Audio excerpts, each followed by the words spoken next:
Around the World in 10 Days. By Chelsea Curtis Fraser.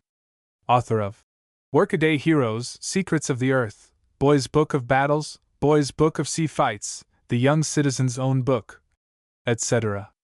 The World Publishing Company, Cleveland, Ohio, New York City. Copyright MCI by the World Syndicate Publishing Company, printed in the United States of America. Preface. In the infancy of aviation, the early 1920s, no one dreamed that the close of the decade would see it firmly and permanently established, a leader among the nation's industries. Heavier than air flight is perhaps the most amazing contribution of the 20th century. It is easy to thrill to the seeming marvels of our own times, but only the short-sighted thinker believes in the perfection of present scientific progress. The 300-mile-an-hour airplane which Fraser conceived in this book for the speed of the Skybird 2 was little more than so many words when he wrote it. Today we have 400-mile-an-hour fighting planes. Today we have in this country an intricate highway system, but perhaps within your own lifetime our highways, and the automobiles which skim over them, will be laughed at as obsolete and useless. Thus it is that the seemingly impossible of the fiction of today becomes outdone by the facts of tomorrow, as the author aptly phrased it.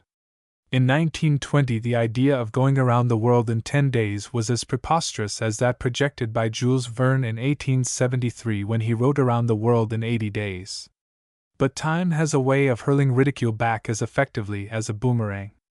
For we have seen and marveled at the shattering not only of the mythical 80-day record but even the 10-day record, as progress wends its ceaseless, ambitious, difficult, and almost fantastic way through the years.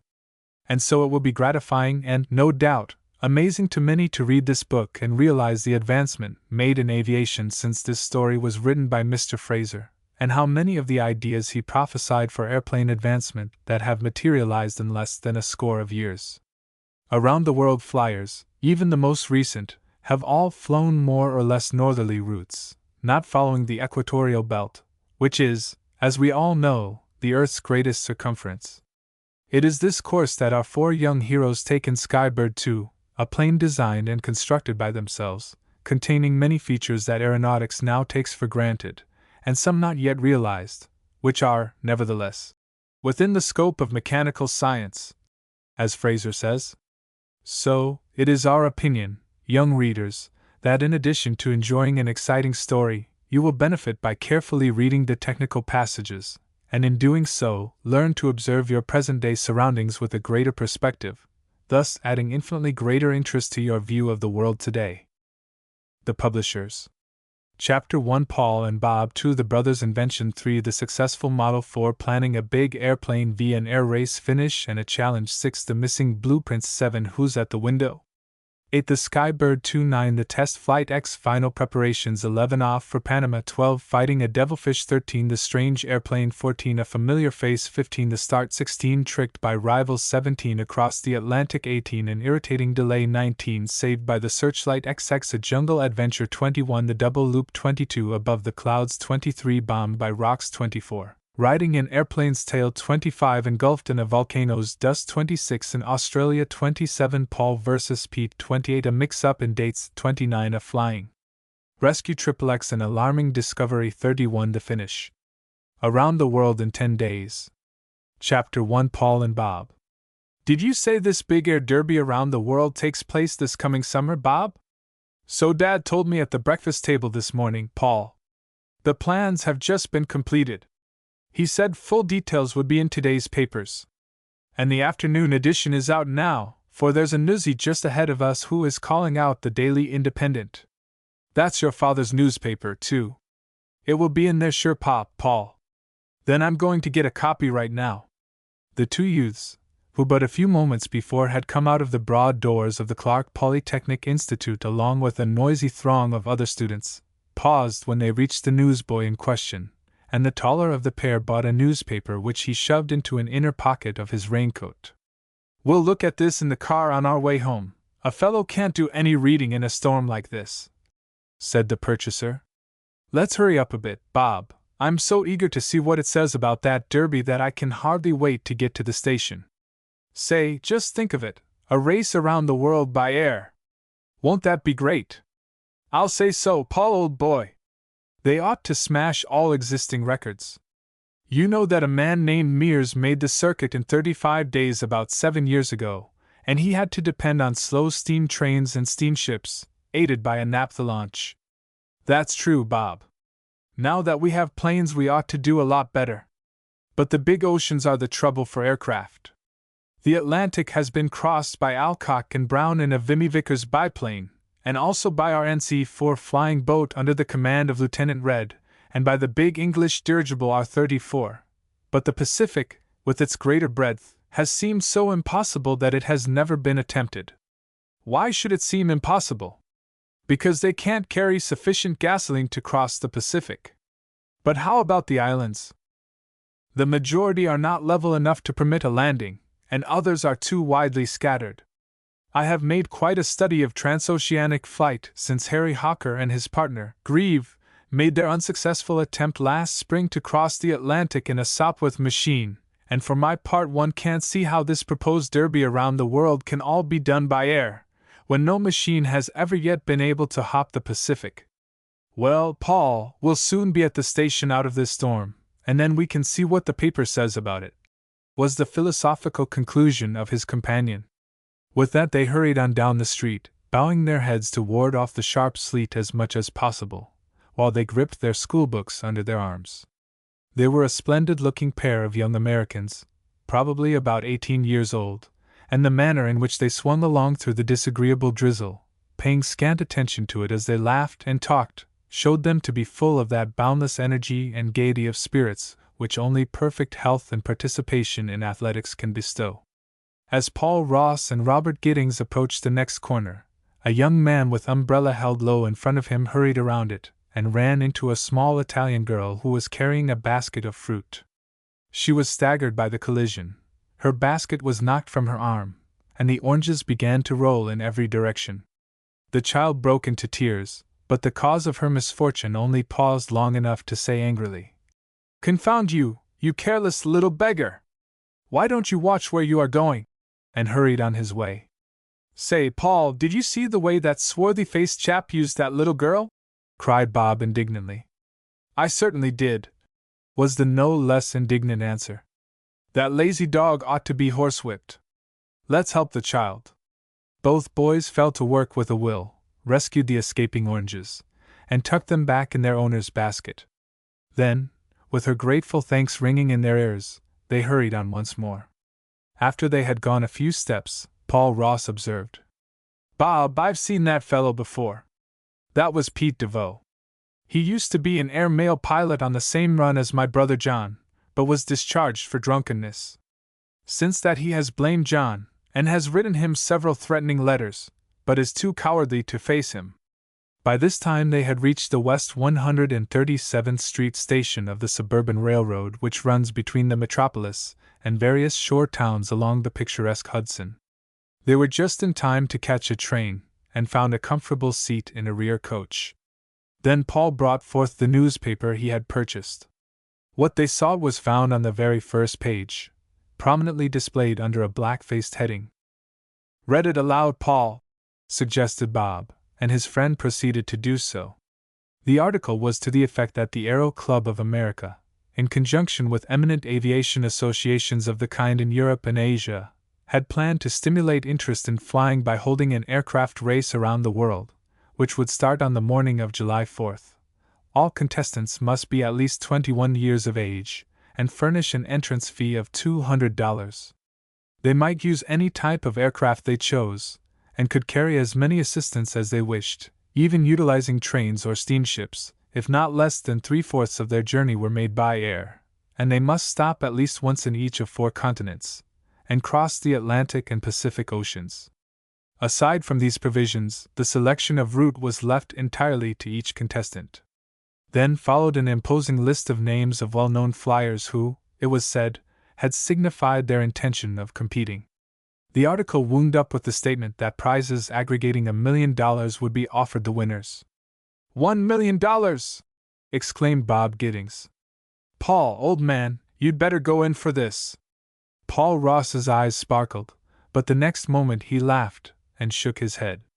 "I surely would like to," said he, "but there are just 3 little things in the way of it. I suppose you need a machine for one thing?" "Yes, and you must admit that's a good-sized item. Second, I need $200 to enter, something I don't happen to have, and something I know Mother can't spare in such a hazard. Third, I need 3 years added to my age in order to be eligible." "It does look rather hopeless for you, that's a fact," admitted Bob. "That second handicap might be overcome with my father's help, but the other 2 are real obstacles." "It's mighty nice of you and your father, Bob, to wish to help me out in this fashion," said Paul. "But, as you state, the other drawbacks cannot be swept aside so easily. Perhaps later on, another round-the-world air derby will be pulled off, and I shall have a chance to enter it." "Well, if you do, don't forget to count me in as an assistant," declared his friend. "Nothing would please me better than to make a trip like that with you, Paul. You certainly shall be welcome if the time ever comes. By the way, Bob, John and I have designed a new type of monoplane in our spare time, and for the past 2 months I have been busy making a 3-foot model of this. I hope to finish it in a day or 2, and I want you to go with me over to the old fairgrounds next Saturday afternoon and give it a test flight, if you will." Bob Giddings was all interest at once, and plied his friend with many questions concerning his new model, many others of which he had in times past helped Paul fly with the keenest delight. The truth is, Paul Ross and his brother John, the latter a pilot in the government air mail service, were known all over the state of New York as makers of the best flying model airplanes to be found anywhere. Ever since they were small boys in grammar school, the brothers had been constructing miniature monoplanes, biplanes, and seaplanes, which they had pitted against the best product of other lads in the neighborhood and surrounding towns, without once meeting defeat. Many of these specimens of youthful ingenuity they still preserved, suspended in bedroom and attic, where they were a never-ending source of interest to visitors at the Ross homestead in the outskirts of Yonkers. The war had called John into the aviation service of his country, but Paul had still continued his experiments in making tiny airplanes, getting his friend Robert Giddings, who lived in a fine house on Shady Nook Hill, to assist him in the flying. Thrown together by their mutual love for mechanics, and being in the same classes all through high school, Paul and Bob had formed a strong attachment for each other, although the latter's home was far more pretentious than the former's, since Paul's mother was a widow in only moderately comfortable circumstances, while Bob's father was the editor and owner of the Daily Independent, one of the leading evening newspapers of New York City. When John returned from the war it was with an incurable passion for flying, and within a few months he had re-entered the service of his country in the peaceful but dangerous work of carrying Uncle Sam's mails between Washington and New York in a big Martin bomber. He found that his younger brother's love for aviation had also developed, as well as his skill in constructing and flying model airplanes. Some of these recent ones were so novel in design and of such wonderfully ingenious workmanship, that John, who had won unusual honors as an aviator on the French front, was quite thunderstruck, and determined to encourage Paul's talents in this line in every way he could. Therefore, when the boy graduated from the Yonkers High School, and expressed a wish to take up a special course in aeronautical engineering at Clark Polytechnic Institute, John backed him up, and the mother, who would have preferred a less hazardous profession for her younger son, sighingly consented. Paul's chum, Robert Giddings, had also gone to Clark Polytechnic upon leaving high school, his ambition being to become an electrical engineer. Thus both boys continued to be thrown in daily contact. It was their habit to go into the city to school each morning in the sedan with Mr. Giddings, but as he left the city late in the afternoon they usually took the train back. As the friends now parted, Bob Giddings' last words were, "Don't forget to get that new model airplane done by Saturday, Paul. I'm crazy to see it." "I'll be ready for you," was Paul's assurance. "But remember to keep this under your hat. It's to be a secret test, you know." "Trust me," said Bob. Chapter 2: The Brothers' Invention. When Paul Ross reached home that afternoon, it was to find someone there whom he had not expected to see. A tall, broad-shouldered young man, with a bronze face and pleasant blue eyes, sat in the living room, talking to his mother. Paul rushed forward and joyfully grasped his brown hand. "Why, John!" he exclaimed. "I didn't expect to find you here. Of course you didn't, buddy, was the smiling response of the young man, who was wont to call his younger brother by this affectionate warmate term. The fact is, as I was just telling Mother, 2 days ago I didn't know myself that I would be anywhere at this hour except speeding through the air between New York and Washington on my usual mail run in my trusty old Martin bird. As it is, buddy, it looks now as if either you nor I would ever handle her controls again.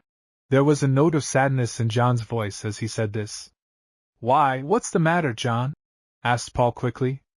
It's this way, lad. You know I told you and Mother a couple of weeks ago, when I was here on my last regular layover, that Congress was talking about cutting a big slice out of the air mail appropriation, in order to reduce expenses. Well, the upshot of it all is, they made the cut, and not having enough money to carry on the service as it has been, the head of the air mail has ordered the abandonment of all flying divisions except the main line between New York and San Francisco. Only those pilots will be kept. So that's why I am here. Won't they take you on again soon, John? Asked Mrs. Ross. I fear not, Mother, replied her elder son, shaking his head soberly. Our field superintendent did say that he would give me the first opening in the transcontinental line, since my records lead the bunch, and he even offered to displace one of the boys on that route and put me in his place, but you refused, interrupted Paul, with conclusive pride in his big brother. John grinned. Well, put it that way if you like, buddy, said he. Anyhow, as I said before, here I am. Some chap may quit or go west. You know, a round dozen of the poor chaps have been killed in the last year, and that may let me back in again. But I won't wait for it. I'll get after some of the commercial flying companies next week and see if I can't land a berth with them. I simply can't think of working on the ground. I guess I should have been born a bird, Mother, instead of a human being. I love flying so much. I really believe you would be safer if you were a bird, John, asserted Mrs. Ross, with an uneasy smile. Birds have no motors to fail them, no fire to ignite and burn them up, as our present airplanes. How many of your own unfortunate associates can lay their untimely deaths to either one of these causes? It was only the last time you were here that you were telling Paul and me about the terrible fall Howard Smith had because his motor stopped, and how his machine ignited, and how he was burned past recognition. I know, said the veteran airman. Those things will happen at times, Mother, even with the most careful fellows. The time will come, I think, and very soon, when stalled motors can be restarted in the air, and when accidentally ignited fuel will burn itself out with no harm to either the machine or its occupants. The fact is, Paul and I have some ideas now as to how to overcome those very troubles, along with other improvements, and the first chance we get we are going to build an airplane along these lines and put it to the test, aren't we, buddy? We surely are, was Paul's enthusiastic response. One of these fine days, Mother, when we get our patents and sell them, you shall live in as fine a home as the Giddingses over on Shady Neck Hill, and when you wish to go into the city to do any shopping, John or I will take you in a beautiful sedan airplane which will be safer than an automobile, and which will be guaranteed not to raise a dust or wear out tires. Mrs. Ross laughed heartily at the glowing picture her second son had drawn, more because he spoke with such seriousness, and because John too wore a matter-of-fact look during the prophecy. Oh, I have some great dreamers here in this little family, she said, as she arose to resume her household duties. We will hope that some of your dreams come true. Her sons laughed good-naturedly. Then Paul turned to his brother. Come on down in the basement, John, he said. I wish to show you our latest miniature model, the Skybird. Another day's work ought to finish it. John followed him downstairs. In one corner of the large basement was a good-sized workbench, lighted by 2 windows, and equipped with several neatly arranged shelves, which now held a diverse collection of chisels, bits, countersinks, etc. In a splendid oak cabinet attached to the wall above was a more extensive array of wood and metalworking tools, some of which the brothers had bought with money earned at odd jobs when they were still small boys. Since they had added to their set from time to time, as they needed this tool or that, until now few professional mechanics could boast of a finer assortment. Suspended from a hook directly over the bench was a beautiful 6-foot model of a racy-looking monoplane of peculiar and striking design. It was glistening in several coats of spar varnish, and so light and delicate was its spidery frame that, as John reached out to take it in his hand, the exhalation of his breath set it swaying away from him. "My word, it's a light boy all right!" exclaimed John admiringly, as he carefully took hold of the pretty thing. "That's just the feature we've tried to get to, buddy, lightness." He looked closely at the long, graceful pair of wings, which were of an unusual thickness and a slight upward thrust like those of a bird, and which widened bat-like as they ran back and joined the rear fuselage or body of the craft. "Have you put the helium gas in these wings yet, Paul, as we planned? I see you have installed the valves. There's a valve in the after fuselage, too?" "The wings and fuselage are both filled," said Paul. "That is what makes the Skybird so light. If you had brought more helium the last time you were here, I could have pumped in twice the quantity, I think, and that would have made her so light she would rise of her own accord, I really believe. As it is, she now weighs less than a half-ounce. I had the scales on her yesterday." John shared his brother's enthusiasm. "Fine!" he cried, with sparkling eyes. "Why, that's almost a neutral condition, as she is. Buddy, if we can apply this principle to a full-sized machine, and I don't know why we can't, we shall have solved the biggest problem facing airplane designers today. With a machine weighing only a trifle more than her load of fuel and baggage, she will not only fly a lot faster but go a lot farther, with a given supply of fuel, than the present-day planes. And what is more, she could attain good speed with a single engine of reasonable power, where now many machines are handicapped with the burdensome weight of an extra power plant. When will she be ready to test out?" "I had planned to give her a trial in the old fairgrounds Saturday afternoon," said Paul. "I've asked Bob Giddings to go along." "That's all right, Bob is a fine lad," said John. "But since you have set the trial for Saturday afternoon, and Bob's father is usually at home at that time, why don't you ask him to view the affair also? I'm sure he would enjoy it. He's a great sportsman, you know, like most newspaper men, and considerably interested in aeronautics." "I had not thought of it. I'll do it," was the prompt response of Paul. "But we must warn him to silence, John. Whatever happens, we don't wish this to get into the Daily Independent." "I'd say not," rejoined the former air mail pilot sententiously. "Mum's the word, we've got something here, buddy. Unless I'm greatly mistaken, we'll be consulting with the Patent Office at Washington much sooner than little mother anticipates." He poked Paul in the ribs as he spoke, and both young men gave vent to a low chuckle of intense satisfaction. It was an even greater pleasure to look forward to surprising their mother than to astonishing the world and winning its plaudits. As good an airplane mechanic and flyer as John Ross was, his younger brother was little behind him in the matter of skill in handling a modern machine. It had been John's habit to return to Yonkers every 2 weeks for a week's layoff, as customary with other pilots in the air mail service. On these occasions he had arrived in his plane, and during the term of his stay had often taken Paul up into the air for pleasure flights, as well as his chum Bob Giddings.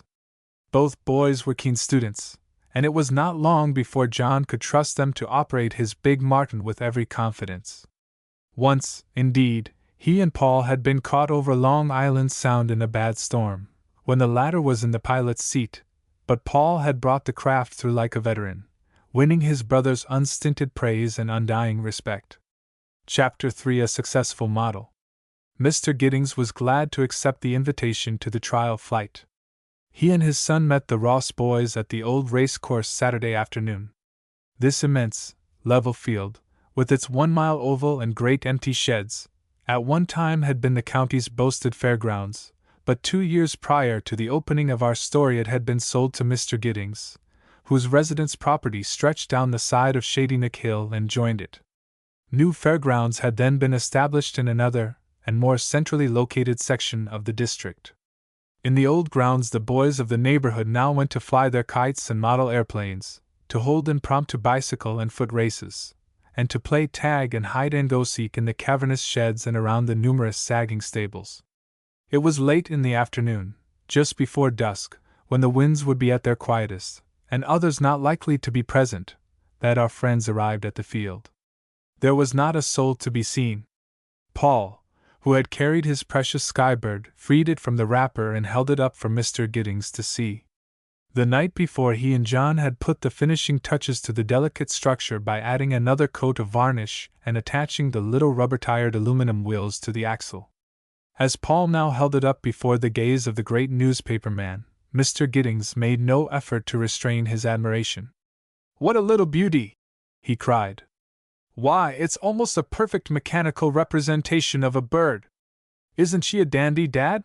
put in Bob, his eyes snapping. "The skybird is really more of a bird than you may think, Mr. Giddings," declared Paul. "Yes," added his brother John. "As you probably know, sir, a bird gets its great buoyancy from the fact that every bone in its body is hollow. In flight it fills these bones with a very light gas, which is formed by an action of its lungs in drawing in air. We have adapted this principle in the wings and fuselage of this little machine. They are airtight and filled with compressed helium gas, which is non-inflammable and nearly as light as its highly volatile rival, hydrogen gas."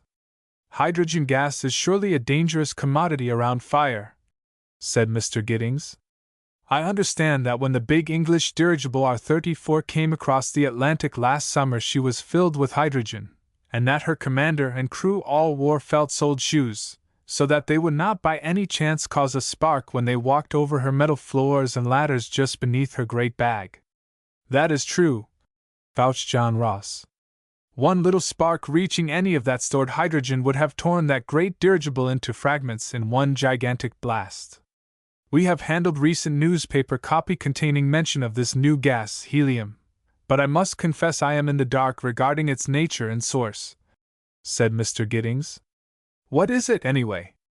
"I will refer your question to Paul here," replied John. "He is the one who worked out this idea of using helium in an airplane and giving it the best properties of a dirigible without any of the dirigible's handicap of clumsiness and excessive wind resistance.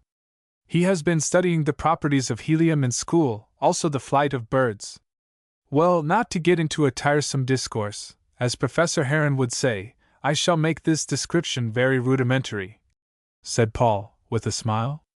"During a total eclipse of the sun in India in 1868, Lockyer, a British astronomer, saw in the spectroscope a bright, yellow line of light around the sun. He called it helium, after the Greek word for Sunday. So much for him. 27 years later an element was found on Earth in natural gas in Kansas, which gave the same bright, yellow light viewed through the spectrum.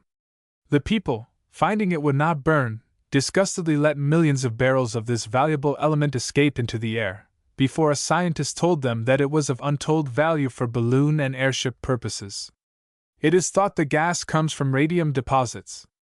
It has never been found in any country except the United States, and only here in Kansas and northern Texas, where it occurs in sands from 14,000 to 16,000 feet deep. Our government is now securing about 50,000 cubic feet of helium per day, refusing to sell it to foreign countries, as it is all needed here, besides which it might be used against us in case of another war." While Paul had been telling this, Mr. Giddings had been busy jotting something down in shorthand in a notebook. "Pardon me, Paul," he said, looking up with a smile, "but this is so mighty interesting that, before I knew it, my old-time repertorial instinct had gotten the best of me, and I found my pencil at work. If you have no objection, I should like to use this in the columns of the Daily Independent some time when it seems to fit in." "No objection at all, sir," assured Paul. Mr. Giddings began twirling the little 12-inch two-bladed propeller at the nose of the model airplane. "What do you use for power to turn this propeller?" he asked, after admiring its perfect proportions for a moment. "I don't see any rubber bands, such as Robert here has always used on his little machines." John deftly lifted off the thin veneer hood of the airplane, and disclosed a very small four-cylindered rotary pneumatic engine of bewitching simplicity and lightness, which a baby could have held out in its pudgy palm. "Paul has worked this little motor out of aluminum and brass and steel, from odds and ends," said John. "With more or less help on the part of my elder brother," interjected Paul. "Well, perhaps with a little," admitted John. "More suggestive than otherwise." "What sets it going?" questioned Bob, curiously. "The fuselage is divided into 3 sections," said Paul. The forward section contains the engine here, the rear section is an airtight chamber containing helium, and the central section is also an airtight chamber, but contains ordinary air which has been pumped into it through a valve, using the bicycle pump John is carrying, until it is under strong pressure. When I turn this little valve, an outlet is opened for the air to escape by a tube into branches communicating with each of these 4 cylinders. This works the tiny pistons, much the same as gas in a gasoline motor, and they turn the little crankshaft to which they are connected, and the crankshaft in turn revolves the propeller on its end. Wonderfully simple, Mr. Giddings exclaimed. Wonderfully ingenious, too. Is this your invention, young men? Partly, sir, replied Paul. I understand, a company in New York is making a somewhat similar pneumatic motor for model airplanes, but John and I have made some radical improvements to our notion. Today's test will tell the story. Let's see the propeller spin her up once for the fun of it, suggested Bob. It won't do any harm, will it? Dad and I will hold on to the airplane. Get a good grip then, warned John Ross, for you will find there's a terrific pull to the little rascal. Paul and I tried her in that fashion early this morning down in the basement. Bob and his father secured firm holds of the little skybird, one on each side, where the propeller could not strike them. Ready? Asked Paul, with a smile. Ready, came the answer in unison. Paul touched the little valve in the tank chamber of the fuselage. The next moment there was a quiver, and then the propeller began fairly to hum. A strong, steady gust of air began to blow in the faces of the Giddingses, while they had to hang on grimly in order to keep their little charge from jumping out of their arms and dashing away into the air. For fully 3 minutes the propeller continued to whirl with undiminished speed, then slowly it began to slow up, and finally stopped. Both Mr. Giddings and his son wiped their hot brows as they handed the plane over to its makers. Phew, said Bob. That little mule has got a lot of pull to her. That she has, supplemented his father. What sort of material is her frame made of? Balsa wood, said John. I never heard of that. Is it something new? Yes, to the arts of civilization, but I presume it has been used by the Indians of Ecuador, where it grows, for scores of years in the making of rafts, for which it is particularly well adapted. The tree looks much like our southern cottonwood, and the wood apparently has no grain.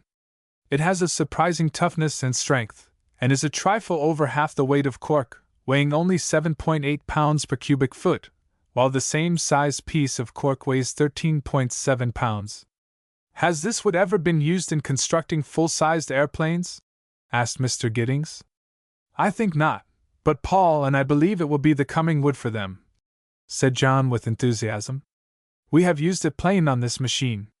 On a large airplane it ought to be reinforced with transverse sections of very thin spruce laid lattice-wise. That would add considerably to its natural strength, and increase the total weight very little.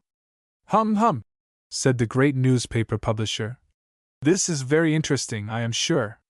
Now let us see how this little affair behaves itself in the air. Paul and his brother led the way out into one corner of the big field, so as to bring what slight breeze might spring up into the head of the airplane, explaining that machines without a pilot would keep a better keel under such conditions. John then carefully attached the bicycle pump and recharged the air tank, following which he took out his watch to time the flight. Mr. Giddings and Bob also took out their watches. Paul set the little skybird down on the hard earth, in a spot where there was no grass or other obstacle, and with his finger on the air valve said, Practically all rubber band motors require starting the model airplane off by picking it up and tossing it away from you up into the air, but I think this machine will rise from the ground like a large plane, on account of its great lightness and unusual power. We will now see if I am right. To tell the truth, this being the first time he had really tried the skybird in a flight, Paul was nervous as he turned the valve, removed his hands from the graceful little plane, and straightened up. With a whir like the wings of a partridge as it is flushed out of the grass by the huntsman's dog, the small machine shot forward a few feet over the smooth ground, then gracefully arose in the air and started away toward the opposite corner of the field. As it proceeded it continued to rise until it reached a height of possibly 90 or 100 feet, when it began to dip unsteadily. It's a gust of wind striking it, remarked John uneasily. I hope she weathers it. If there was only a pilot in her now, he could. But even as he spoke, the skybird seemed to recover her balance. Making a pretty circle, away she sped on her course, neither rising nor falling.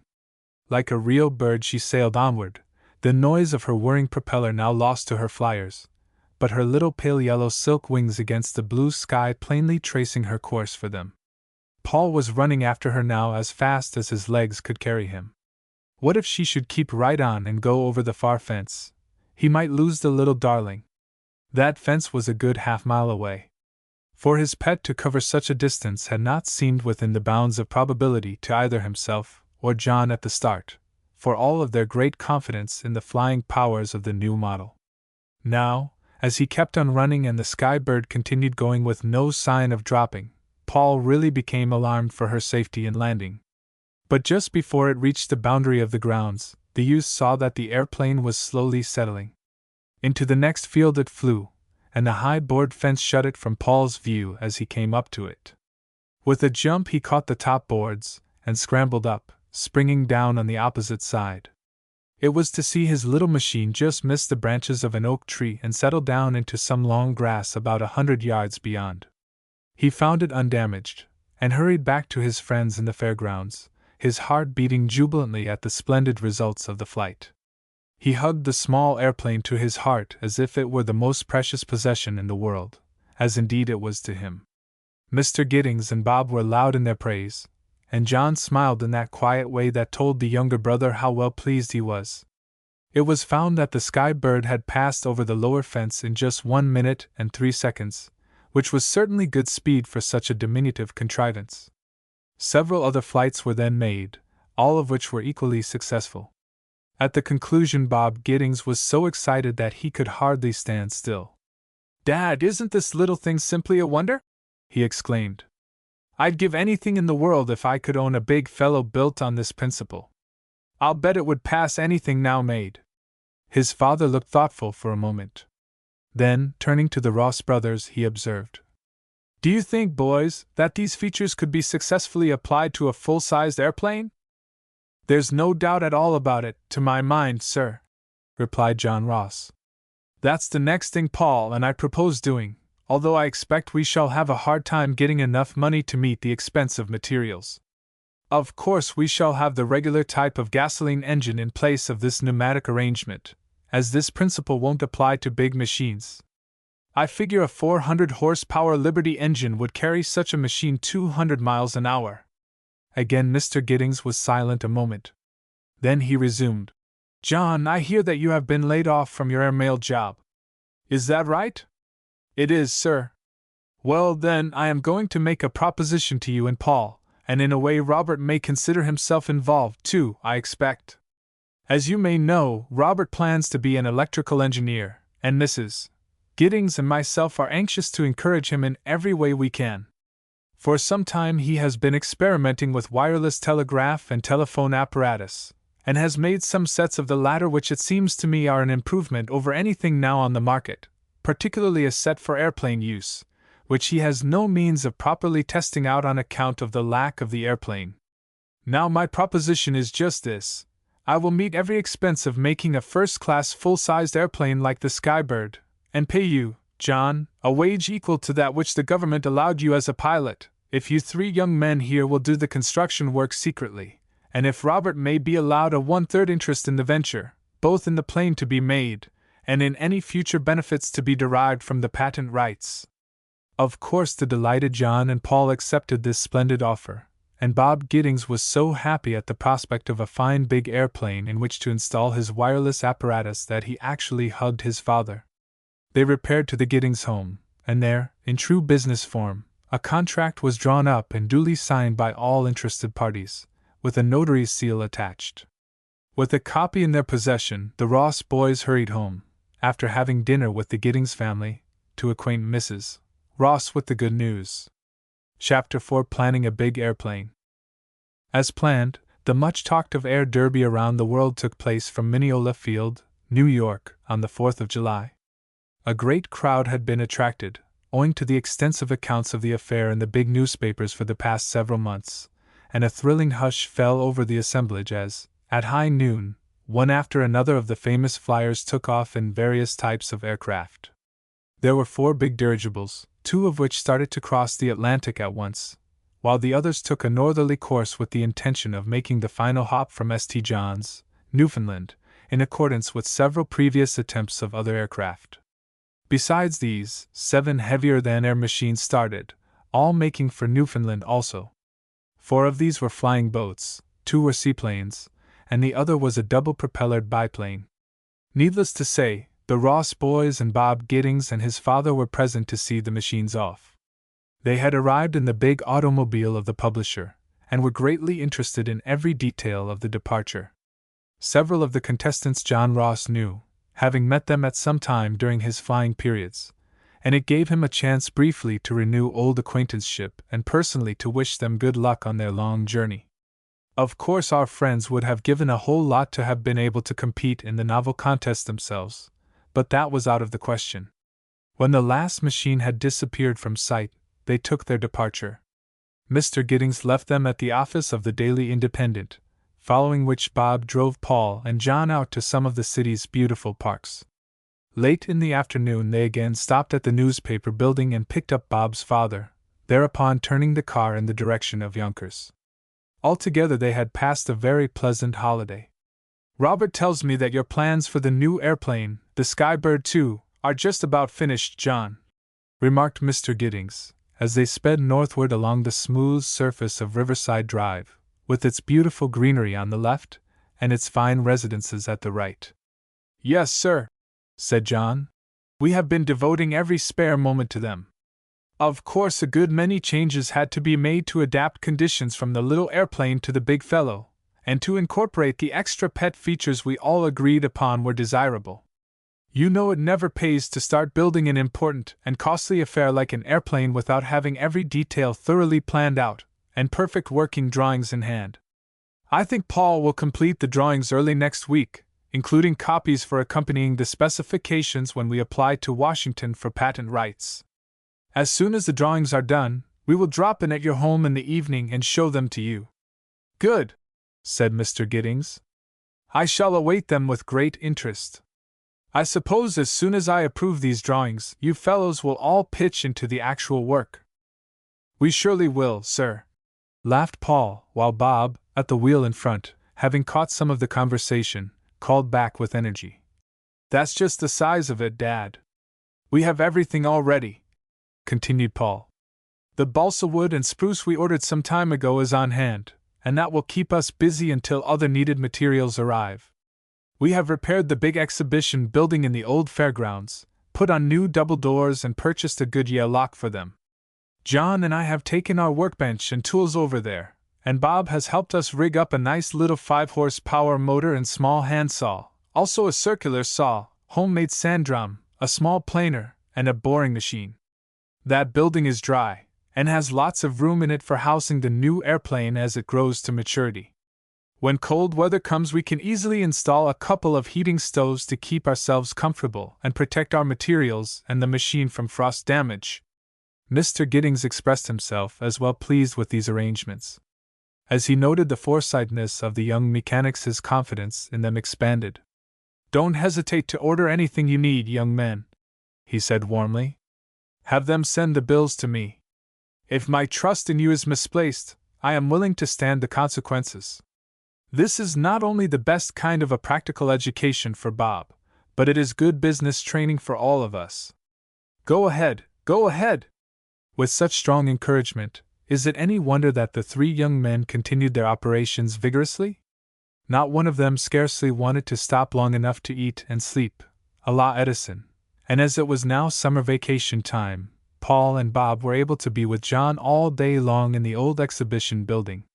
Neighboring boys and even older people hung around the open doors to watch operations, but the builders were careful not to let them get close enough to gain any ideas which might be harmful to their interests.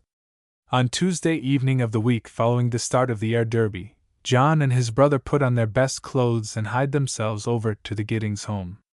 In Paul's hand was an envelope containing the precious plans for the Skybird 2, completed at last by the young draftsman, and ready to be shown to the financial member of the quartet. When they were all seated in the Giddings library a little later, Mr. Giddings scrutinized the plans with every evidence of satisfaction written upon his strong features. Now and then he would ask a question, as Paul explained view after view and detail after detail. At length he pointed to an oblong object situated in the pilot's cockpit just under the dashboard. "What is that?" he asked curiously. "That is what John and I call an automatic pilot," answered Paul. "It is a new form of stabilizer, and made so as to overcome the defects of others which are on the market. A stabilizer should automatically keep an airplane on a fairly level keel no matter how air conditions are, even so steady that it will travel along on its course for a considerable distance with the pilot paying no attention to his controls, perhaps eating his lunch or reading his orders." "A mighty useful contrivance," commented Mr. Giddings. "I should think that would also prevent lots of accidents in bad winds." "It will, if it turns out as we expect," Paul remarked. "Give me the full details of this," was the request. "Remember, I am not much of an airplane man." "Well," said Paul, "you know, sir, that it is far more difficult to drive an airplane than to guide an automobile, not merely because you have two steering gears or rudders to take care of, one for sidewise and the other for up and down travel, but also because there are movable planes in the wings of the machine, which have to be worked to tip or bank it when making a turn or to keep it on an even keel when a gust of wind strikes it.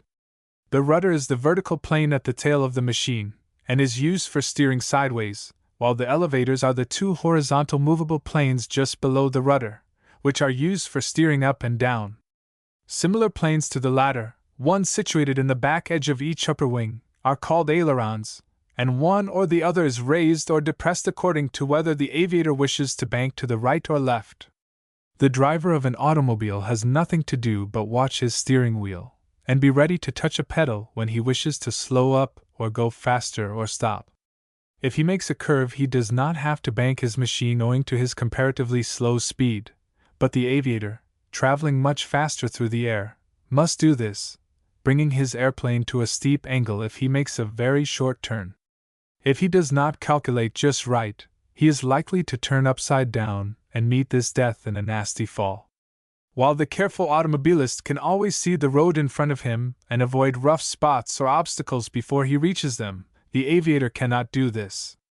It is true that he can see another airplane if it gets in his way, or a church steeple when he is flying low, but his greatest dangers are in the clear air itself, where they cannot be detected. He may suddenly drop into a hole, which is really a downward current of air, or he may get a terrific bump when he strikes a rising current. A freakish whim of the winds may unexpectedly take away the air support from under one of the wings, and he will lurch and dip sharply to one side. "And I suppose sometimes lose all control?" said Mr. Giddings. "Yes, sir, that has very often happened," put in John. "A flyer friend of mine took a nasty tumble that way near Cleveland last year, breaking 3 ribs. It's a wonder he wasn't killed. The pilot is blind to these pitfalls," went on Paul. "He must control his machine largely by intuition and the sense of feeling, although the veteran airman, John says, can tell a good deal about what to expect from the nature of the earth or clouds below him." "That's true," averred John.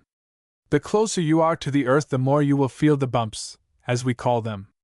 They are a whole lot like the waves of the ocean, only invisible, and there will be one straight over every protuberance or depression of size in the surface of the earth. Mountains, hills, houses, lakes, valleys, rivers, forests, all cause bumps or holes in the air up above them. At 1,000 feet they are pretty bad. At 10,000 feet they are scarcely noticeable. That's why most pilots prefer to fly high whenever they can." "What causes the air to act in this way over such configurations?" propounded the publisher. John looked helpless, and smiled. "You've got me there," he admitted. "I haven't had the opportunity to study aerostatics the same as Paul here. He can probably tell us." "I'm not through my course yet," reminded his brother, "but I think I can answer that. The air surrounding the Earth is a great belt 40 or more miles through and is of an even thickness. As our globe sweeps through it, the lower stratum of air naturally sinks down into the valleys and like depressions. This action pulls down the upper stretches of air, thus creating what are termed air pockets or air holes. Very dangerous they are, too. That is plain enough, declared Bob. Now, Dad, let Paul go on explaining this automatic pilot. If the aviator is enshrouded in fog or tries to sail through a heavy bank of clouds, he is quite likely to lose all sense of direction, continued Paul. He will not know whether he is banking or traveling on an even keel. Sometimes pilots have come out of a low cloud to find themselves dangerously close to the earth and in an awkward position, perhaps in a steep bank, a side slip, or even in the terrifying nosedive, and they have not had time to right themselves before crashing to earth. So you see that before flying can become reasonably safe, some way must be found of keeping the machine automatically on a level keel. To operate this stabilizer of ours, all the pilot will have to do is to guide the rudder with his feet. The automatic pilot works the elevator and the ailerons. It takes care of bumps and holes and sees that the machine banks at just the right angle on the turns. This makes the operation of an airplane containing the stabilizer even more simple than running a motor car, because you do not have to worry about going into different speed gears when climbing or descending. You will notice on this drawing that strong piano wires connect the instruments with all the necessary controlling planes of the machine. Instruments? Interrogated Mr. Giddings. I thought there was but one. No, there are two stabilizers, as you will see here and here, was Paul's response, pointing his finger to the parts. But as each one is exactly like the other in its construction, only the one has been drawn in detail. The other stabilizer runs lengthwise of the cockpit and takes care of the elevator. Both of these are operated by compressed air, which proceeds from a little tank, right here. The tank is kept supplied by two tubes which lead into it, and each of which joins a small pump operated by a fan which is right here on each side of the fuselage, where the onrush of wind will keep it humming as the airplane travels. Each equalizer has a bore in it half filled with mercury, working a good deal like a carpenter's level. If the airplane tilts to one side or the other, the mercury will try to keep its level and will immediately flow to the high side of the bore. At each end of this mercury tube there are electrical contact points. As one becomes submerged in the mercury by a tilting of the plane, a connection is made whereby two electromagnets are energized on that side. One of these magnets closes an exhaust valve, and the other opens an inlet valve, in the compressed air tank. At once air is forced into this double cylinder, which you see at the bottom of the stabilizer, filling the half which is to operate its own set of rudders, and a piston begins to work inside. The piston is connected to a toothed rack, as you will note, causing this to turn a sector engaging it. The control wires connect with this sector. Very clever arrangement, but I don't quite see how, in banking, the ailerons can be brought back automatically to a neutral position as soon as the turn has been completed, ventured Mr. Giddings.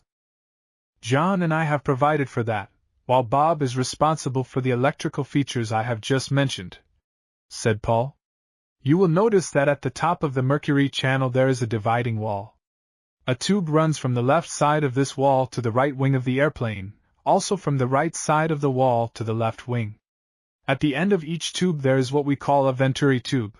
This is a kind of suction device operated by the wind. The wind which blows through the left venturi tube sucks the air out of the right-hand side of the mercury tube, and the right venturi tube sucks the air out of the left-hand side of the mercury tube. The stronger the wind, the greater the suction. Now, when making a turn to the right, the left wing must travel faster than the right wing, and so there must be more suction in the left venturi. This produces a greater suction in the right-hand side of the mercury tube, which draws the mercury up on that side and down on the other, until the proper electrical contact is broken and the ailerons are returned to neutral position. Can the mechanism be thrown out of gear when desired? I should think such a feature might be desirable, remarked Mr. Giddings. Indeed it is desirable, sir, declared Paul. No red-blooded pilot wishes to sit still and let his machine run itself all the time, no more than an automobilist. That would spoil all the sport. By merely disengaging the automatic pilot's wires here at the sector, the work of a couple of seconds, the airplane is ready for hand control. How much does it weigh? Was the gentleman's next query. A trifle less than 100 pounds. That oughtn't to handicap an airplane any. Not a bit, said Paul. Chapter 5: An air race finish and a challenge. All in all, Mr. Giddings expressed himself as more than pleased with the drawings for the Skybird 2. At the end of the explanation, he put the papers back in the envelope, and asked, "Have you another set of these drawings in ink, Paul?" "Yes, sir, this is a copied set. The original drawings from which we will make our tracings and blueprints are at home. You had better leave them there in a safe place, and work from your blueprints in the old exhibition building at the fairgrounds, being careful to lock them up in your workbench every time you depart. I think you boys have a valuable thing here, and it is to your interest to keep others from knowing your plans or seeing the airplane until we have full government protection in the shape of patent rights. I shall turn this set of drawings over to a patent attorney in the city and ask him to make application to the patent office in Washington without delay." The next morning all three boys, filled with new confidence and energy, met at the fairgrounds as soon as they had had their breakfasts. Paul carried 2 rolls of fresh blueprints, which he and John had made while their mother was preparing the meal. One of these sets he gave to Bob to take home as his own special property, and the other one he spread out on the workbench for consultation as their needs required. Up to this time no effort had been made to keep children and curious adults out of the grounds, but as their machine was now beginning to take on real form, they determined to do this. On a piece of board Paul printed in large letters, "Private grounds, keep out," and Bob nailed this up on the outside of the high board fence at the entrance. The gate itself they closed and barred on the inside. "Guess that will be a sufficient hint to the grown-ups," said Bob with a grin.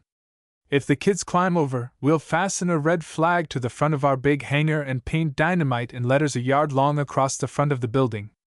"Yes, and if that doesn't keep them away, we'll turn the hose on them," laughed John. Then they fell to work on the new airplane, applying themselves like beavers. All 3 boys had had the splendid benefits of manual training when they were in the public schools, and knew how to handle every machine they had set up. In addition to this, Paul and Bob were first-class amateur machinists, as their courses of engineering in Clark Polytechnic embraced the use of metalworking appliances of the latest design, as well as woodworking machinery, and they could have operated other machines had they needed them.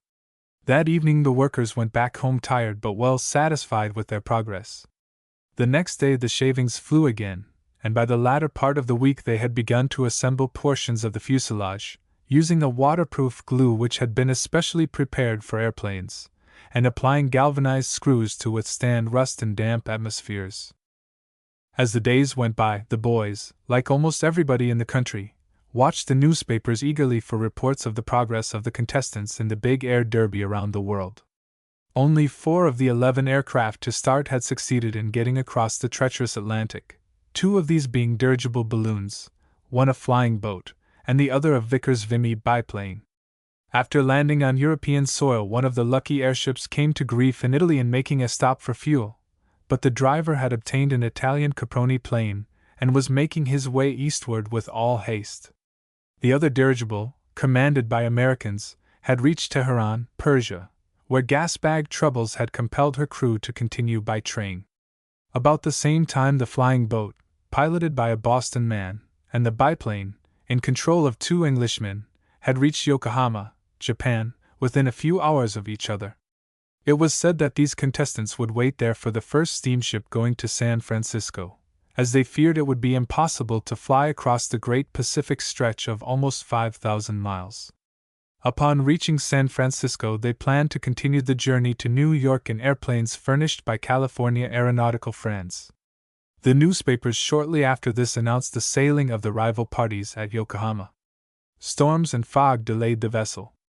Finally she arrived at the Golden Gate, and then came the mad race across the North American continent in fresh airplanes. Near Cheyenne, Wyoming, the American plane was forced to the ground by engine trouble, allowing her competitor to get ahead several hours. This lead the American could not overcome, and the race ended at 5:15 o'clock on the afternoon of July 27th, with the English crew first and the American crew second. 3 days later the belated French crew, who had met with mishap in Italy, came in, winning 3rd prize.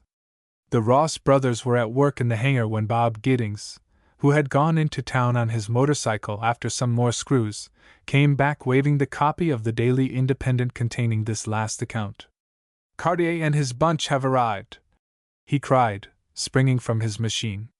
"Here it is on the first page. That accounts for all the prize winners, and the excitement is practically over. The others will just lob in now, and they might as well." He tossed the paper to John. "Here, read it, you fellows," he said. "You can quit on the Skybird long enough for that, I guess. I'll work while you lay off a few minutes." Bob rolled up his sleeves, and John and Paul spread out the newspaper on the bench and interestedly read the article in question. As they finished, and were turning around to resume work, Bob observed, "Dad's got a rattling good editorial on this air derby, if I do say it. Take a look at page 5 and see how he rips them up the back." Shoulder to shoulder, the two brothers leaned over the bench and read as follows. Around the world. Records. The world has just witnessed the finish of another effort on the part of mankind to circle the globe in record-breaking time. And once more the newspapers of the universe, and the sporting chroniclers, are registering a new record in this class of human endeavor. When, 3 days ago, the English team, headed by Chester Hodge, dropped out of a Curtiss plane into Mineola Field, it was just 23 days, 6 hours and 15 minutes after the same crew had left that field in their Vickers Vimy. This beats the former record of 36 days and some odd hours, made in 1913 by John Henry Mears, by the substantial margin of approximately 12 days. It is a big gain, a startlingly short time for encompassing the world as compared with the efforts of the past. All of the 3 contesting crews to finish have broken Mears's record, and deserve great credit for their praiseworthy performance. The sponsors for this first great air derby around the world, the prominent aero clubs of this country and the Eastern Hemisphere, also deserve much praise for conceiving and promoting such a successful contest, and in posting such magnificent prizes. But in the interests of other similar tours likely to follow, this newspaper thinks it high time to declare itself opposed most vigorously to 2 fundamental features governing the competition just closed. First, why was this contest called by its promoters an air derby? In our opinion, with rules allowing the use of other modes of travel as well as aircraft, the title is a decided misnomer. It should have been termed a go-as-you-please derby. Not a single one of these contestants accomplished the girdle by airplane alone. Every winner took a steamship across the Pacific. Here's hoping that when another round-the-world contest is pulled off it will be tagged with a title which fits. Second, when a specific record trip around the world is promulgated, is it scientifically correct to take a route which is approximately 30% shorter than the actual circumference of the universe on which we live? In a foot race around a circular track, judges do not let sprinters pick out their own course and cut across lots whenever they choose. Nor is it allowed in horse races, auto races, or any form of sport where time records are registered on curving courses. The Daily Independent contends that beginning with Jules Verne's mythical hero Phileas Fogg, who in the story negotiated the journey in the improbable time of 80 days, back in 1872, every record maker in the flesh and blood has followed northerly routes averaging the 30th parallel, thus traversing only about 16,000 miles of the world's actual circumference of 24,899 miles, and these records have gone down as true and complete accomplishments. But because a wrongful practice, one misrepresentative of its purpose, has been carried on for almost a century, is it any reason for arguing that the process should continue in this advanced and enlightened day? We say no. It is time for this practice of around-the-world humbug and cheatery to stop right now. If it takes our fastest modern globetrotters a whole year to go around the world by a route equal to or approximating the equatorial girth, then let it take them a year.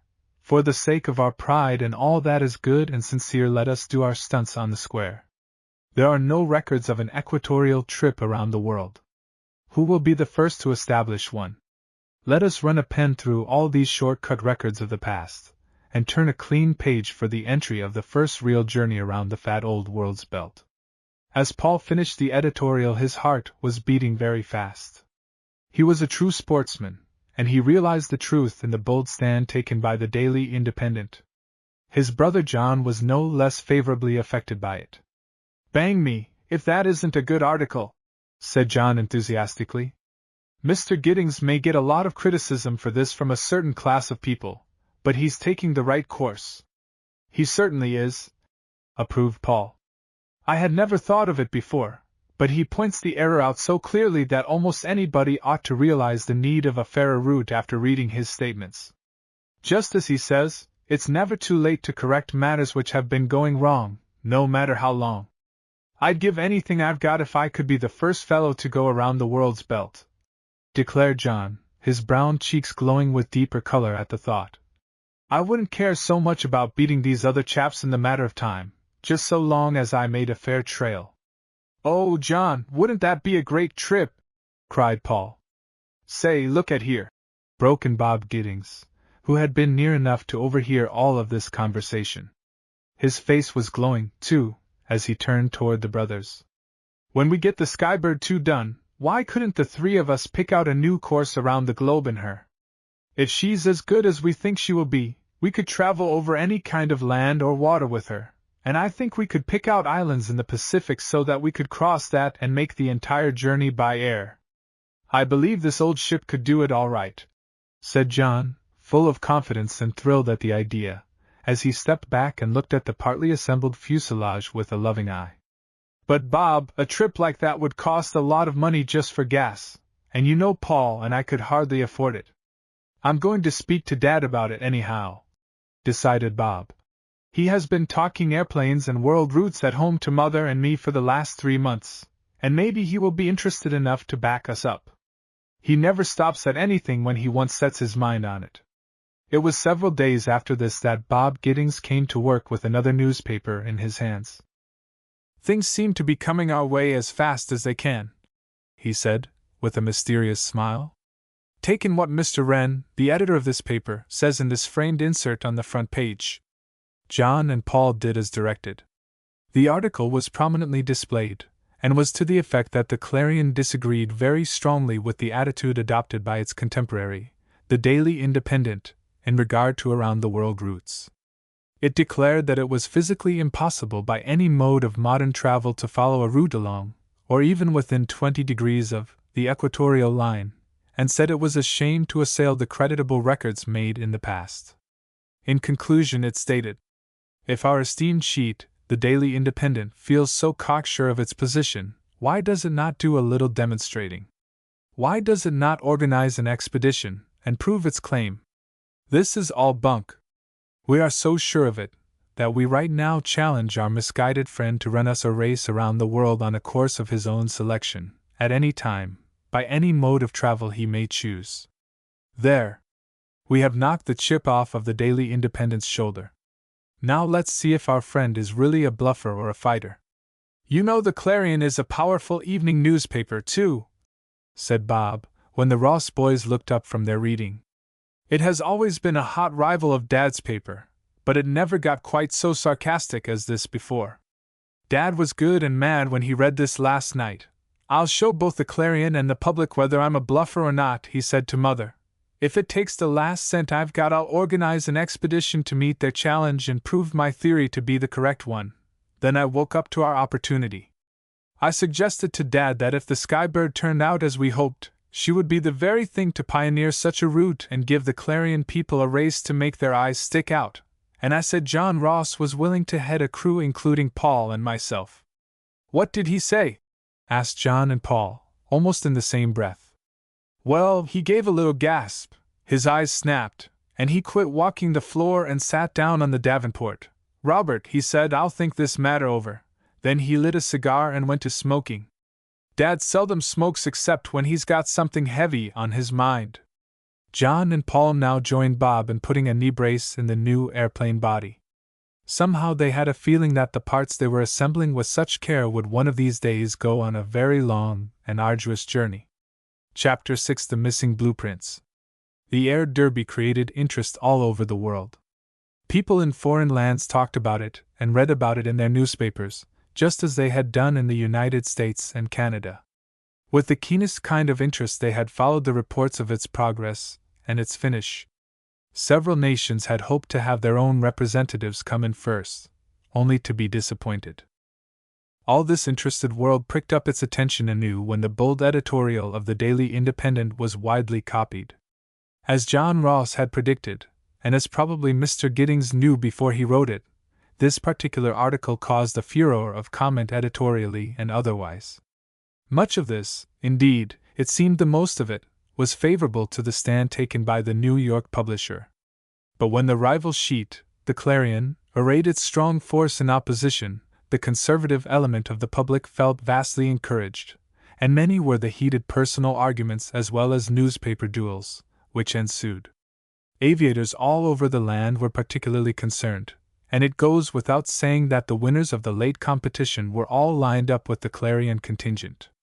This paper's challenge to the Daily Independent for a two-party race around the world on the Independent's own conception of what it considered a fair route awoke great joy in the hearts of the Leave Things As They Have Been adherents. Few, if any of them, particularly the publishers of the Clarion, thought Mr. Giddings would ever take up the challenge. Therefore, judge of the surprise of everybody, and the dismay of the Clarion staff, when a few days following the flaunting of its challenge, the front page of the Giddings paper contained the following, under a heavy black type heading: "This paper accepts the Clarion's challenge."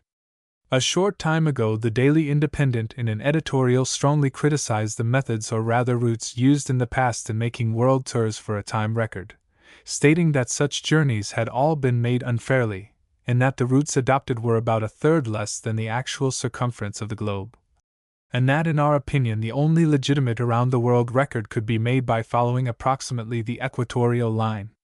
We expected a good deal of criticism, of course, when we came out thus boldly against a custom which had prevailed since the beginning of so-called around-the-world record trips. But we did not expect to be challenged to prove our sincerity by ourselves making such a journey in competition with our esteemed but rabid contemporary, the Clarion.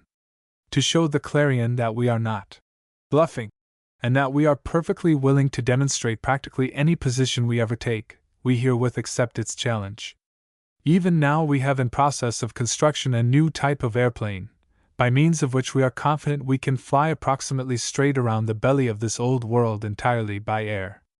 A little later we shall announce a time, place, and route in our columns, and sincerely trust the Clarion will be satisfied with them. It is quite unnecessary to say that Paul and John Ross read the foregoing article with the keenest pleasure the night they reached home from the hangar, and found their mother just finishing its perusal. Naturally, Mrs. Ross felt all of the average mother's anxiety at the thought that her sons would be exposed to the perils such a long journey would invite, but on the other hand she was very proud to think their talents had placed them in such an honored position. It had only been an evening or two before that Mr. Giddings, in company with his son Robert, had called at the Ross homestead, and after a long conference with the boys as to the suitability of the new Skybird II for making a world cruise, had taken his departure with his mind fully made up as to how he should meet the rival paper's challenge. A few days subsequently, Bob Giddings found, upon reaching home for lunch, that his motorcycle, which he was in the habit of riding back and forth to work, so that he could rush into town on short notice and get emergency materials for the airplane, had a flat tire. As he could not fix the tire then, he decided to walk back to the fairgrounds. As he emerged from the big front yard of his home, he chanced to look toward town, and observed an orange-colored taxicab standing near the first crossing. This would not have especially attracted Bob's attention, except for the fact that a man sitting on the front seat was just at that moment pointing his index finger toward the Giddings place, and a slender-looking man just descending from the cab was looking that way and nodding his head. It seemed to Bob that he had seen the passenger before, but a second look made him think he must be mistaken. At least he could not place him. "It's probably somebody to see Dad. If so, he'll get disappointed, as Dad won't get back from the city before evening." Dismissing the incident from his mind with this thought, Bob hurried down the road, eager to reach the hangar and get to work again on the new airplane. A few moments after he had passed the home of a youth he knew, he heard a familiar salutation, and turned around to wave his hand in a greeting to this friend, who had come to the front door. As he turned, his eye fell on a slender figure some distance behind, a figure which stepped behind a tree and stopped. "Humph! That's funny," mused Bob. It looks a lot like that fellow who got out of the taxi back there by our house. I wonder what he's up to, anyhow? He continued his way, but as he reached the fairgrounds gate and got out his key to unlock it, the whim to look back again seized him.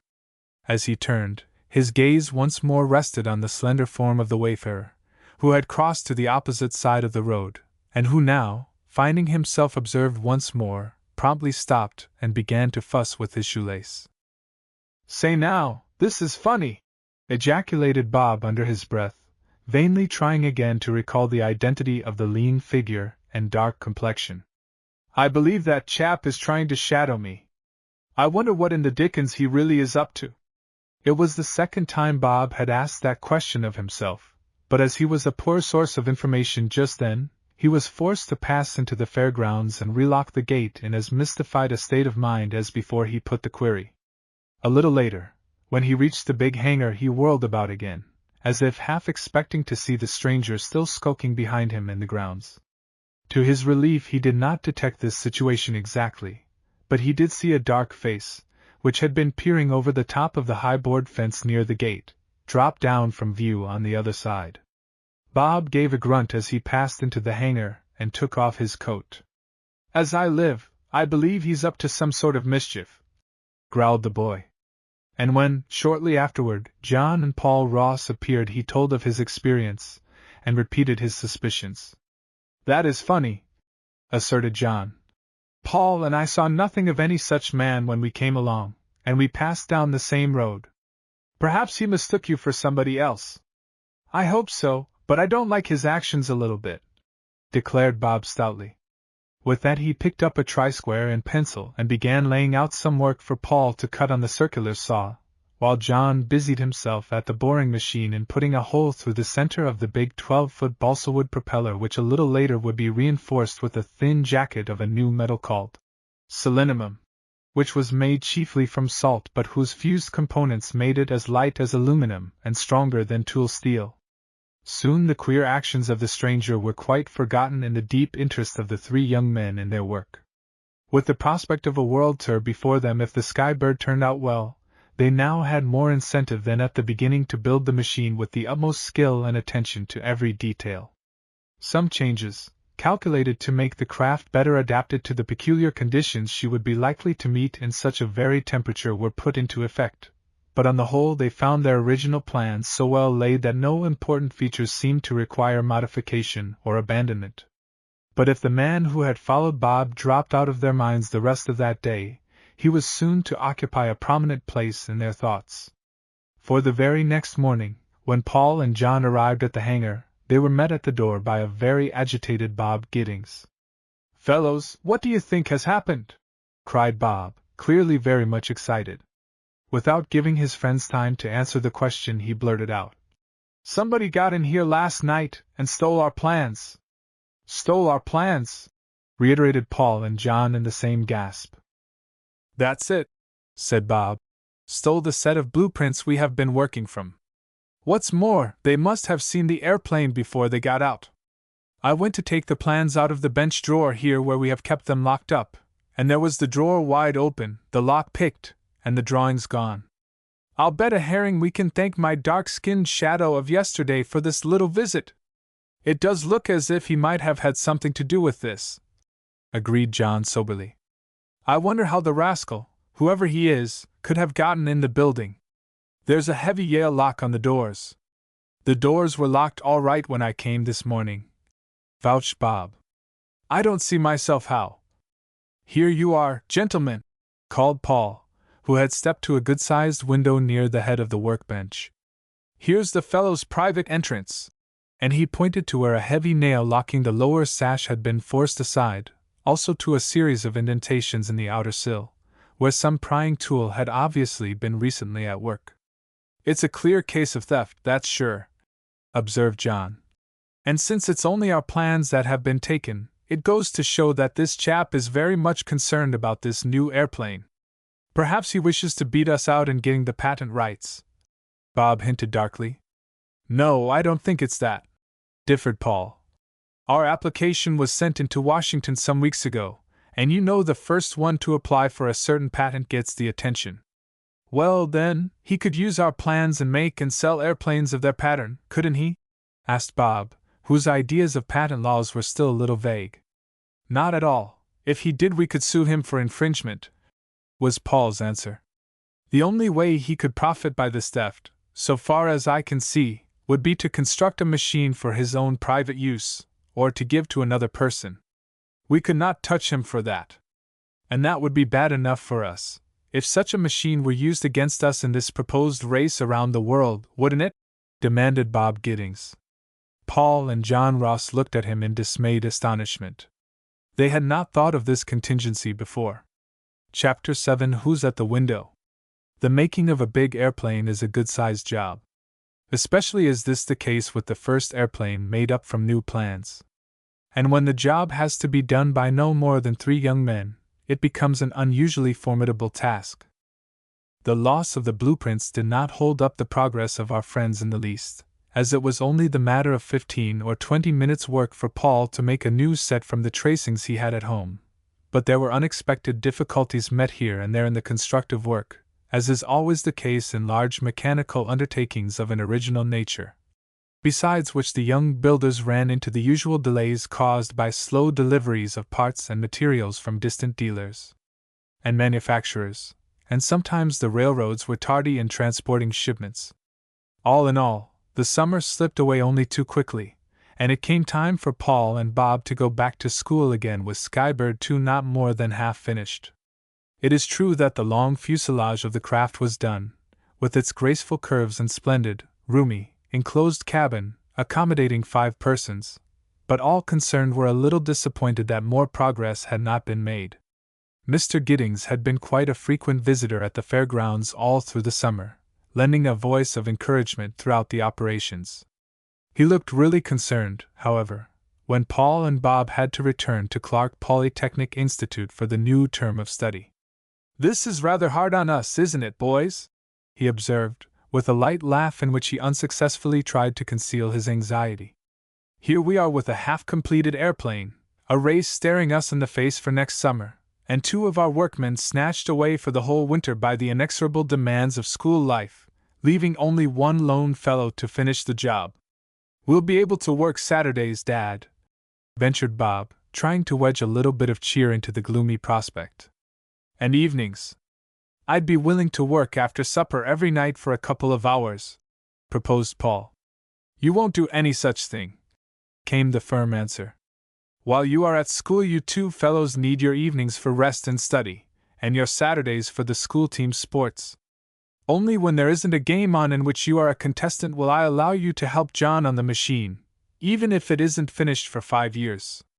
I have been thinking this situation over for some time, for I have seen it coming," went on the great publisher after a moment's pause.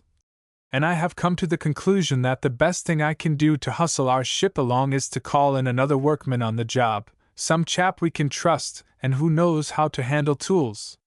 In fact, if he were a regular airplane mechanic it would be all the better." John Ross spoke up at once. "Mr. Giddings," he said, "I think you have the right idea. Bob and Paul can't help me much from now on, and if we take that trip around the world next summer this machine must be done some weeks ahead, so that we can have a chance to test her out and tune her up. Now, it happens that Paul and I have a cousin, Tom Meeks, who is about my age and who flew in the same squadron with me over on the French front during the war. I will vouch for Tom's ability as a mechanic and flyer, also as to his trustworthiness. It happens my mother just received a letter from Tom's folks in Illinois the other day in which she said the factory had closed down in which he was working and he was out of a job. And you think this Tom Meeks would be willing to come up here, then, and help you this winter for the salary I am paying you?" questioned Mr. Giddings with interest. "I think he would, sir." "Then write to him immediately, and tell him to come right on." In less than a week a strapping big young man, suitcase in hand, got off the train at the Yonkers depot, and was warmly greeted by his cousins, Paul and John Ross, who then introduced him to Bob Giddings. Bob had been so eager to see the new helper on the airplane that he could not wait for a later meeting with him. He took instant liking to the jolly newcomer, who seemed to be ever smiling, and after a short exchange of conversation with him hurried home to tell his father what a splendid fellow Tom Meeks was. Tom was domiciled in the Ross home, to which he had been a visitor in other years, and of course for the rest of that evening was kept busy visiting with Mrs. Ross and looking at the numerous miniature airplanes of Paul's. His praise of the little Skybird, and particularly of the drawings of Skybird 2, was very strong, and when he went to the fairgrounds the following morning with John and actually saw what a fine-looking ship the big craft was, he was stumped for words to express his full admiration. Then while John and Tom went industriously to work, Paul and Bob rode away to Clark Polytechnic in New York with Mr. Giddings. Just before starting into the city that morning, the newspaper man had met Tom, and there was little doubt that he was well pleased with this addition to his force of workers. Of course Paul and Bob were sorry to have to interrupt their labors on Skybird 2, but there was no help for it, and there was some consolation in the thought that undoubtedly their instructors would let them work on some of the airplane's smaller parts as a portion of their school mechanical practice. This supposition indeed proved correct, and as the fall days passed they found the two student chums not only partaking with full spirit in the sports of their comrades, but also contributing in no small measure to the progress of the work on the new airplane. As a rule, Paul and Bob managed to stop in each Saturday for at least an hour or so to lend some assistance to John and Tom, and when there were no school contests on, they spent practically the entire holiday in the hangar. The cool days of November soon compelled the boys to install a couple of heating stoves in the big building, and after that the place was warm and cheery throughout the working day, no matter how blustery and nippy the weather. At night the coals were carefully banked with ashes, to keep up a fair degree of warmth until the following morning. Up to this time nothing had been seen of any suspicious person lurking around the premises, but one afternoon late in the month, when Tom Meeks was working alone in the hangar and John had gone to town after some bolts, Tom thought he heard a strange sound at one of the two windows near the workbench. Turning quickly from the wing strut which he had been setting in place, Tom faced the window just in time to see a swarthy-looking countenance, adorned with a toothbrush-like mustache, pulled out of range. The mechanic had been informed of Bob's experience with the man who had evidently followed him to the grounds during the summer, also of the blueprints which had been stolen, and now, as he observed the similarity in looks between this eavesdropper and the reported shadow of Bob, he became quite excited. With that lack of coolness and presence of mind characterizing a more reserved temperament, the impulsive Tom rushed straight up to the window, and peered out. Of course he could see nothing, for the peeper had been cute enough upon finding himself observed to keep close to the side of the building, as he moved swiftly toward its rear. Tom now seized the lower sash and tried to throw it up, so as to get a sidewise view. To his disgust he found it double-spiked, and realized that he had put that very second nail in himself upon first learning of the loss of the blueprints. "Huckleberry pie!" sputtered Tom, using his favorite expression when excited. He whirled about and started for the door of the building. On account of the extensive size of the structure it was quite a little way to this. To make matters worse Tom dashed forward in such haste and flurry that he did not watch his step very closely. When he was about halfway to the door, his toe caught the protruding leg of an innocent sawhorse, and the next moment Tom Meeks and the sawhorse were both overturned. "Huckleberry pie!" gasped the big fellow. His right shin hurt like fury, but he would not stop to examine it, and covered the remaining distance to the door in very ludicrous limping jumps. Dashing around the front of the building, he reached the corner which gave him a view of the side. Not a soul was in sight. Not to be outdone completely, Tom hurried along the side of the building. As he came near the rear end he saw a slender figure just clambering over the high board fence of the field in the rear of the hangar. Lame as he was, Big Tom knew there was no chance of his overtaking the fleet-footed and cunning stranger, so he returned to his work very much crestfallen in spirit. When John heard what had happened, on his return to work, he was considerably disturbed, and suggested to his comrades the advisability of placing a night guard on the premises for a while at least, since this unknown enemy might make an effort some night to burn or irreparably damage the Skybird. The others sanctioned this precaution, and thereafter took turns in watching, although this vigilance was apparently all for naught, as no suspicious character appeared. Chapter 8 The Skybird 2. "Well, Mr. Giddings, what do you think of Skybird 2? Asked John Ross, one memorable day. There was a smile of deep satisfaction on John's own bronzed features as he put the question, a smile which was duplicated on the faces of his three coworkers, Paul, Bob, and Tom Meeks. It was the latter part of March, Easter vacation week for Paul and Bob, and the two chums had been working every one of the last 3 days helping John and Tom put the finishing touches on the big new airplane. And now this Friday morning it rested gracefully upon its own rubber-tired wheels, its great stretch of wings spread out as airily as those of a monster bird, its huge two-bladed propeller glistening like burnished silver, and its body running backward in a splendid symmetrical taper, to end at the well-proportioned tail. Skybird 2 was done at last. Mr. Giddings was so lost in admiration at the beautiful lines of the craft that he did not reply immediately to John's question. He had not seen it for almost 2 weeks, and in that time, under the onslaughts of the 4 boys, it had changed appearance in a striking way, numerous finished parts having been connected and paint and varnish having been applied. All I have to say, young men, is that if she performs anywhere near as well as she looks, I shall be thoroughly satisfied with the money I have invested thus far, declared the great newspaper man with an enthusiasm which he did not try to conceal. His eyes were shining, as he walked around the craft looking at it from all sides. He rubbed his fingers lingeringly over the smooth fuselage, and smiled quietly as he regarded the name, Skybird 2, lettered in large blue characters on her sides and underneath each long bird-like wing. Then he mounted a folding step and went through a neat door into the glass-surrounded cabin.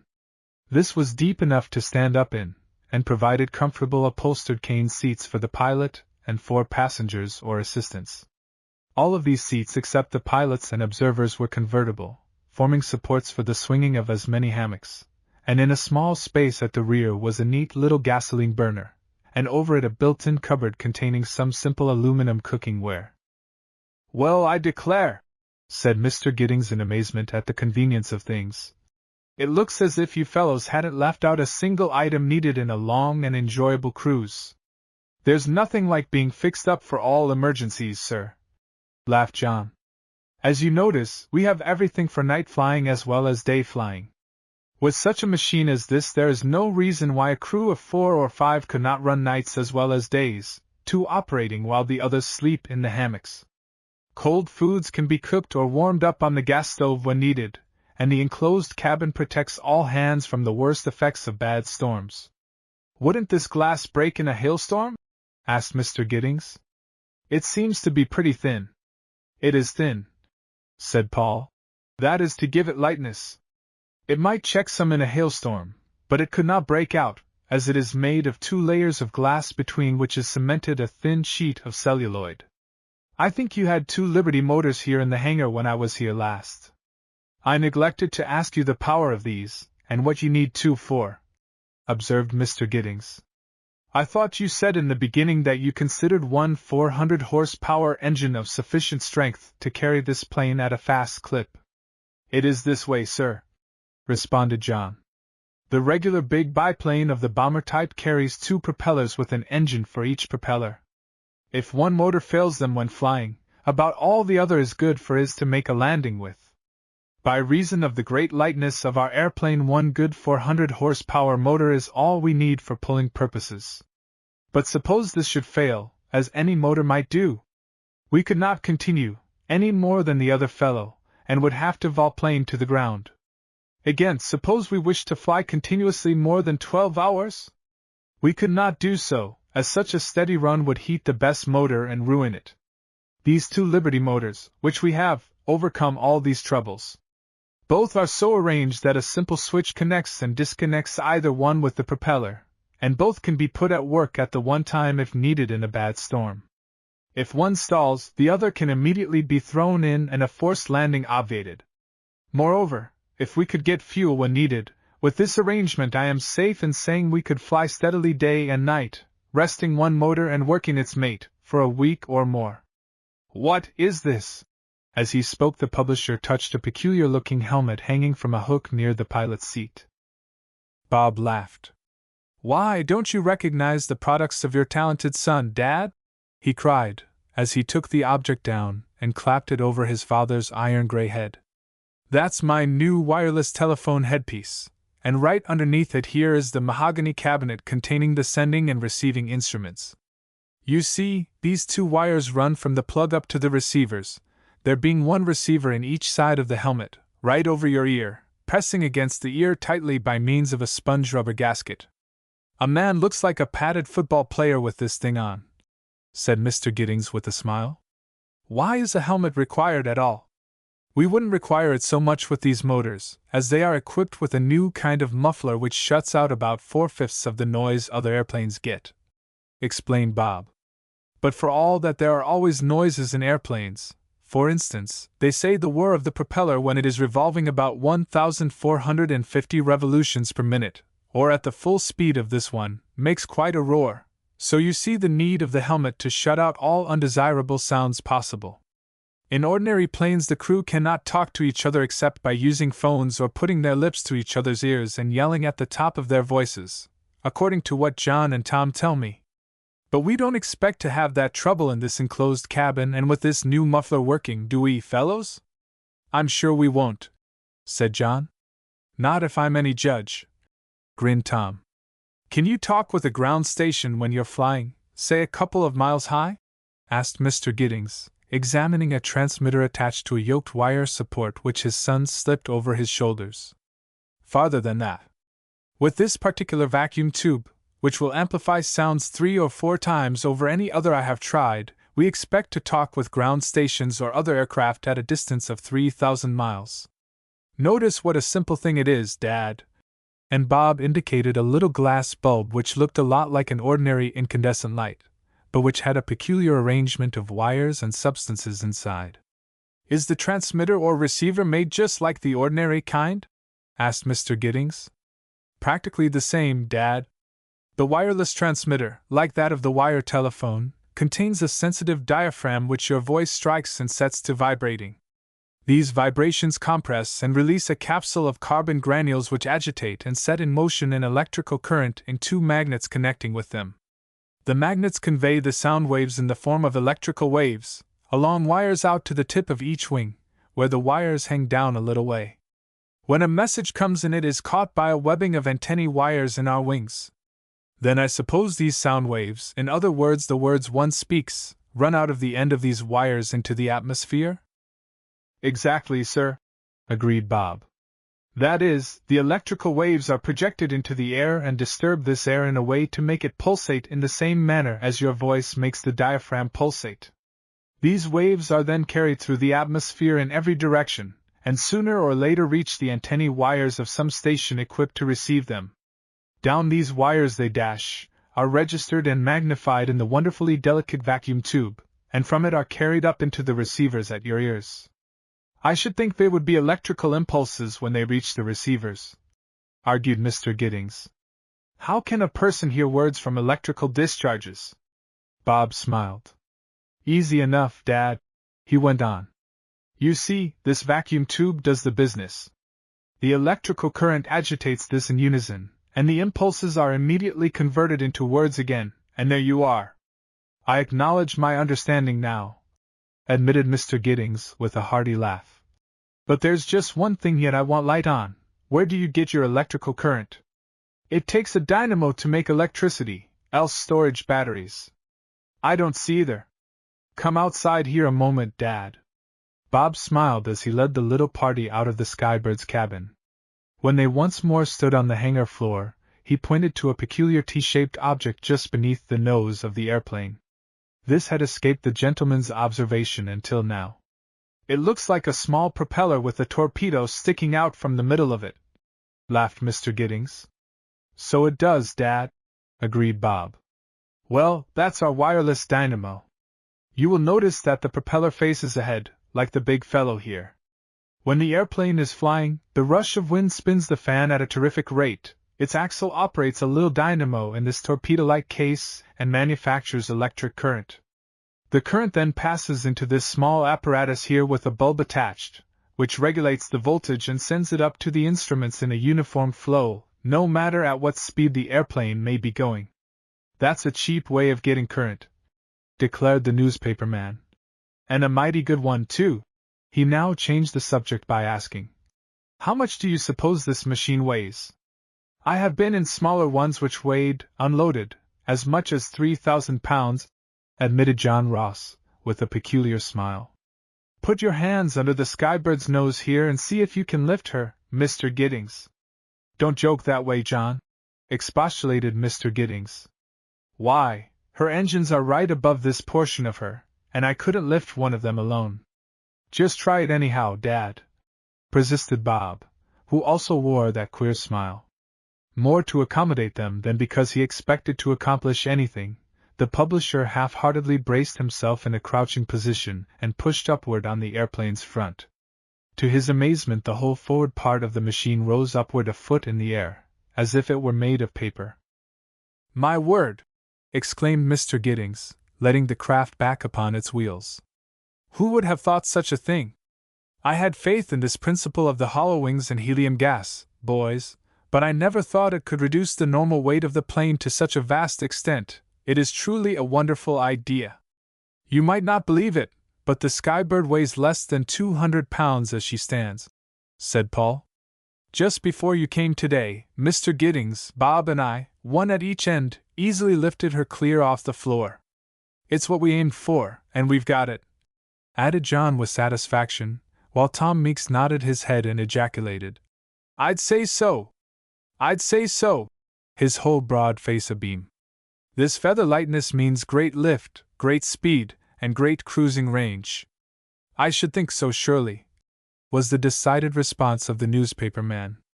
"I notice you have installed that automatic pilot, too. And what's that up here in front on top of the cabin? A searchlight, as I live." "Yes, Dad," said Bob. "We thought that would be a good thing in case we do any night traveling on this tour of the world. It ought to have good power, being operated with current from the storage batteries of the wireless wind dynamo."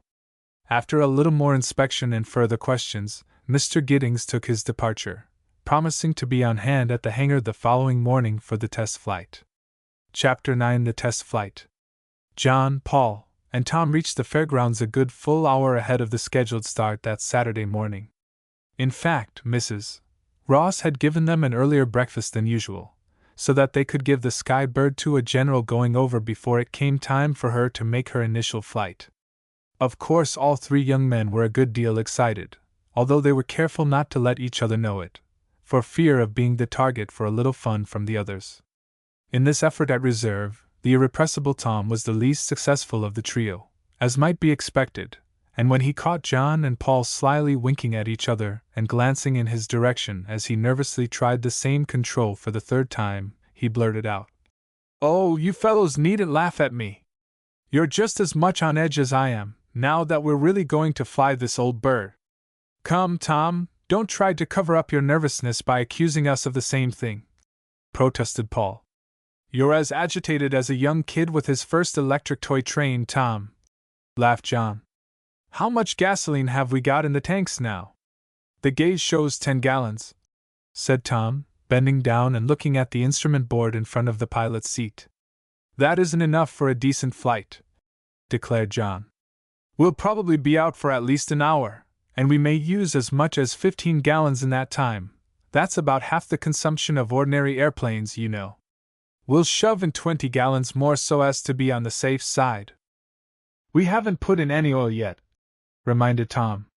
"We'd better put in about 2 gallons, I should say. Most planes use about a half gallon to the hour. If we use half as much, that will give us plenty of grease." The tanks were in the lower part of the forward fuselage.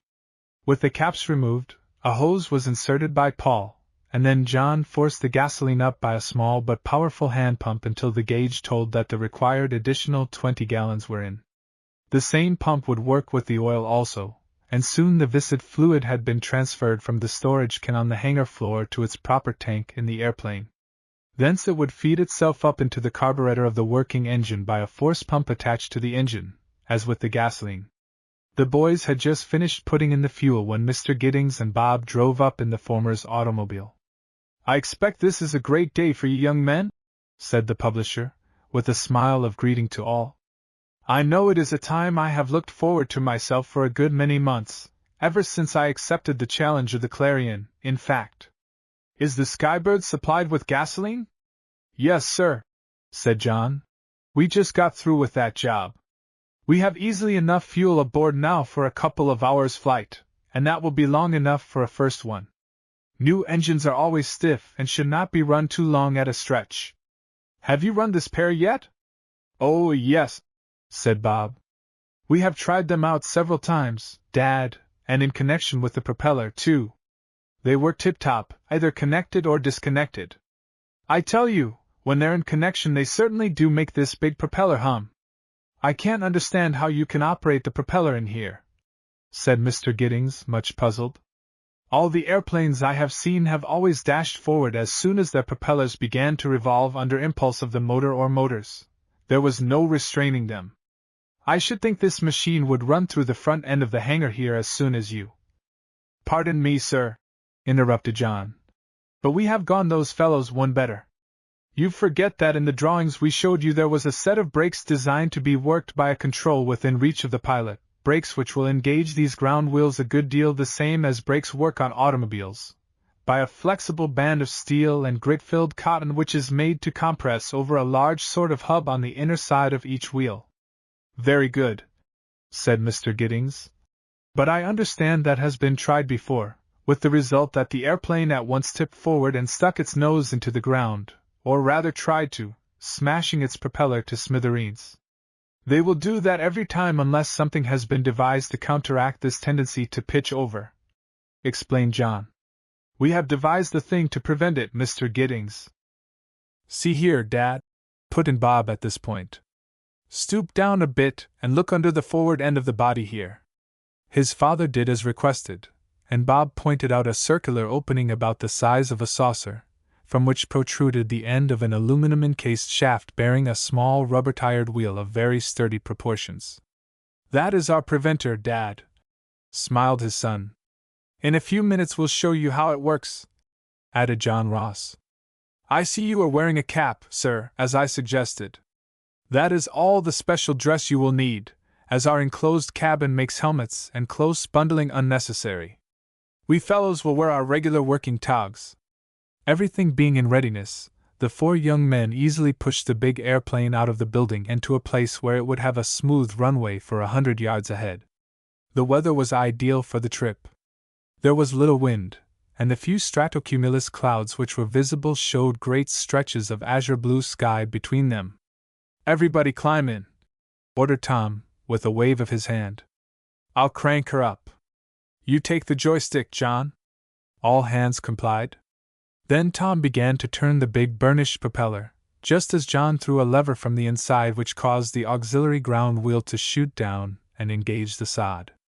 At the same time the movement of another lever by Paul set the airplane's brakes. Several times Tom turned the propeller around.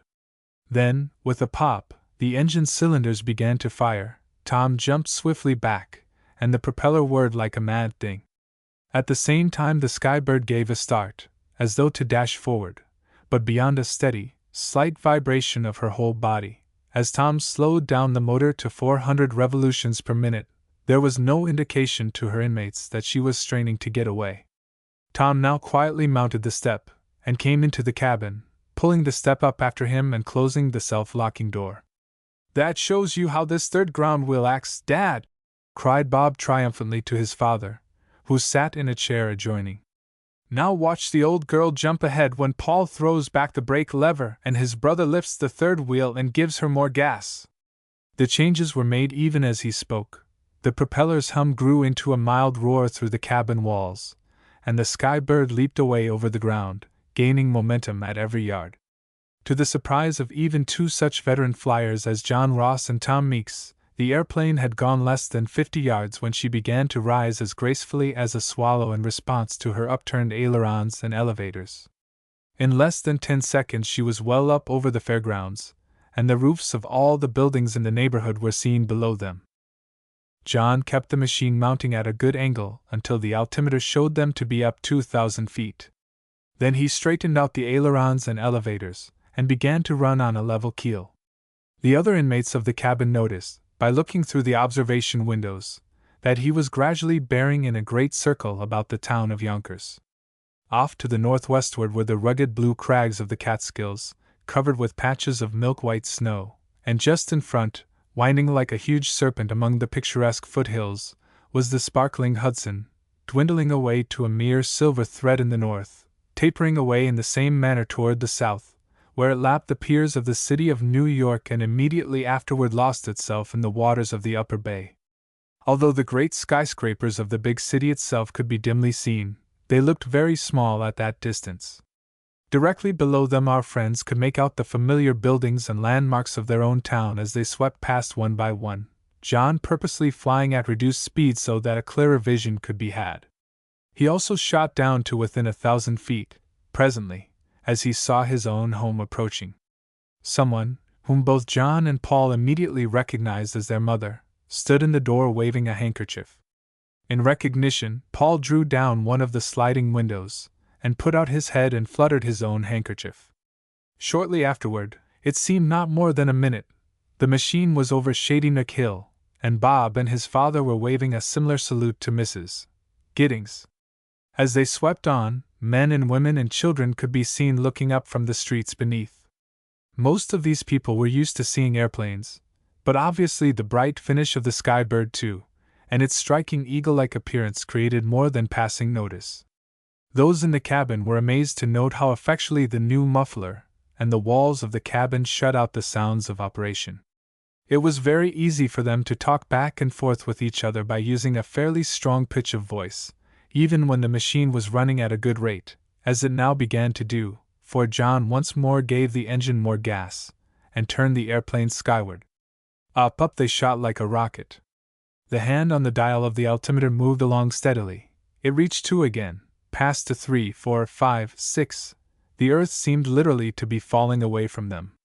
All at once, when they were between 6,000 and 7,000 feet high, and watching the minute patches of color far below, which represented buildings, houses, hills, and the like, these objects were swept away, and through the glass plates of the cabin floor they could see nothing but a gray vapor below them. It was also around them. "We're passing up through a cloud," said Bob to his father, who had never been in an airplane before. A moment or two later, the boy added, as the blue sky could once more be seen below, "Now we're above it, Dad." "It seems to be getting colder," remarked Mr. Giddings. "It always gets colder the higher one goes," informed Paul. "I hope you're not getting cold feet, Dad?" grinned Bob. "Oh, I'm comfortable, thank you," laughed his father. "Say, son, isn't this as good a time as any to try out the merits of that wireless phone of yours? Can you work it from this height?" "I don't know why I can't, and 3 times higher," Bob said. "We'll try it right now. When I left home I told Sis to mind the set there in my room, and watch for my signal. We'll see now if I can get in touch with her." So saying, Bob put on the wireless helmet, threw the switch, and kept repeating, "Hello, Sis! Hello, Sis! Hello, Sis!" for a few moments in the transmitter. Then he said, after a brief silence, "I get you, Betty. Won't answer you now, as I want Dad to talk to you." With that Bob smiled, removed the headpiece, and slipped it over his father's head, exchanging seats with him.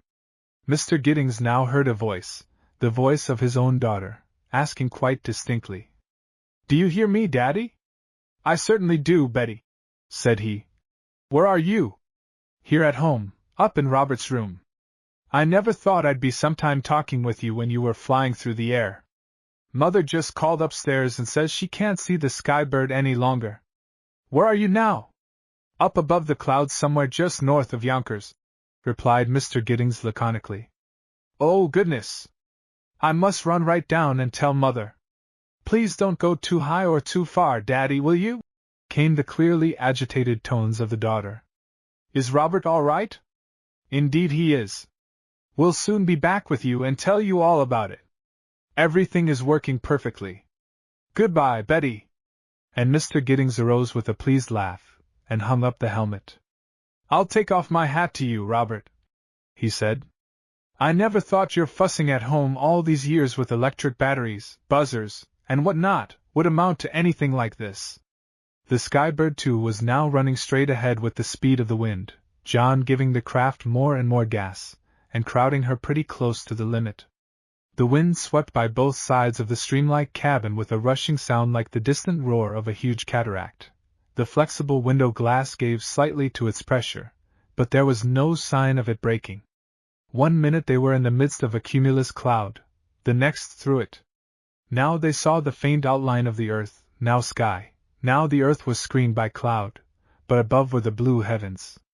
"Guess how fast we're making it now?" cried John, one eye on the dial which connected with the propeller shaft. 100 miles, ventured Mr. Giddings.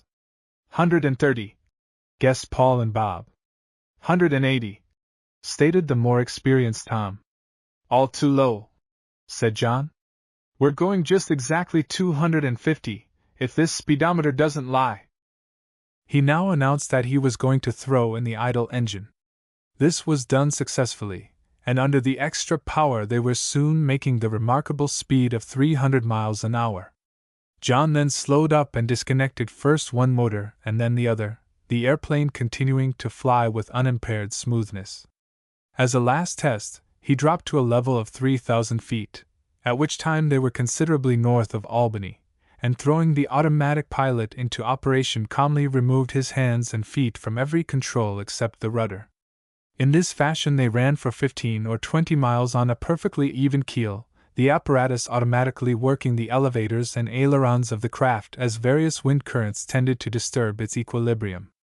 At length, John gave a little twist to the rudder, and the way the Skybird began to circle, and to bank of her own accord, was a splendid sight to behold. No hawk, sailing over a barnyard in quest of an unwary fowl, could have performed the trick more beautifully. As the flyers now headed for home, they were all much elated at the success of the first flight of the new airplane. And as it gracefully swooped down into the fairgrounds a little later, coming to a stop in a surprisingly short run over the ground owing to her braking feature, this elation was increased. Chapter 10 Final Preparations. After getting out of the airplane, Mr. Giddings was thoughtful for some minutes. Nor did he speak until the boys had pushed the machine into the hangar. Then he said, with deep earnestness, "Young men, a great load has been removed from my mind by this recent performance of the Skybird 2. I have now not the slightest doubts of her adaptability to make a round-the-world trip, and if she performs then as she did this morning, we are not only going to defeat the Clarion's crew, but we are going to smash all existing records for a journey of the kind. I wish to know if you really think you could operate this machine steadily night and day, say for a couple of weeks, stopping only for fuel and food?" "By alternating the engines, yes, sir, no doubt of it," declared John Ross without a moment's hesitation, while Tom Meeks nodded his frosy head energetically. "Then," said Mr. Giddings, "you may consider that's what the entire 4 of you will have to do in a few months, as soon as we can pick out a route and get fuel supplies at the different airports or stops for you. John, you and Tom may consider yourselves under salary right on until after this race. There will be enough for you to do, helping me with arrangements and taking care of the airplane." "Well, but how about Paul and me, Dad?" broke in Bob anxiously. "Aren't we going to have anything to do?" "Oh, you two will have enough to do going to school, I think," laughed Mr. Giddings. "But to satisfy you, I will let you both help John and Tom select a route and make out a schedule. Do this just as soon as you can, so that I may be able to give Mr. Wren, the publisher of the Clarion, a copy. He can then make intelligent preparations for his own crew. I am going to give my rival every consideration in this matter, so that he cannot do any howling if we beat him. It must be an out-and-out fair race, do you understand?" All nodded. "Have you heard anything about the other crew yet, Mr. Giddings?" inquired Paul. "I mean, do you know what sort of a craft they are going to use, or who is going to fly against us?" "I am as much in the dark about those points as you young men," was the reply. "I judge that Mr. Wren, who is an astute business man, will keep us in ignorance of his personnel until the last minute. The fact is, I am going to treat him to a dose of his own medicine in this respect. So be careful not to let the public get close to this machine, and talk with no one about it." With that the publisher and Bob drove home, but the latter came back in the afternoon, and all 4 young men immediately repaired to the Yonkers Public Library with a blank tablet, there to work out the route and schedule. It was no easy task. In the first place, they wished the route to be as close to the equator at all times as possible, so that their line of travel would approximate in distance the world's estimated circumference of 24,899 miles. In the second place, for stops they must choose cities or towns with either established landing fields, or with grounds level enough for this purpose.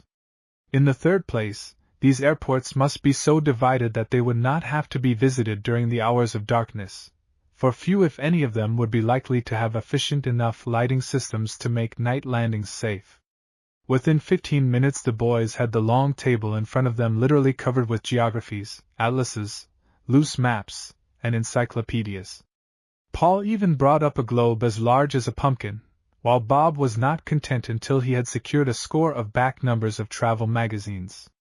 Into this diverse collection of diagrams and reading matter they dove with an avidity which would have surprised the teachers they had when they were in grammar school, if they could have seen them. It soon became evident that they would not only need a route and schedule to make their journey successful, but also an enormous amount of general information about the countries they would pass over. We'll have to study trade winds, oceanic storm conditions, temperatures, inhabitants, topography, and so forth, drawled Tom Meeks. Say, fellows, I feel like kicking myself to think I didn't study my geography more and shoot paperwads less, when I was a kid at school. We'll have to do a lot of cramming, that's sure, averred John. But we have several months for that. Just now we want to jump into this route and schedule.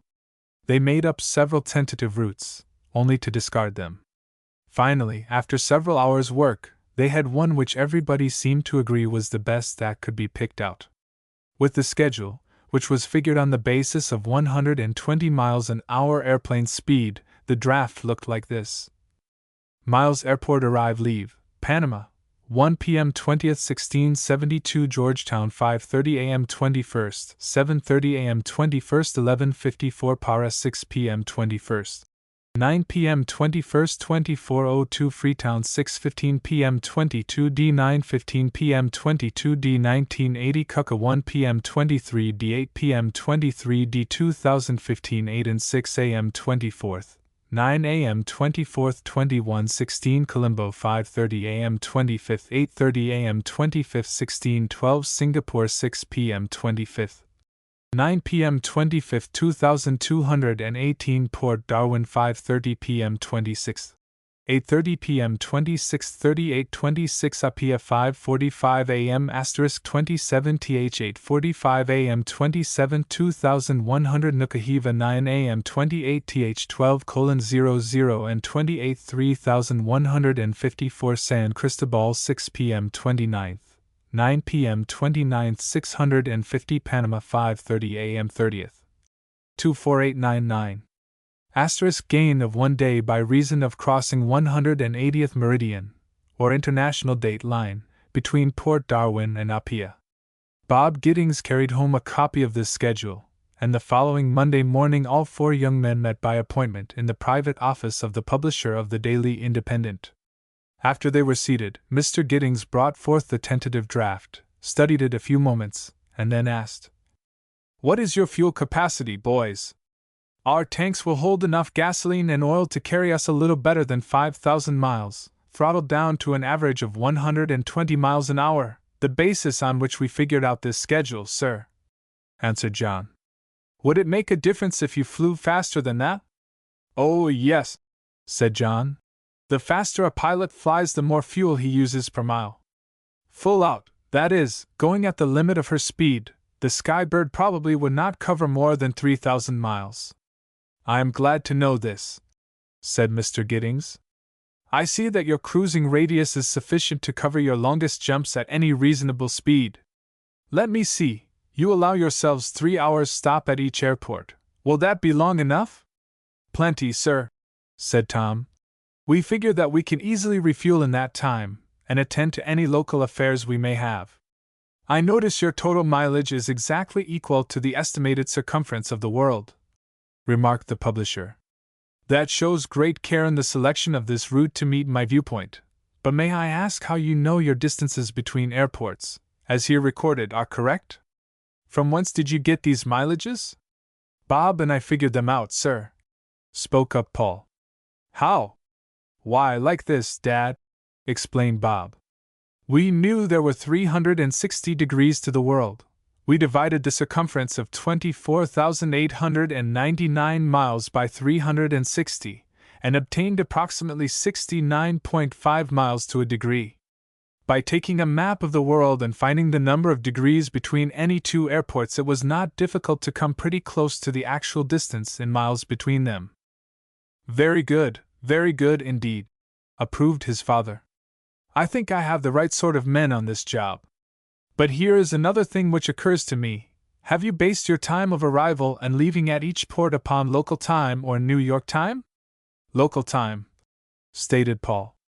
If we had not done so, we could not have arranged the schedule with any accuracy at all, as regards daylight and darkness and the lapping of time.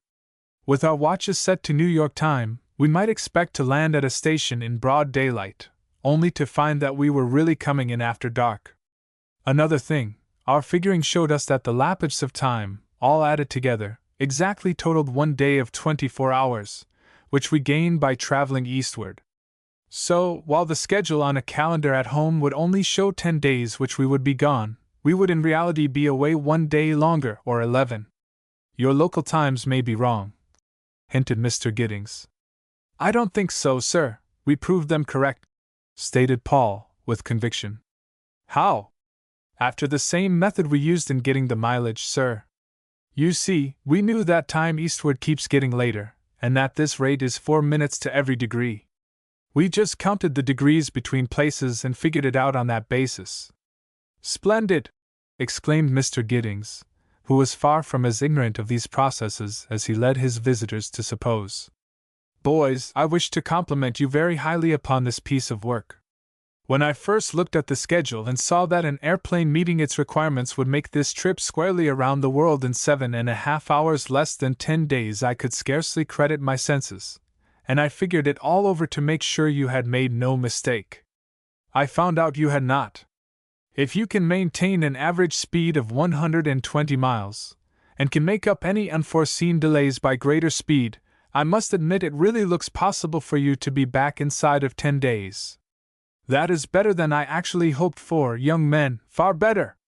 In fact, the situation, as I view it, contains wonderful opportunities for both newspapers in the way of sales and advertising. I do not doubt but that I can handle this affair in such a manner that I can afford to give each of you $5,000 if you make the journey within these 10 days. $5,000! Cried our friends in unison, while Bob exploded. But Dad, just how do you figure this out? Mr. Wren and I will exploit this contest in our newspapers. Let the whole universe know that it is coming off. Advise the people that the aviators are to be provided with the most modern airplanes, and equipped with wireless by means of which they will keep us informed frequently of their whereabouts. That they will have cameras and send us pictures. That these bulletins shall be issued in extra editions of our newspapers at least 3 or 4 times a day. And to cap the climax, we will put up large bulletin boards in front of our buildings, on which there will be painted a chart of the trip, showing every scheduled stop, country, and ocean crossed. This will be electrically lighted at night, and as you boys fly in your machine away off in some distant part of the world, our bulletin board operators will follow your course on their huge charts, and represent you with a miniature airplane. In fact, I plan to get the Clarion to phone over reports of their crew as fast as received, I doing likewise with them, and then we can have 2 dummy airplanes on each of our boards, showing the race in earnest at all stages of the journey. This would cause great excitement to the street onlookers. All in all, it would make our newspapers the most talked about in the whole country. We would gain thousands of new subscribers, millions of extras would be sold, thousands of dollars worth of new advertising contracts could be made, and our present rates increased on account of our new prestige. Now, you see, it will be up to you young men to keep our office supplied with your whereabouts as often as you can. Do that, and beat our rival crew, and I shall be pretty well satisfied if you don't quite make the trip in 10 days. We will do our part, sir, responded John, speaking for all. There was a little further talk, and then they took their leave, well satisfied with the turn of events, and each determined to win his $5,000 trophy if it were at all possible. Chapter 11. Off for Panama. That same afternoon Mr. Giddings called upon his business rival, Mr. Wren, of the Clarion, and presented to him the tentative program for the great race around the world's girdle, as the Daily Independent had planned it. Mr. Wren declared that he was willing to stand by his former agreement to allow the Independent to select the route, and said it was entirely satisfactory to him, and that he would at once take steps to have fuel supplies on hand at the various airports for his crew when they should arrive. He made no comments as to his own airplane, but agreed that the advertising plan his caller had worked out was a capital one, stating that he would cooperate heartily with him in carrying it to a successful conclusion. Mr. Giddings was considerably surprised that Mr. Wren made no objection to the longest hops on the route, which were of greater extent than the average airplane could make, and was ready to modify the arrangement if there had been any objection. But even when he particularly called this matter to the other publisher's attention, Mr. Wren only smiled serenely, saying, "Those hops are perfectly satisfactory to us," leaving Mr. Giddings with a deep wonderment as to what sort of aircraft the Clarion proposed using. "I am under the impression that our contemporary has something up his sleeve, but I cannot conceive what it can be," Mr. Giddings confided to his son that evening upon reaching home, and when Bob repeated this to the Ross boys and Tom Meeks next day, they too began to wonder more than ever what type of an airplane the Clarion proposed using against them, and who the crew might be. "Did your father and Mr. Wren decide upon a date for the start?" asked Paul. "Yes," replied Bob. "They made it the 20th of July, this summer, weather permitting. We start from Panama at 1 o'clock in the afternoon. Our curiosity as to the identity of our competitors will be satisfied then, at least," laughed John. "And their curiosity, too," put in Tom. "I'll stake my last cent they're just as much in the dark about us and the Skybird too as we are about their outfit." "We'll hope so anyhow," remarked Bob. "But ever since we had those blueprints stolen, and found we had a stranger sneaking around the hangar, I've been uneasy." At this reference, all the young men felt a strange oppression. They had talked over it more than once, and each time it had left them with a sense of peril to their interests, why they could not tell. As before, they now tried to laugh it off, and began to talk about other subjects. There was still considerable to do in the way of preparing the Skybird and themselves for the long trip, and for weeks all four boys were kept hustling to make the final installations of accessories and equipment.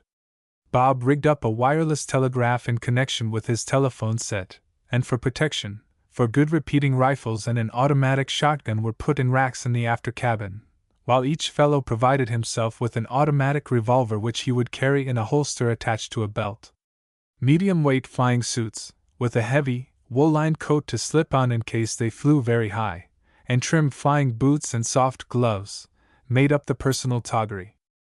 Whenever the boys found a chance, they went to the public library and absorbed all the knowledge they could about the countries over which they would pass and the places at which they were destined to stop. By writing to the authorities in these localities, Mr. Giddings also secured much valuable information for them as to present weather conditions and landing fields, information which was further supplemented by numerous special airway maps supplied by the Aero Club of America and similar aviation organizations in foreign countries. From these maps Paul worked out a very clear chart of their own course from beginning to end. A copy was given to each of the newspaper publishers concerned, to reproduce on their large electric street boards, and another was framed and placed immediately in front of the pilot's seat in the cabin of the Skybird II.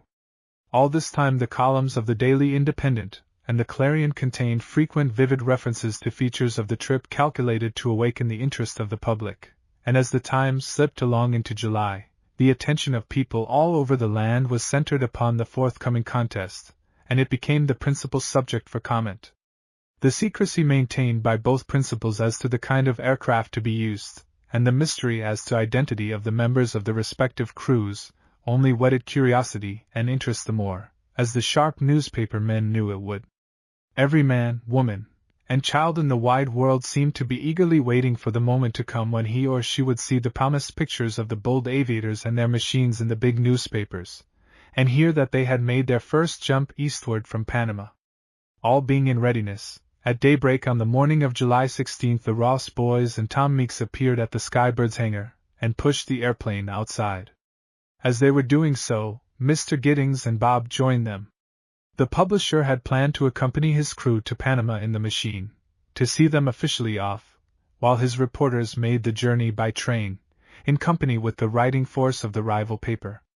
"We'll keep the time of our going secret, leaving before people are generally up," Mr. Giddings had said to the boys. "And by going on the 16th we'll not only be ahead of their smart calculations, but we shall have about half a week to rest up and see the country down there before you begin your strenuous journey. I need a little vacation anyway, so I will accompany you. We will stop off at Miami on the way, and enjoy some big game fishing in the Florida waters with some of my friends." So the young men were very much excited and eager to be off this morning of the 16th, you may be sure. The Skybird was tuned up a little to make certain she was in first-class condition. Then they all climbed in, and the big glistening creature of wood, metal, and silk shot up into the air. It would probably be close to 3 weeks before they would see that familiar field and hangar again, and in that time, if all went well, they would circle the huge globe upon which they and their fellow men lived.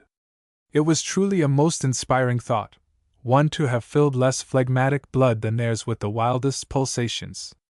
The weather was not at all promising, masses of gray nimbus cloud threatening to shut out the sun as it arose, with a promise of uncertain winds, if not rain. But John and Tom declared the conditions all the better for giving the machine a good test out. They climbed slowly upward through the cheerless, mist-laden skies, the engine well throttled back and running as smoothly as any engine could. To make sure that all was in perfect working order, they circled for 10 minutes over the town, trying the different controls, then turned the Skybird southward. At 2,000 feet they suddenly emerged from the fog belt into brilliant sunshine, but the world below was lost to sight, screened by a dense pall of mist. Accordingly, Tom Meeks, who was acting as pilot, set a compass course for Cape Hatteras, the first guidepost along the Atlantic coast, some 500 miles distant. After an hour's steady running, John took the throttle, followed later by Bob, and finally Paul. It was a new sensation to the last-named youths to be piloting the airplane out of view of the Earth's surface, relying solely for safety and position upon the compass and altimeter, and knowing that somewhere far below them swept the rolling billows of the ocean.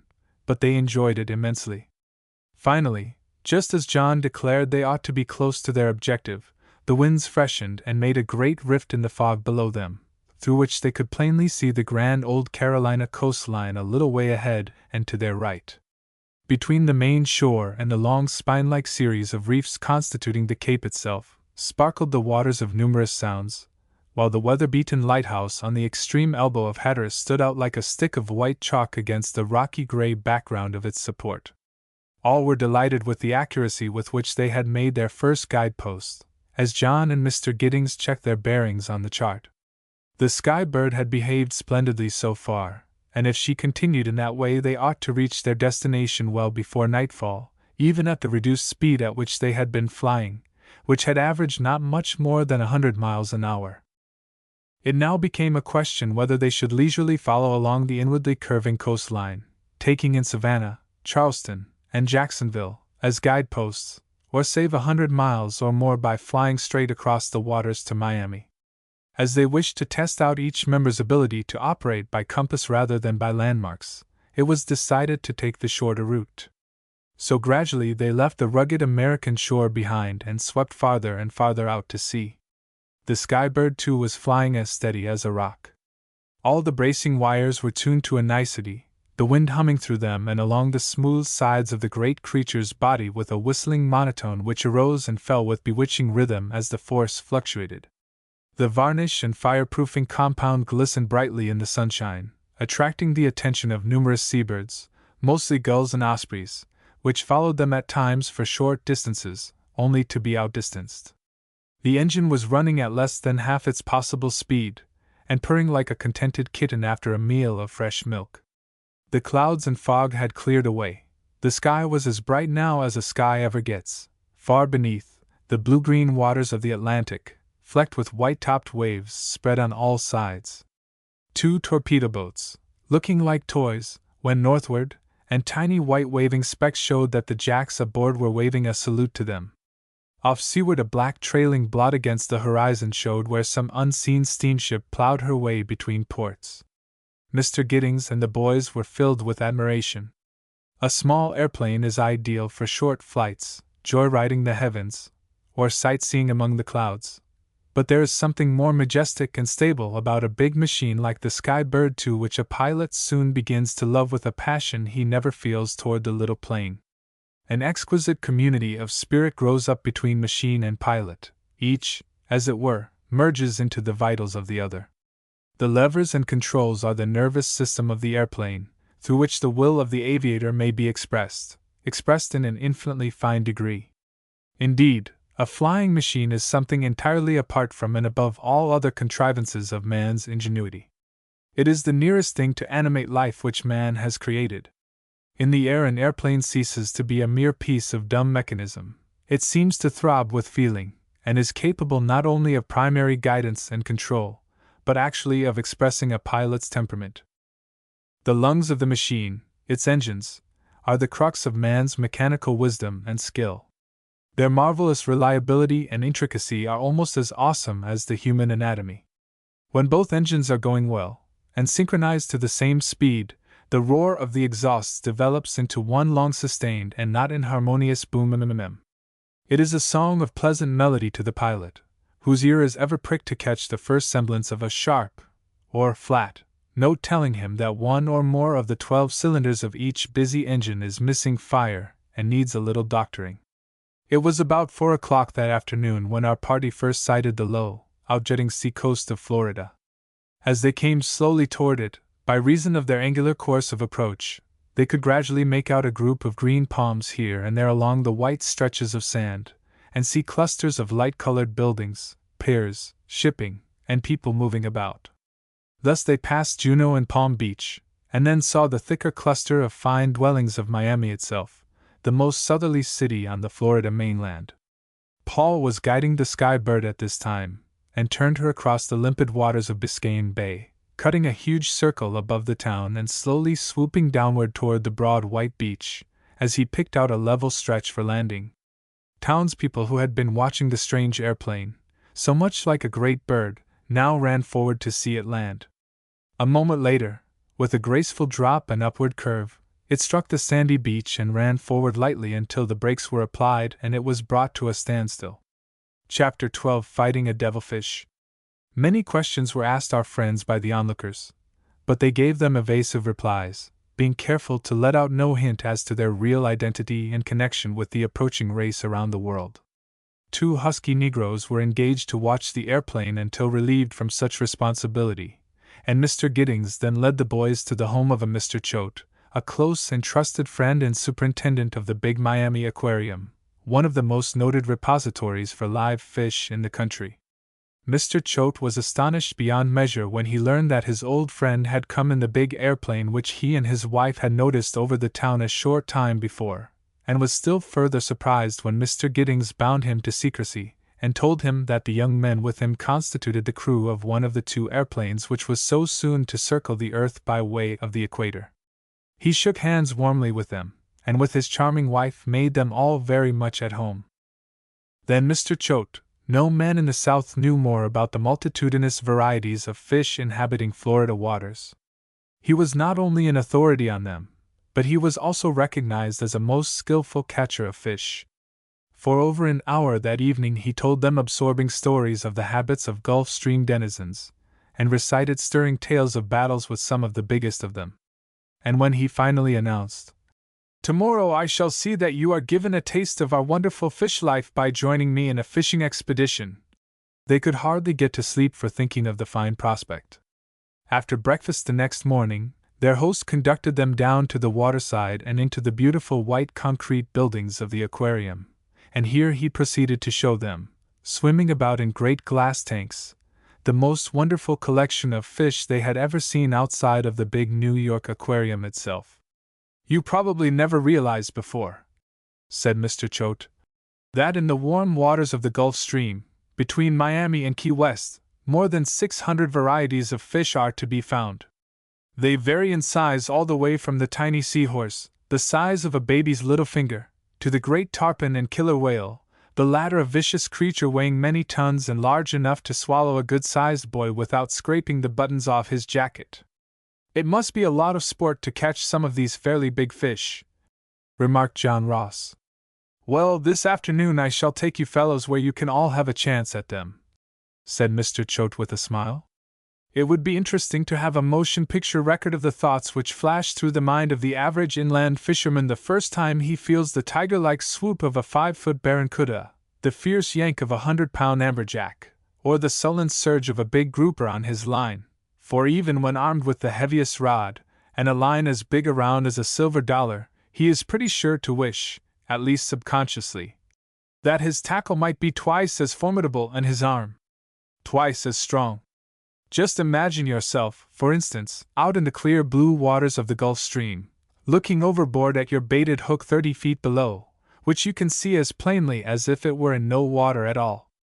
Then up comes a great jewfish, which is just as likely to weigh 500 pounds as 50, and to be as large as a good-sized Shetland pony, and he makes a lunge for your bait, and well, you can go right on imagining the rest, too.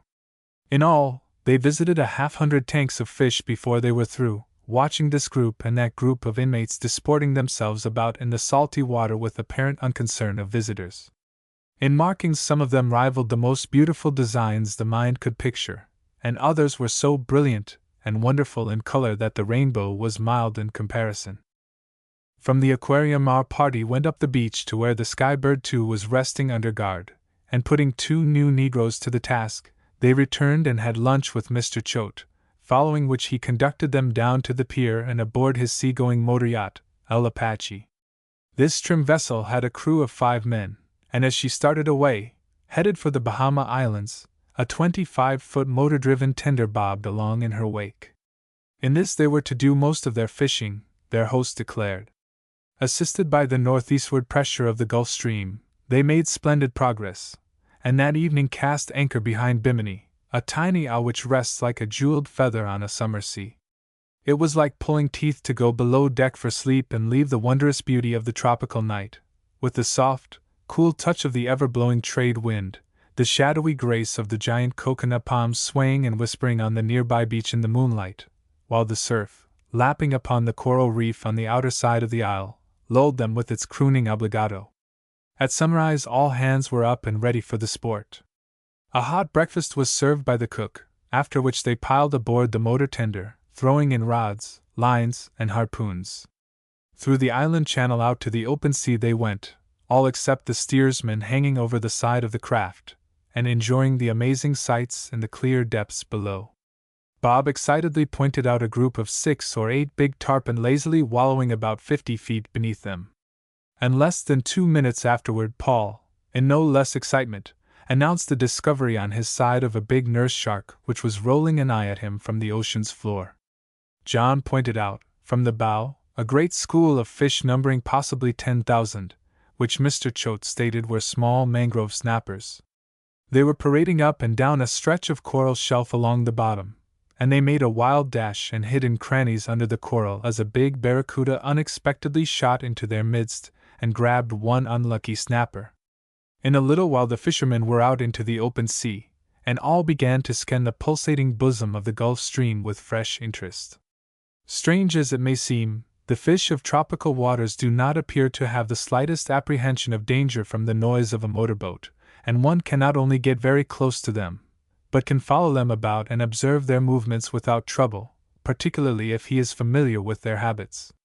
In a little while Mr. Giddings called the attention of all to a dark shadow not far below the surface, about 2 boat lengths on the quarter. Mr. Choate promptly announced this to be a herring hog, a species of porpoise, and ordered the boat turned that way. The creature proved to be a full-grown herring hog, weighing around 400 pounds, and as this species destroys great numbers of food fish, Mr. Choate made preparations to attack it. Reaching the proper position, a hand harpoon was thrown by him. It found its mark, and away went the great fish at so fast a clip that the line fairly smoked as it shot from the reel barrel. In a few moments it was all out, and then the motor boat gave a jump forward and rushed after the herring hog. He was towing it, as if it had been a chip. The engineer now reversed the propeller. This act slowed up the herring hog noticeably, but still his prodigious strength carried the craft forward. It was 10 minutes or more before he tired sufficiently for them to haul him in. As they were making the big fish fast to the gunwale, a considerable disturbance was observed on the surface of the water about a quarter of a mile away. Mr. Choate judged this fuss to be caused either by a leopard shark killing its prey, or by some battle royal between two equally big denizens of the deep.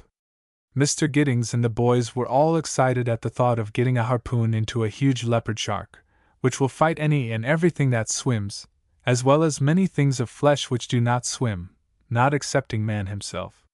But as the boat drew closer, Mr. Choate, who seemed to have uncanny eyesight plus long experience with sub-sea life, added greatly to the nervousness of his guests by suddenly exclaiming, "Stand by, men, it's the biggest devilfish I have ever seen!" At once everybody who could find one seized a harpoon, and in his excitement Tom Meeks even picked up an oar, as if to defend himself against attack. In a few minutes they were close enough to note that the entire bottom of the ocean in the area where the creature had been seen had gone suddenly dark, and in the translucent depths above nearly all of the party discerned a gigantic shadow moving along. It looked for all the world like an immense pancake with bat-like wings. These wings were fluttering queerly, and from the action of the fish Mr. Choate said he was sure it was devouring prey which it had just killed. He now asked Paul if he would like to try a cast. The boy assented eagerly. Bracing his feet in the bottom of the motorboat, he took good aim and let his harpoon fly. Paul had hardly hoped to hit the devilfish, and probably he would not have done so, inexperienced as he was with the harpoon, except for the fact that the creature was of unusual size and presented a broad mark. As it chanced, the steel went true. The devilfish arose to the surface as though hurled upward by a submarine explosion. One of its great battle-like fins broke above the water, sending gallons of spray over the occupants of the boat, and splintering the harpoon staff against the boat's side as if it had been a match stem. Then its 10-foot pectoral wing struck the water with a terrific impact, making a noise which could have been heard several miles away. For a moment the monster seemed bewildered, and that moment cost it dear, for it enabled Bob to throw another harpoon, which stuck deep into its body near the spine. With a mad dash it started off to sea, taking the harpoon lines with it. As the lines sped out of their barrels, Mr. Choate grasped one and Mr. Giddings the other, aided respectively by John and Tom, and all hands strained to hold them, but although they went out slowly, they could not be held, until at length Paul and Bob came to the rescue and managed to get the ends around cleats in the boat. However, this did not stop the devilfish. It made out to sea with remarkable speed for so clumsy-looking a monster, towing the heavy boat and its inmates after it with the ease of a horse pulling a toy carriage. As it went, all hands bore on the lines, adding to its burden, but for a long time this seemed to have little or no effect. Every once in a while the devilfish would literally hurl itself several feet out of the water, and its huge flat body would come down with a crack like the explosion of a gun shell. Perhaps it was imagination, but each time it broke the surface in one of these cavortings it seemed to the boys that the fish was bigger than the last time. Now and then the creature would sound for deep water, in an effort to shake its captors off, and several times it went down so far that Mr. Choate stood ready with upraised hatchet to cut the lines at the last moment, in the event the bow should show signs of diving under. All of a sudden the lines slackened, and all hands frantically hauled in slack, as the devilfish turned and dashed toward the boat. He came up almost under the craft, one great wing actually lifting one side of the heavy launch well out of the water and giving everybody a pretty stiff scare. With quick presence of mind, Mr. Choate at this moment let drive another harpoon, which found lodgment in the monster's flat head, and away it dashed again with the greatest vigor. As there was now a line leading to each side of the devilfish's body, those in the motorboat found they were able actually to drive their captive as if it were a runaway horse, a gradual bearing on one rein or the other tending to direct the uncertain creature in that direction. Thus very adroitly they swerved the huge fish toward the now distant shore of Bimini, hoping to master it in the shallower waters of the isle. By this time the monster had carried them out fully 10 miles. It had not forgotten its old tactics of deep diving either, and there were numerous occasions when, After one of these submersions, it came up and started fiercely toward the boat, and it took the most skillful maneuvering on the part of the steersman, as well as wicked use of oars on the part of those in the craft, to drive the creature off and keep from being upset. They let their anchor drag, and at times reversed the propeller, hauling on this side and that on the harpoon lines when the devilfish would not be going to suit them. In this fashion it was slowly but surely tired out. They began to reel in slack line, and finally the immense fish was wallowing within 20 feet of the boat, surrounded by hungry sharks which had been attracted by its blood. It would never do to goad it now by hauling in on the lines, as it might dart under the boat and upset it, and the waiting sharks could then make a meal of its luckless inmates. So Mr. Choate told the boys to use their automatic revolvers and see if they could not dispatch the devilfish at once. This was done, John, Tom, Paul, and Bob all firing several shots each, which put the monster in such a helpless state that they could handle it with less danger to themselves. Until that moment not one of them realized that nearly 5 hours had elapsed since they first attacked this jumbo of the sea, so busy had they been every moment of the time in trying to conquer the creature. And everybody was quite exhausted, now that the excitement was over. Although this fish had 3 harpoons in his body and a dozen shots in its head and heart, it was by no means dead, and the fishermen found considerable difficulty in towing it into the harbor, some miles away. The natives of Bimini were greatly interested in the capture, and our friends were able to get 15 of them to help draw the enormous carcass ashore where all could get a good look at it. They were amazed at the unusual size of the devilfish, and Mr. Choate declared again that he had never seen such a large one of its kind. It measured 22 feet across, and must have weighed close to 5,000 pounds. "Some people call the octopus a devilfish," said Mr. Choate. "This is all wrong. They are both large and vicious creatures, but entirely different in looks. The devilfish belongs to the ray family, and, as you see, is a huge bat-like creature which uses its body fins with a waving, undulating motion, and propels itself through the water at remarkable speed. It is built on the principle of our airplane, in looks," said Tom with a grin. "And in speed, too." "So it is," responded Mr. Choate. "It derives its satanic name from these cephalic fins or lobes which extend outward and upward from each side of its flat head, like curling horns. When it dashes into a school of smaller fish, these fins whirl about in every direction, and as they are often 4 feet long they easily reach more than one hapless fish, and he is swept into the yard-wide mouth of the monster and devoured with almost lightning speed." After a rest, the party went out in the motorboat again, this time to catch food fish. They had fine luck, and after an appetizing meal aboard the El Apache, in which their small catch played an important part, all set out for Miami, tired and happy. Chapter 13: The Strange Airplane. The first thing the boys did the following morning, after spending the night at the home of Mr. Choate, was to go down to the beach and see if their airplane was all right. They found one of the 2 Negroes asleep, but the other fellow was faithfully on guard, and everything about the Skybird seemed just as they had left it, although the watchers said that a considerable number of curious townspeople had come to look at the machine the day before, and they had been very busy keeping venturesome boys off the craft. Our friends let the Negroes go to get their breakfasts and some sleep, and engaged 2 others to take up the watch. Following this, in company with Mr. Choate, they all retired to the bathhouse, secured bathing suits, and had a fine time disporting themselves in the warm surf for the next hour. The youths had never experienced Gulf Stream bathing before, and the water was so enticing that it was hard to drag themselves out of it. As they were in the act of emerging to dress themselves, a black speck, which all had noticed in the northern sky, had developed by nearer approach so that they thought they could recognize it as an airplane. It was coming down the coast very rapidly. Wondering if its pilot intended to land in the vicinity, they gathered on the beach and curiously waited for it to come nearer. At times they were puzzled to know whether the approaching object were really an airplane or a great bird, for it surely looked like a bird with its swelling breastline and slightly tilted broad-shouldered wings. Closer and closer it came. It was flying very high. When it was almost over them, Mr. Giddings uttered a startled ejaculation. "My stars, boys! It's our machine!" Paul and John Ross and Tom Meeks were equally astonished. They had noticed a strong resemblance at the same moment. Involuntarily, with Mr. Giddings and Mr. Choate, they turned their heads up the beach to see if the Skybird too was where they had left it. They saw its huge outline and its patrolling black guards. It had not changed position. Even a group of gaping Miami citizens lent reality to the situation, and some of the latter were gazing aloft at the other flying machine, as our friends had been doing. The stranger above them evidently had no intention of stopping. Instead of circling the town, as he would have done had he intended to land, he swept straight over and kept on his southward course, heading across Florida Strait.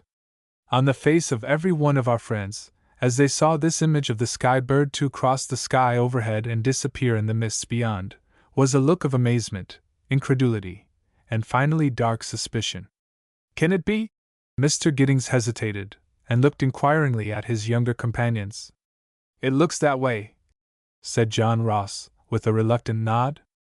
None needed to explain that the same thought had struck him, also. The stolen blueprints, the skulking man with the swarthy face. He had duplicated the Skybird. More than that, each recalled the Clarion's secrecy about the kind of airplane it planned to use, and its willingness to attempt the long hops, which ordinary machines would have had difficulty in negotiating. It all pointed to but one logical meaning. And Bob Giddings expressed the opinion of all when he observed, "Dad, I believe there goes our prospective competitor in the race around the world. He's making for Panama now." Further comment on the situation would have been useless. All hands, each with disturbing thoughts of his own, went silently into the bathhouse and resumed his regular garb. Mr. Choate and his wife begged them so hard to remain over another day at least that Mr. Giddings assented. That afternoon they went for a long automobile ride along improved roads, both sides of which were lined with palms in places, luxuriant tropical grasses in others, and towering forests covered with creeping vines. They stopped the car a number of times to visit great orange groves, and the boys had their first taste of the luscious fruit just as it ripened on the trees. The following morning, directly after breakfast, they were besieged by 2 or 3 local newspaper reporters. Seeing no use of further concealing their identity, Mr. Giddings gave out a little information to the gleeful newspaper men, but was careful to wire into his own newspaper much more detail of their doings since leaving Yonkers, even mailing some photographs which they had taken of the tussle with the big devilfish.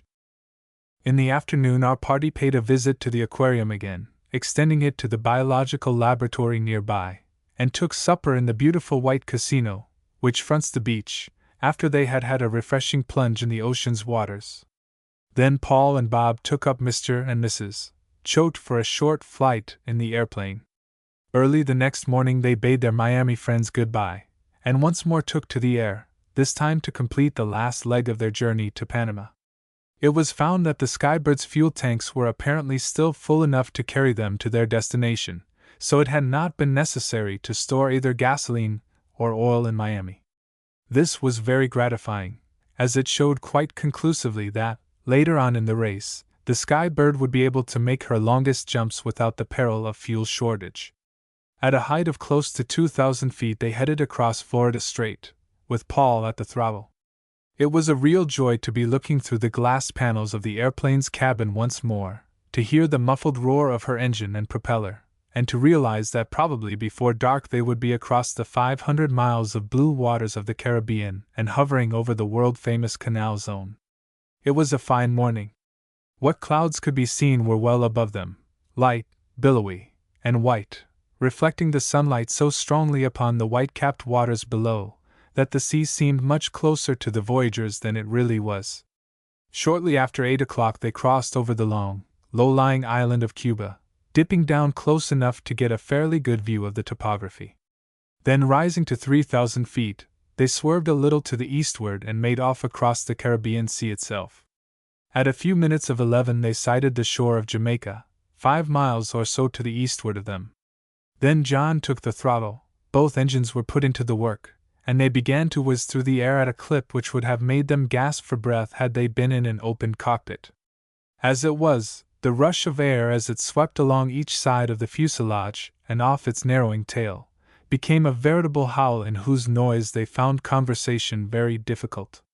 Tom Meeks, who was leaning over John's shoulder and watching the instrument board, triumphantly announced presently that they were traveling at the rate of 280 miles an hour. For 30 minutes or more John Ross kept the Skybird going at this terrific speed, then he slowed up, and transferred into mono-engine gear, as there was no use in unnecessarily heating the power plants. As the indicator of the speedometer retreated to 150 miles, he turned the throttle over to Bob Giddings, and said, "Hold her at this rate, Bob. It's plenty fast enough for the present." It was a little after 1 o'clock when Paul and Tom announced land to the westward. After looking at the object, which surely had the appearance of land, Mr. Giddings laid down the glasses and consulted the chart. "That's undoubtedly the outer point of Nicaragua," he said, and upon taking a look themselves with the binoculars, the others all agreed with him. Keeping the low-lying coastline of the continent on their right, and buffeted considerably by contrary winds which now began to make themselves manifest, Bob threw the automatic pilot into gear at a suggestion from John, as this ensured greater safety, and steered with the rudder only. At once the riding became easier, for the moment a gust of wind hit the machine on one side, the elevators and ailerons shifted and counteracted its uneven effect.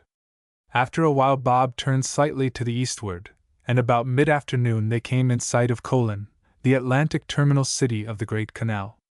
Sweeping over its collection of houses, at an elevation of about 1,500 feet, they passed the big white Gatun locks, and followed the trail of the Panama Railroad across the great neck of rugged land which joined North and South America. Followed, too, the tortuous, wonderful channel which American enterprise had cut through. Thus over Gatun Lake they flew, over the Chagres River, along the course of Culebra Cut, with its high banks, across the Pedro Miguel and Miraflores locks on the other side of the isthmus, over Ancon, and finally below them lay clustered the white-robed buildings of Panama itself, with the swelling blue reaches of the big Pacific to the southward and westward, and the bold shoreline of South America to the southeastward. Looking down as they circled the narrow tongue of land on which the city proper nestled, our friends soon made out the big government landing field and airdrome, distinguished by its whitewashed cobblestone markers at either end. And now, as the Skybird too swooped downward, several attendants in white pantaloons could be seen running out of the building. When the airplane had settled, these men came up. 2 were short, black fellows, probably San Blas Indians, but the other 2 were whites, though well burned by the tropical suns. The taller of the white men introduced himself as Henry Masters, superintendent of the landing field, and was extremely courteous when he learned the identity of the new arrivals. "We have been looking for you, gentlemen," said he, "and I'm glad to know you had such a fine run from Miami. There are a lot of strangers in town, been arriving for the last 3 or 4 days, all to witness the start of this big race. Most of them seem to be newspaper men from the States, though there are a number from South America, and even Africa and Europe. Is this the plane that you fellows representing the Daily Independent are going to fly in?" "This is the one, Mr. Masters," responded John. "It is a beauty," said the superintendent with enthusiasm, as he glanced over the graceful outlines of the Skybird. "I never saw one built on these lines until the other day, when what seems to be its twin came in." "Much like Lot," remarked one of the natives, and his companion added more concisely, "Same like Lot." In spite of the fact that our party had been fearing some such information as this upon reaching Panama, the actual announcement of it made their hearts jump wildly. "Where is this machine now?" asked Mr. Giddings as calmly as he could. "In the hangar," was the reply of Masters. "It is the one that is going to fly against you." "Who is in charge of it?" inquired John Ross. 5 arrived in it. 4 of them are to be in the contest, they say. The other gentleman is Mr. Wren, of the New York Clarion. A few minutes later, when they pushed the Skybird into one of the big double hangars, their suspicions were conclusively clinched. For there at one side stood the very counterpart of their own airplane, differing only in the name painted upon its sides and under its big hollow wings. These letters spelled Clarion. Chapter 14. A familiar face. Our friends exchanged glances. The brow of every one of them contracted into so plain a frown that Mr. Masters, the superintendent of the airdrome, could not help noticing it. "I hope nothing is wrong, gentlemen," he ventured half interrogatively. So do we, responded Mr. Giddings. But if there is, it is nothing concerning you, sir, at least. We thank you for your attention to our machine, and wish you to take the best care of it while it is here. Don't let anybody meddle with it, will you? We'll look after it right, you may depend upon that, said the flying official, and the party turned and left the building. Outside, where they would be secure from the hearing of others, all came to a pause, for there was a lot on their minds. Well, boys, said the publisher, you see our suspicions back there in Miami were certainly well founded. It seems that in some manner those stolen blueprints have fallen into the hands of our rivals, and they have been wise enough to profit by the fact. Do you think, Dad, that Mr. Wren could have been back of this theft? Propounded Bob, who, although the publisher was a business rival of his father's, had always thought him above such operations. I really do not know what to think, was Mr. Giddings's answer. I have always entertained the greatest respect for this gentleman's honesty, if he does differ with me politically. But I must admit that since this thing has happened… SHH, warned Bob suddenly. Here comes Mr. Wren now! It was as he said. Turning his head in the direction of the entrance to the landing field, Mr. Giddings instantly recognized, in the short figure in linen coming toward them, the person of the publisher of the Clarion. I shall have this matter out with him right now, was the grim declaration of the Daily Independent's director. Well, well! How are you, Giddings? How are you, Robert? Cried Mr. Wren, sticking out his pudgy hand when he came up to the little group. Such was his gusto that he did not seem to notice the lukewarmness of the father's and son's greeting. Mr. Giddings introduced John, Paul, and Tom, and then the publisher of the Clarion continued with good-humored raillery. I'm mighty glad to see you fellows here, for I began to think you would get scared and flunk us at the last moment. Was over on the hotel veranda when I saw a plane land here, and I guessed it might be you, and hurried right over. Put your machine up yet? We did, said Mr. Giddings rather sourly. And do you know, Wren, when we ran the Skybird in the hangar we saw yours in there and received quite a disagreeable surprise, I may say shock. Mr. Giddings and the boys watched the broad face of their rival very narrowly as this statement was put. Would he act guilty? There was an explosion of laughter, the heartiest of laughter, from the Clarion director. Oh, say, that's one on you, Giddings! I knew you'd be down in the mouth when you saw our machine and realized that you would have to contend against one as good or better than your own, one of the same type. And he laughed again, until he had to wipe tears from his little blue eyes. This was incomprehensible conduct from a guilty conscience. What could it mean? Surely Mr. Wren, of the Clarion, was either the coldest and deepest-dyed rogue in the world or a man entirely innocent. How did you know that we had an airplane like yours? Asked John sharply. The fat man broke into renewed chuckles at this question, and it was a moment or two before he could find words. Then he said, There's a little story connected with this, and now that we're right on the eve of the race and there's nothing to be gained by further secrecy, I'll tell it to you. You see, about a year and a half ago, possibly 2 years, a young man came to me for a job as sporting reporter, said he had been a flyer in France and that the government wanted him as an airmail pilot, but he would rather take up the newspaper game. I put him to work, and he proved very good in gathering news of sports, especially aviation stuff. A week or so after you challenged me to this race, which I would have liked to back out of, but couldn't and saved my honor, this chap showed me some blueprints of a novel kind of airplane which he claimed to have co-devised with a flyer friend who, he said, was helping to make you a machine of the same type for this contest. What is this young man's name? Inquired John Ross excitedly. Peter DeVoe. Peter DeVoe! Exclaimed John and Paul at once. And John added, Mr. Wren, that fellow did not refuse to fly in the airmail service, he did fly, and was dishonorably discharged for drunkenness. Furthermore, he stole those plans from our hangar. The publisher of the Clarion opened his eyes wide. Can you prove those assertions? He inquired. That last one is a serious charge, sir. Nevertheless, we can prove it when we get back to New York, declared John warmly. Well, said Mr. Wren, I'll finish my story, and then we can talk over this new development more understandingly.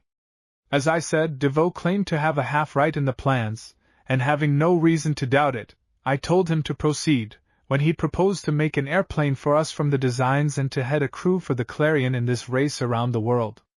Now you will understand my position in the matter. Wren, spoke up Mr. Giddings with quick frankness. I beg your pardon. The young men here and myself fancied you must have had a guilty part in the production of this facsimile of our airplane. We now see who is really to blame. I do not blame you for your suspicions, was the candid reply of the fat man.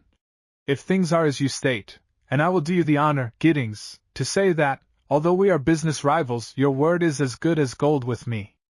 This is a lamentable situation. What shall we do about it? Mr. Giddings studied deeply before making answer. Then he observed, Wren, this contest, as you know, has been too widely advertised to wreck it just as it is about to begin by the arrest of this man, Peter DeVoe. Say nothing to him about it. In fact, we will none of us mention a word of this to anybody. But when the race is over you can quietly dismiss him from your service if you wish. As I now look at it, no great harm has been done, if any, by his duplicity. With two planes practically alike, the race will really be a fairer one, and a more exciting one for the public who read our newspapers, and supremacy will probably go to the better crew. I don't know about my crew as DeVoe picked them up, but they did good work when they brought me down here the other day in the plane, said Mr. Wren.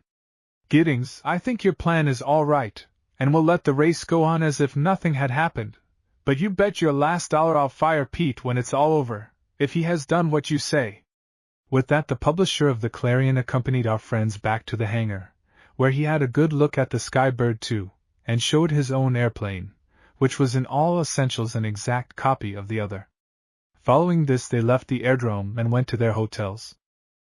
All had a good night's rest, probably the last one they would have on Earth for more than a week, and after a hearty breakfast they proceeded to get what supplies they would need to last them until they should reach Georgetown, British Guiana, on the north coast of South America. This would be their first stop. Somehow the townspeople quickly guessed their identity, and they were followed from store to store as they shopped by a curious and motley throng of dark-skinned natives, among whom were noticed quite a few white children, presumably belonging to American employees of the government. With such eatables as they had bought stored in a basket, and carrying a few other packages, the boys went out to the airdrome. A guard stood at the door to keep out those having no business in the hangar, and as the young flyers passed and they noticed that Mr. Wren and a group of 4 fellows in flying suits were going over the rival airplane. Here, boys, come over here a minute, called the fat man. As they approached, the aviators with him turned from their work. One, a slender fellow with swarthy skin and a scrubby black mustache, scowled when he looked at John Ross, and as Bob Giddings and Tom Meeks got their eyes on him, they gave an involuntary start, for they recognized in the man the fellow they had seen hanging around the fairgrounds in Yonkers when their machine was in process of construction. It's time you fellows got acquainted with each other, said Mr. Wren, and he forthwith proceeded to introduce his crew as Pete DeVoe, Chuck Crossman, Oliver Torrey, and Sam Lane. How are you, Ross? Greeted Pete DeVoe. He uttered a sour sort of laugh, as his companions offered their hands around the group. I won't do any shaking, said he, as my hands are kind of greasy. Don't worry, DeVoe, advised John quickly. We won't feel bad over a little thing like that. That your plane over there? Asked the swarthy fellow. That's it, quite a strong resemblance to yours here, said John with cutting sarcasm. That's so, was DeVoe's comment, casting a quick look toward Mr. Wren. Apparently he was as anxious to drop the subject as a chicken would a red-hot kernel of corn, for he immediately observed, with an ill-concealed sneer, I suppose you guys think you're going to leave us a good ways behind in this race? We're not telling what we think, put in Paul. But one thing is sure, we're going to keep you hustling some. Oh, that's too bad now, ain't it? Drawled Oliver Torrey, as he leered out of one eye. Say, kid, we'll beat you so bad you'll be squalling before you're halfway round the globe, put in Sam Lane. You bet. Ain't no use flying against such veterans as us, supplemented Chuck Crossman, with a wag of his frosy head. Mr. Wren frowned. While these might be his own men, it was hard to countenance such bragging. Chapter 15: The Start. By 11 o'clock the tanks of the Skybird II had been filled with gasoline and oil, and the radiator of each engine supplied with 12 gallons of water. In addition to this, its crew had carefully gone over every brace, control, bolt, and nut to make sure that everything was tight. The engines had been run detached from the propeller for a few minutes to warm them up, and every bearing not reached by the lubricating system was well oiled by hand. Mr. Giddings had appeared about an hour earlier, bringing with him the 2 special correspondents of the Daily Independent, as well as several other newspaper men representing various prominent foreign publications.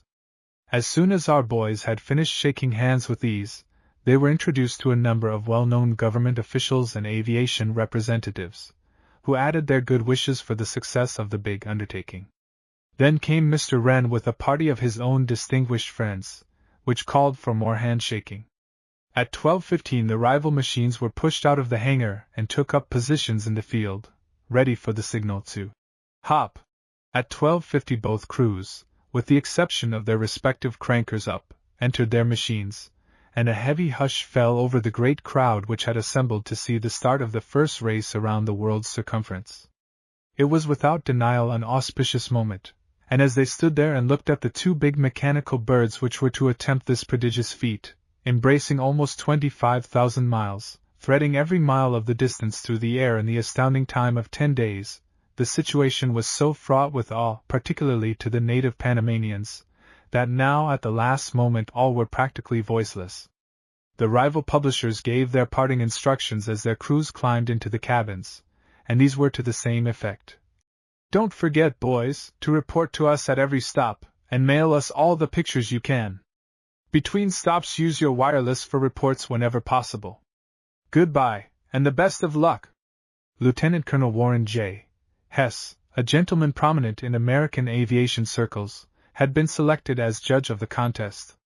He was not only to give the signal to start off the flyers, but with Mr. Giddings, was to await in Panama their return, and demand from each crew upon arrival a document containing the signature of the port official at each scheduled landing. Colonel Hess, looking at his watch, now raised his hand, and instinctively those in the front of each of the long lines of spectators flanking the runway crowded back so that the airplanes would not strike them as they dashed down the field for the takeoff. Tom Meeks and Chuck Crossman spun the propellers, sprang back to escape their vicious whir as the respective engines fired, and quickly clambered into their machines. It was exactly 1 o'clock. Both airplanes taxied down the runway side by side. They also arose together, amid a great cheering, some 90 feet apart, shooting grandly up into the air above the heads of the people in the lower end of the field. At a height of 1,000 feet, the gray Clarion bent eastward. At 1,500 feet, the Skybird did likewise. From the open windows of each of the cabins fluttered white handkerchiefs in a final farewell, and many a broad-brimmed hat in the hands of the excited populace below was waved in answer.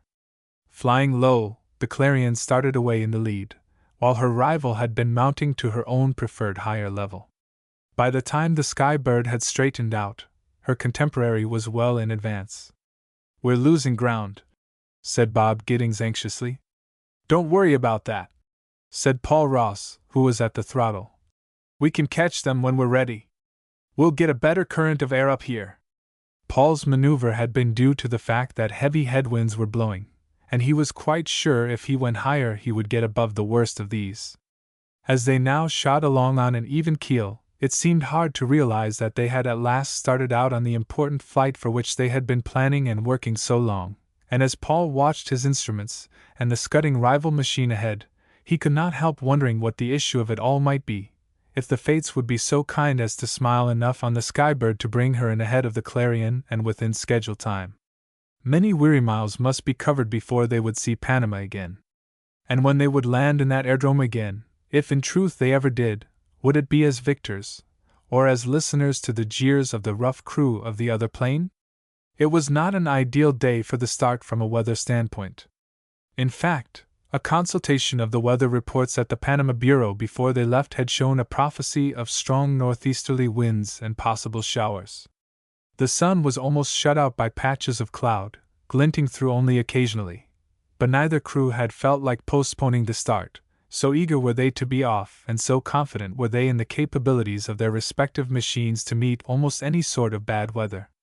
Straight along the isthmus both machines proceeded, making a beeline for Georgetown, which it was hoped to reach at daylight.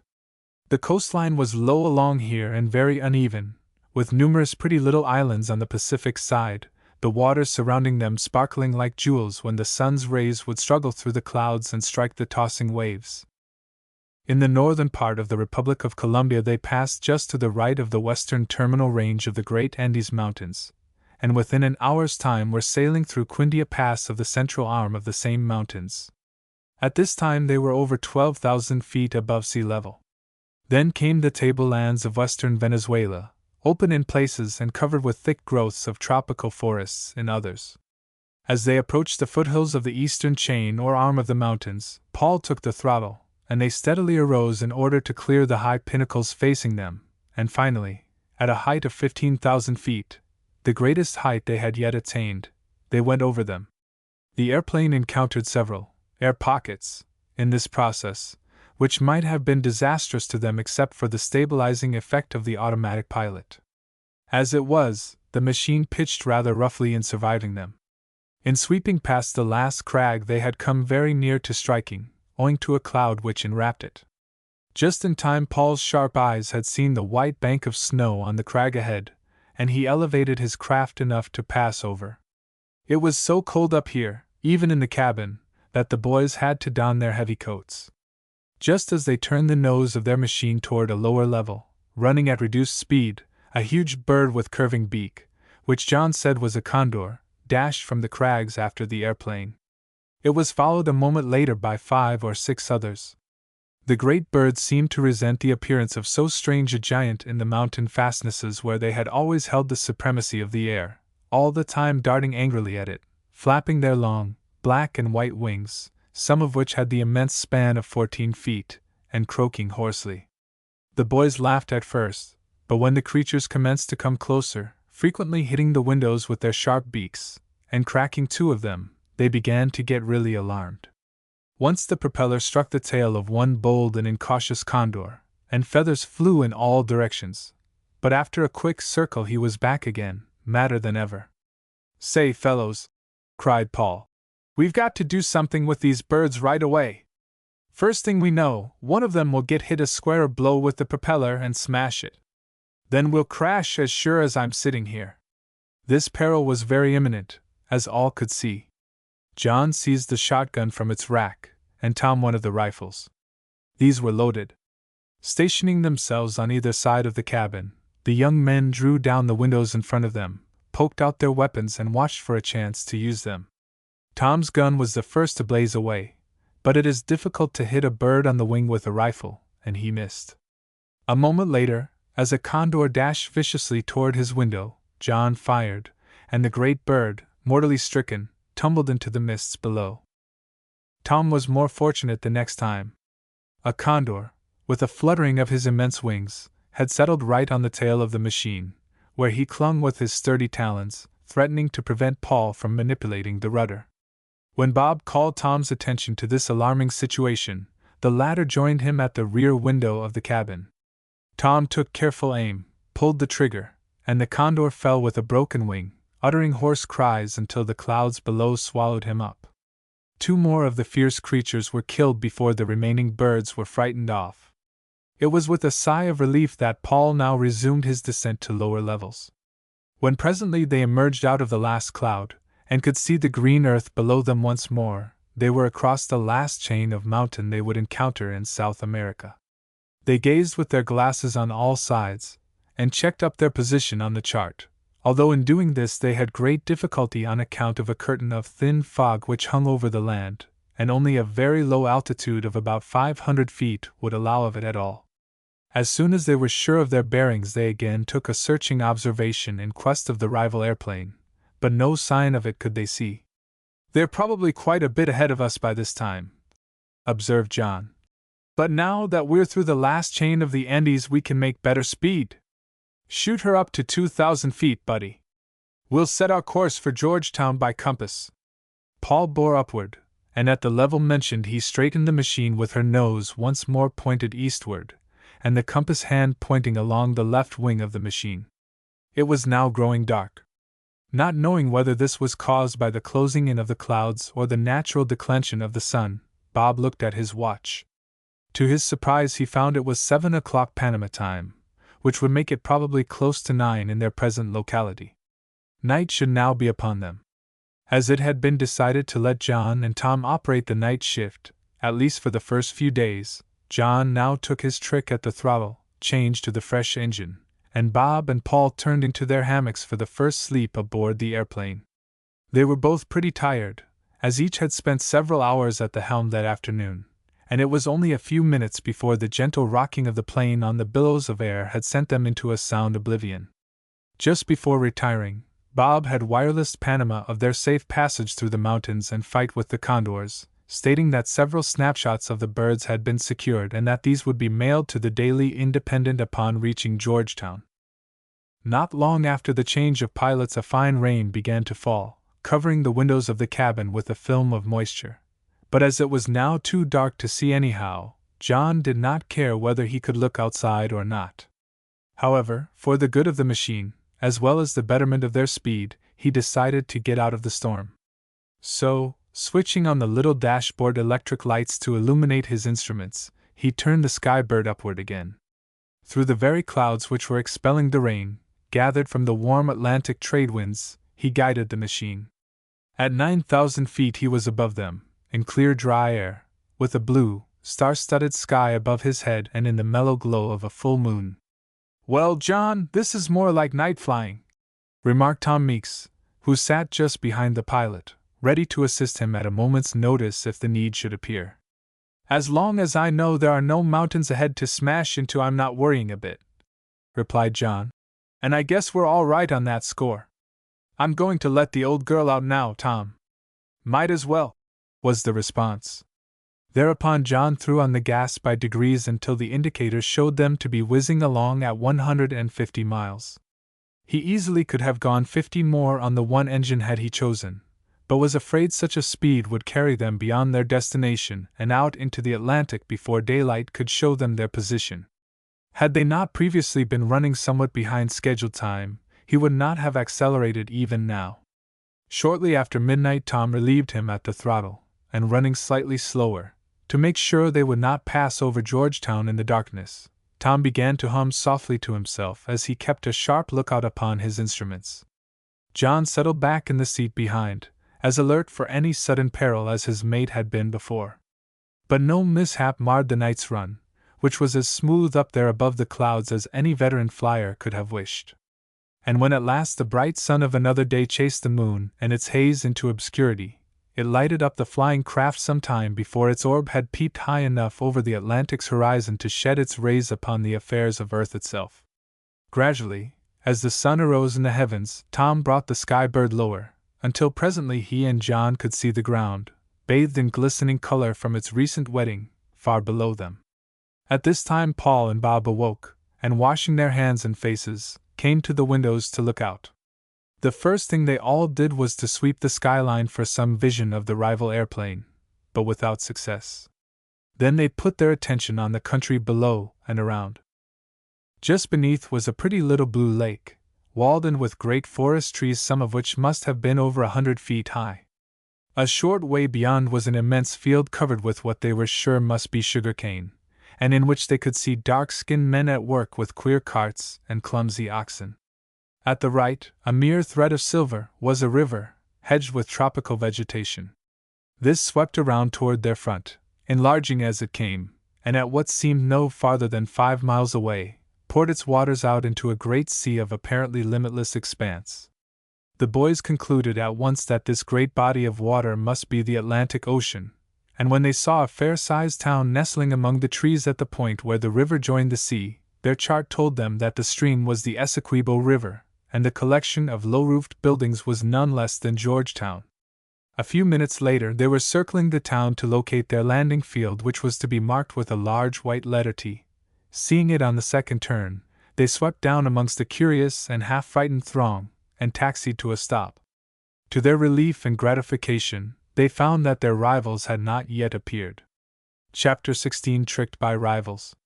Correcting their watches with Georgetown time, as given to them by Mr. Whiteshore, the Englishman in charge of the field, the boys found to their joy that they had arrived 5 minutes ahead of schedule. This would give them, if they wished to take it, a trifle more than 3 hours to spend in Georgetown. But first must come business. They must go over the machine very carefully and see if the long, hard run from Panama had done any damage, and they must replenish their fuel, oil, and water supply. They were happy to find both engines in fine shape, thanks to the possibility of alternating them in transit, and beyond a number of scratches and the cracked glass made by the condors in their attack in crossing the Andes, the airplane was in perfect shape. Paul climbed up and examined the helium gas valves, of which there were 3 in each wing, 1 for each of 3 compartments, and announced that the pressure showed only an insignificant decrease. At the rate of escapage indicated, they would have plenty to last them for the whole trip. This was reassuring knowledge, for no envelope can be made so impervious that light gases will not escape at all. The body compartment also showed good pressure. It took them an hour and 15 minutes to replenish the fuel tanks and water radiator and put everything in shape. Just as they were finishing up, a cry from the curious crowd around them called their attention to the western sky, and they saw an airplane approaching. This developed rapidly into the unmistakable outlines of the Clarion, and in a few minutes the rival crew landed in the field. Pete DeVoe sauntered over to the crew of the Skybird 2. "Well, fellows," he said with the sneer which seemed to be on his leathery countenance most of the time, "I notice you got in a little ahead of us. Congratulations. I suppose you're tickled to death. We're not quite that far gone, just a little bit alive," grinned Tom Meeks. "What made your crew so slow, DeVoe? Did you get wet in that rain last night and have to stop off and dry out your clothes?" "Ah, cut it out, talk sense," snarled the French flyer. He turned on his heel, fearing more of Tom's sharp thrusts if he lingered longer, and shot back. "You guys will have another laugh coming one of these days, mark my words." With that he rejoined his companions. Not at all worried at such a prophecy, our friends secured a native boy to guide them into the town, a quarter of a mile distant, leaving their airplane under guard of 2 Chinese out in the open, the field boasting no such thing as a hangar. At the little telegraph office of the town, John dispatched their report to the Daily Independent, also mailed at the local post office the promised films of the encounter with the condors. They then purchased some breakfast and began to look about them. While it was still early, the narrow streets were quite well crowded with people, so much so that it looked to the visitors as if the inhabitants never slept. What they saw almost made them rub their eyes to make sure they were not in Asia instead of South America. There were dozens of almond-eyed Chinese within sight, dozens of black Hindus in turbans and flowing garments, dozens of Parsas wearing long black coats and hats like inverted coal scuttles, to say nothing of numerous Portuguese and English, the latter mostly merchants and plantation owners. The roofs of the buildings were slanting, with wooden or galvanized iron walls. Some of the more important of them, such as stores, warehouses, government buildings, etc., were quite large, and stood upon piles to keep them out of the way of floods which often sweep the lowlands in the rainy season. In many of the streets ran canals, which their small guide told them, in pidgin English, were drains for the floods. And he also said that the long embankments which the boys saw stretching along the sea front were dikes built at great expense by the sugar planters to keep these same floods from washing the rich soil of their fields out into the ocean. After purchasing some fresh fruit and groceries for their aerial larder, the little party betook themselves back to the landing field, on the way passing numbers of pretty little houses which stood in the midst of beautiful gardens filled with tropical plants. As they neared the field, they saw that quite a crowd had collected since their departure. Pushing their way through the concourse about their own airplane, they were surprised to find Pete DeVoe and Chuck Crossman just jumping down from the wings. These flyers hurried away through a gap in the circle of onlookers toward their own machine before our friends could accost them. The Skybird crew were considerably put out at noting this situation, for they had particularly told the Chinese guards to let no one meddle with the Skybird. The Celestials were squatting unconcernedly upon the ground, one on either side of the airplane, as John rushed up and said to one of them, Didn't I tell you not to let any strangers around this machine? No let 'em stranger lound, protested the fellow. And both flylers alla same you. Like 'em see you see, like 'em see he see. Oh, Ginger!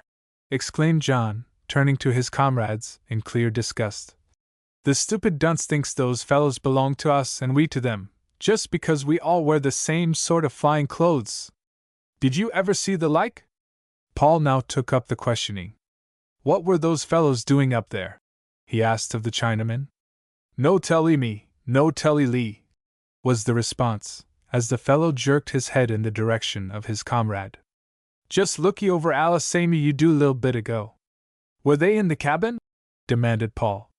No go in clabin. They walked around the machine giving it a cursory looking over, but could find nothing out of the way, and every one of them felt considerable relief. I guess they were only taking a look to see if our construction was the same as theirs, suggested Bob. This seemed a plausible explanation, and they accepted it, although with some misgivings. About 10 minutes later they saw the crowd over on the other side of the field scattering, and then the Clarion shot up into the air. In a few minutes it was pointed down the coast and making good headway. Our friends were not quite ready, but when the other machine was a mere speck against the southwestern sky, they hopped off themselves, with Paul at the throttle. Not one of the party had any doubt but that they could catch their rivals before the latter should arrive at Para, where they were due at 6 o'clock that evening. It needed only that first stage of the journey from Panama to Georgetown to show them that they had either the speediest craft or the most skillful crew. Paul mounted to a height of about 2,000 feet, then let the Sky Bird straighten out in the direction of their next stop. He opened up the throttle little by little, and the machine rapidly gained momentum. But somehow the young pilot was dissatisfied. Finally he hitched the stick over to the notch which should have brought the craft into a speed of 150 miles, and watched the speedometer closely. Humph! He ejaculated, after 15 or 20 minutes. Say, Paul, cried Bob just then. We're losing on the Clarion. She's clear out of sight now. Why don't you tell me something I don't know? Growled Paul in a tone very queer for him. What's the matter with you, buddy? Demanded John, stepping up. You seem to have an awful grouch on, some way. Got a good reason for it, snapped Paul. This is enough to make a preacher almost swear. Don't talk, but speed her up a bit if you don't want them to get away, advised John. She doesn't act right somehow, said Paul. The Sky Bird ought to be hitting it up to 150 right now, but she's only making 115. She acts groggy, don't you notice it? I thought myself she was riding a little rocky, sort of out of balance, admitted John. Take the stick and try her yourself, said his brother. John did so. For 15 minutes he said nothing, but worked the throttle and watched the speedometer. Then he called Paul again to the seat. You might as well take her, buddy, declared John with a puzzled shake of his head. I can't do any better with her than you. She wallows along like a man with a load of buckshot in his pockets, heavy, and seems out of equilibrium, too. What do you suppose is the matter, John? Asked Tom Meeks. I'll bet Pete DeVoe and that Chuck Crossman have been tampering with her, back there in Georgetown, declared Bob. I don't know, it certainly looks kind of suspicious, admitted John Ross. He thought a moment. Cattails and Jusharps, he exclaimed very suddenly. What now? Asked Bob. I believe I've hit the trouble, stated John, with his brown face a shade paler. You know we saw those fellows monkeying around our wings. It would be an easy matter to trip one or more of those valves and let some of the helium out.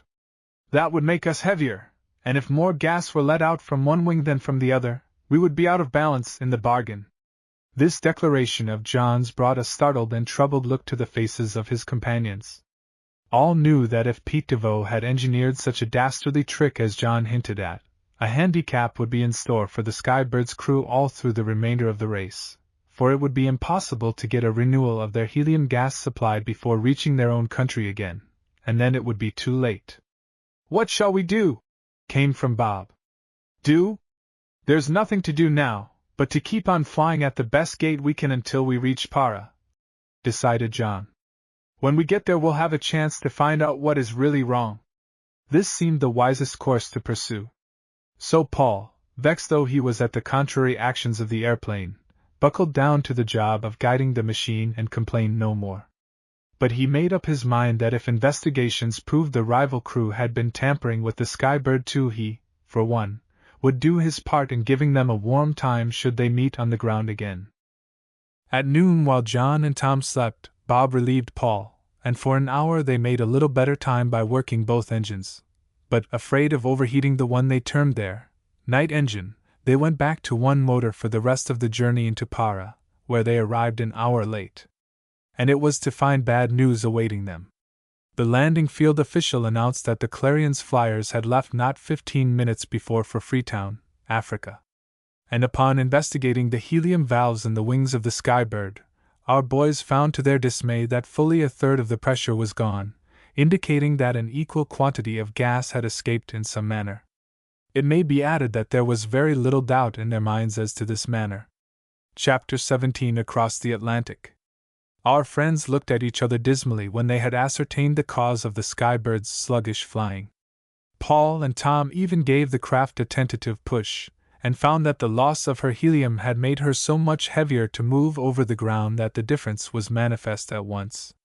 "This looks kind of black for us, fellows," remarked Bob. "And we've got those scoundrels to thank for it without the shadow of a doubt," put in Paul, with flashing eyes. "I'd give a year of my life to get my hands on that Pete DeVoe right now. It's lucky they got out ahead of us," added Tom significantly. "Well, if they were here, and if we thrashed the stuffing out of the entire bunch, that wouldn't put back our lost helium and former speed," said the practical John. "What we've got to do now is to try to remedy matters." "Easier said than done, I'm thinking," Tom observed. "We can't get any more helium here. In fact, not until we get back to Panama. Of course, that will be too late." "I don't know about that," hinted John. "What's your remedy?" asked Bob. "I know," said Paul. "The machine's out of balance now, because they have let more helium out of one wing than the other, and none at all out of the fuselage. By letting some out of our body tank, and enough out of the lightest wing to bring it in equilibrium with its mate, we can get a perfect balance again, and that ought to give US air steadiness and more speed." "Right you are, buddy," declared John. "Good head.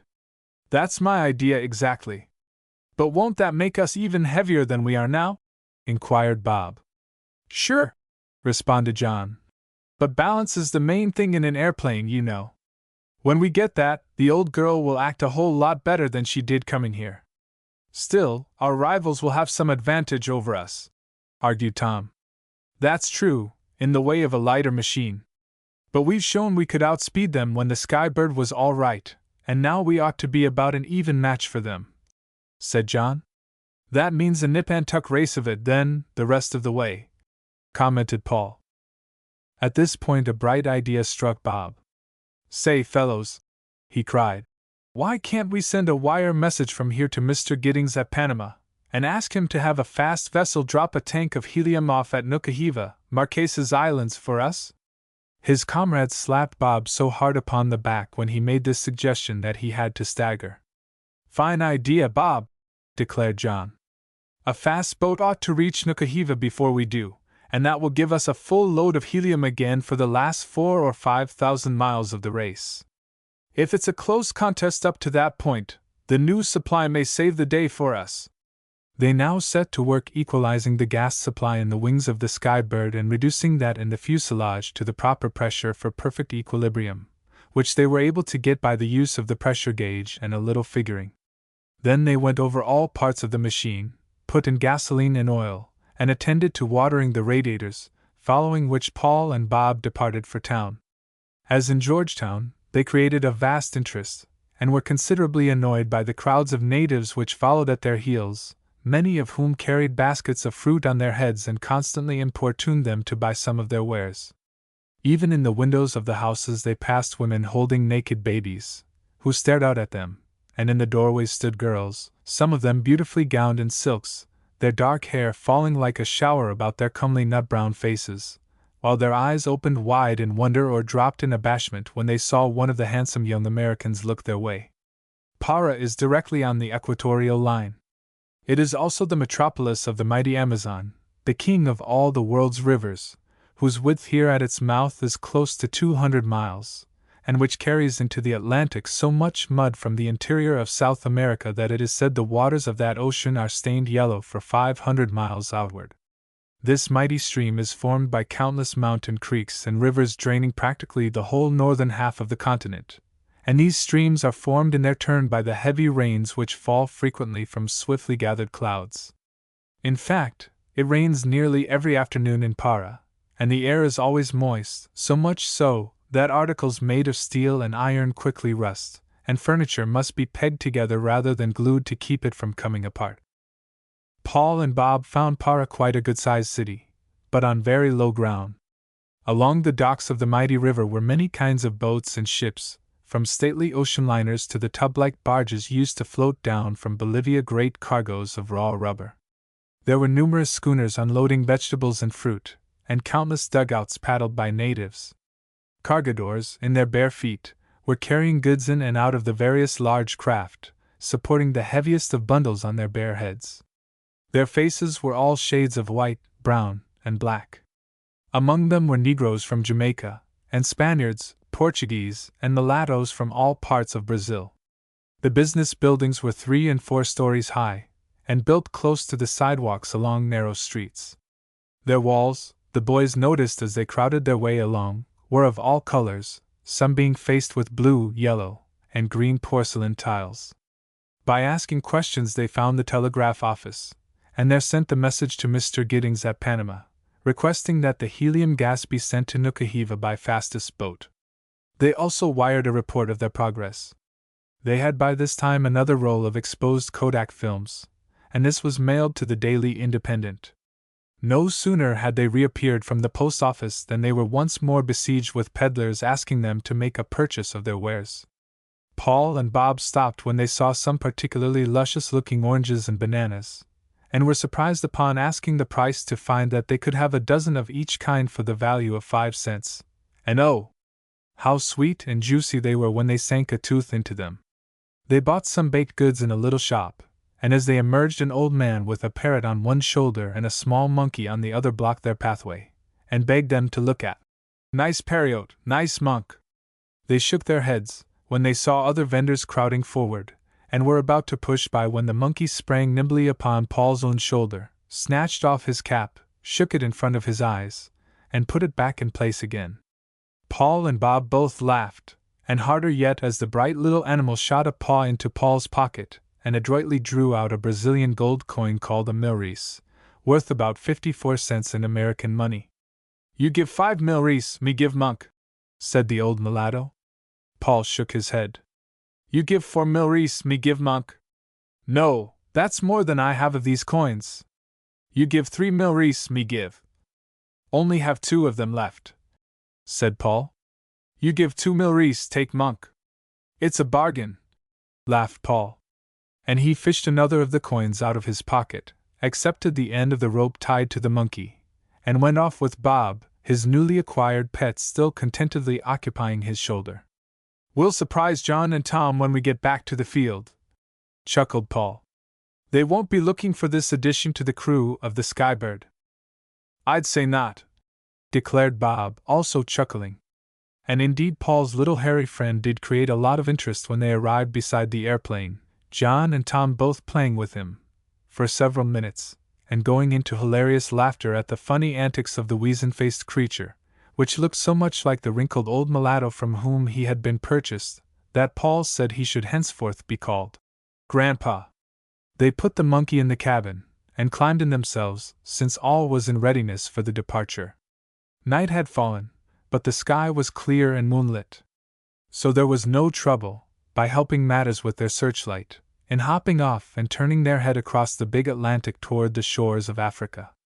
As the trade winds were blowing quite stiffly in their faces, John, who was at the throttle, determined to mount high enough to overcome their most resistant effects. When at an altitude of about 5,000 feet, he brought the Skybird out horizontally, with her nose set by compass toward Freetown. Before they could reach this African seaport, it would be necessary for them to travel considerably more than 2,000 miles and meet whatever storms might develop. But all had such confidence in the capabilities of the Sky Bird that none had any worries, fierce as some of the Atlantic storms were known to be. As they could no longer see the sea beneath them, owing to the darkness and fog which lay between, John had to rely entirely upon intuition and his compass to strike Freetown. Aerial navigation over immense bodies of water is similar to navigation on the seas themselves, except that the indispensable sextant of the mariner is of little use in the air, owing to the high speed of travel and the fact that allowances have to be made for the drift of the machine when side winds are blowing, an extremely difficult factor to determine accurately. In side winds the machine makes leeway in addition to its forward movement, and it is the ratio of one to the other which the successful pilot must work out correctly, especially when flying above clouds or when land features are unobserved.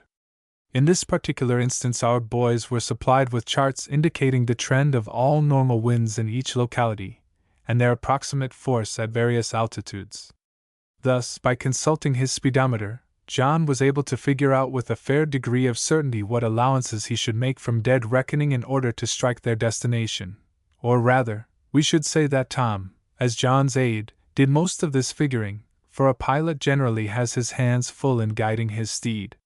The Sky Bird was acting much better now, since her equalizing of weight back at Para. She lacked some of the speed of her old-time self, but rode smoothly and evenly in the hardest gusts. It was once more a pleasure to sit in her cabin, even if the rival airplane was ahead of them. "We'll give them the race of their lives yet," observed Tom, as he studied the map and the speedometer alternately. "We surely will," said his companion. And both of them clicked their teeth in a way which boded no good for the rival craft ahead. Shortly before midnight they crossed the equator for the second time since they had left Panama. But rolled in their comfortable hammocks and sound asleep, with Grandpa, the monkey, blinking drowsily in a corner nearby, neither Bob nor Paul was conscious of the fact. Chapter 18: An Irritating Delay. Paul was awakened the next morning by feeling a gentle tug at his nose. And used to such a summons as this, he opened his eyes with a start.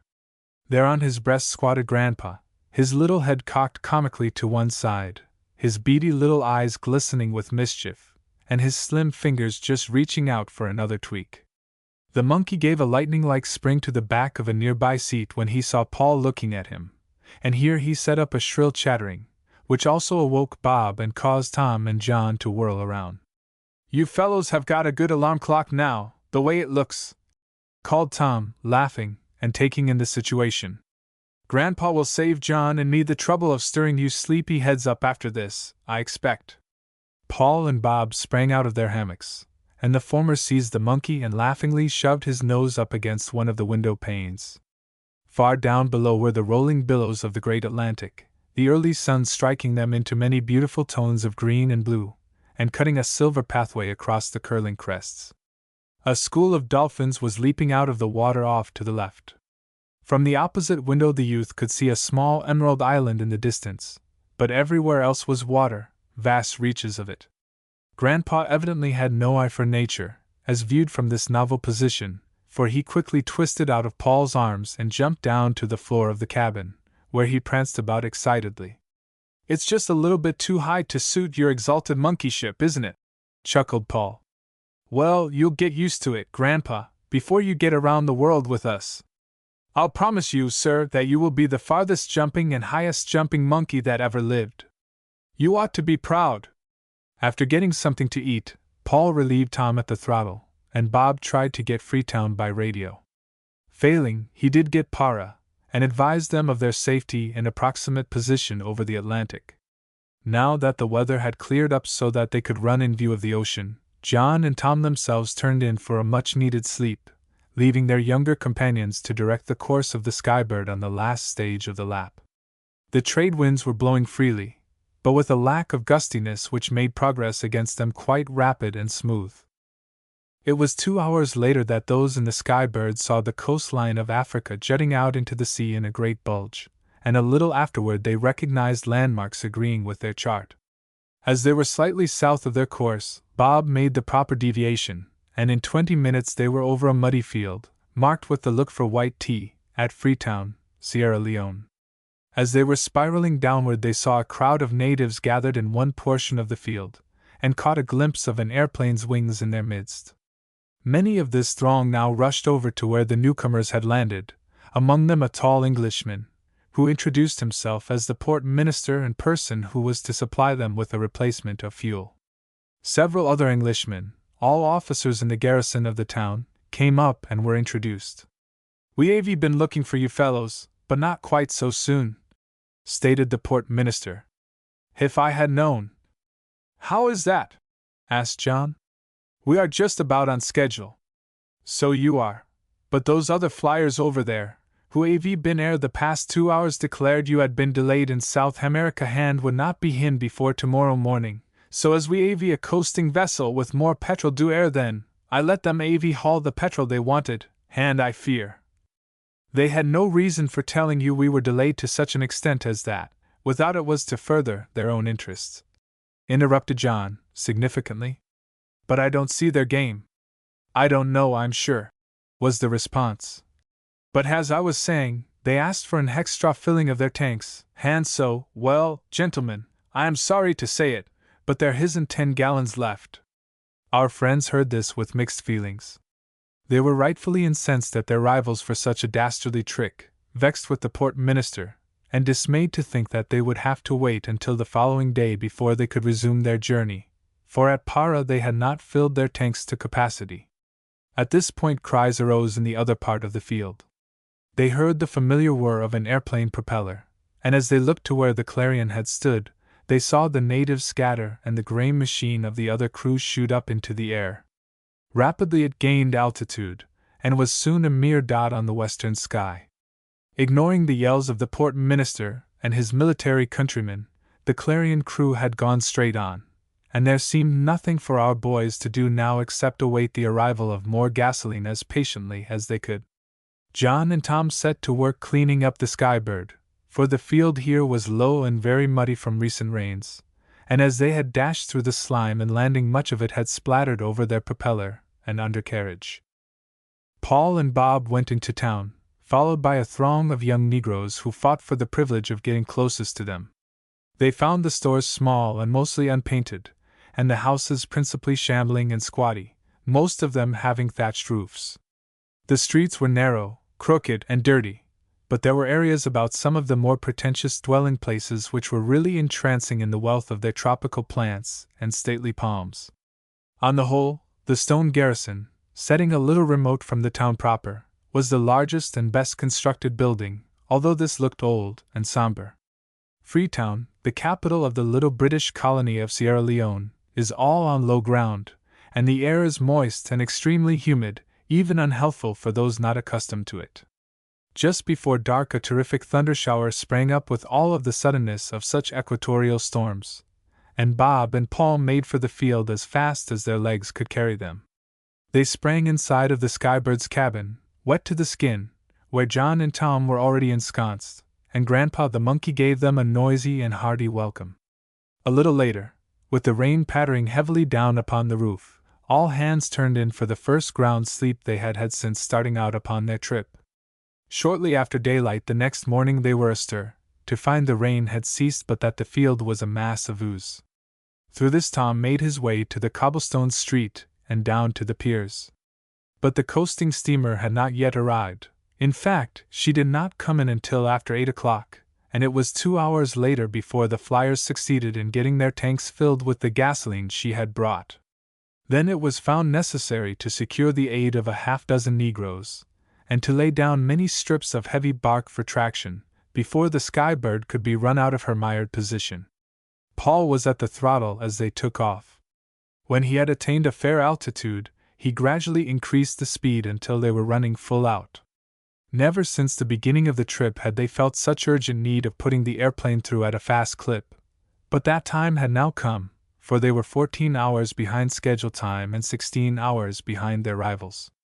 The Skybird fairly cut the air like a knife, and the roar of propeller, wind, and engine was so great that our friends found conversation out of the question except by shouting in one another's ears. Poor Grandpa cowered in the farthest corner of the cabin, peeping out from behind one of the hammocks, as meek as a kitten, his tail crooking uneasily. But finding that the strange noises did him no harm, he presently came out and took up a position where he could look through the glass floor window at the fleeting country below.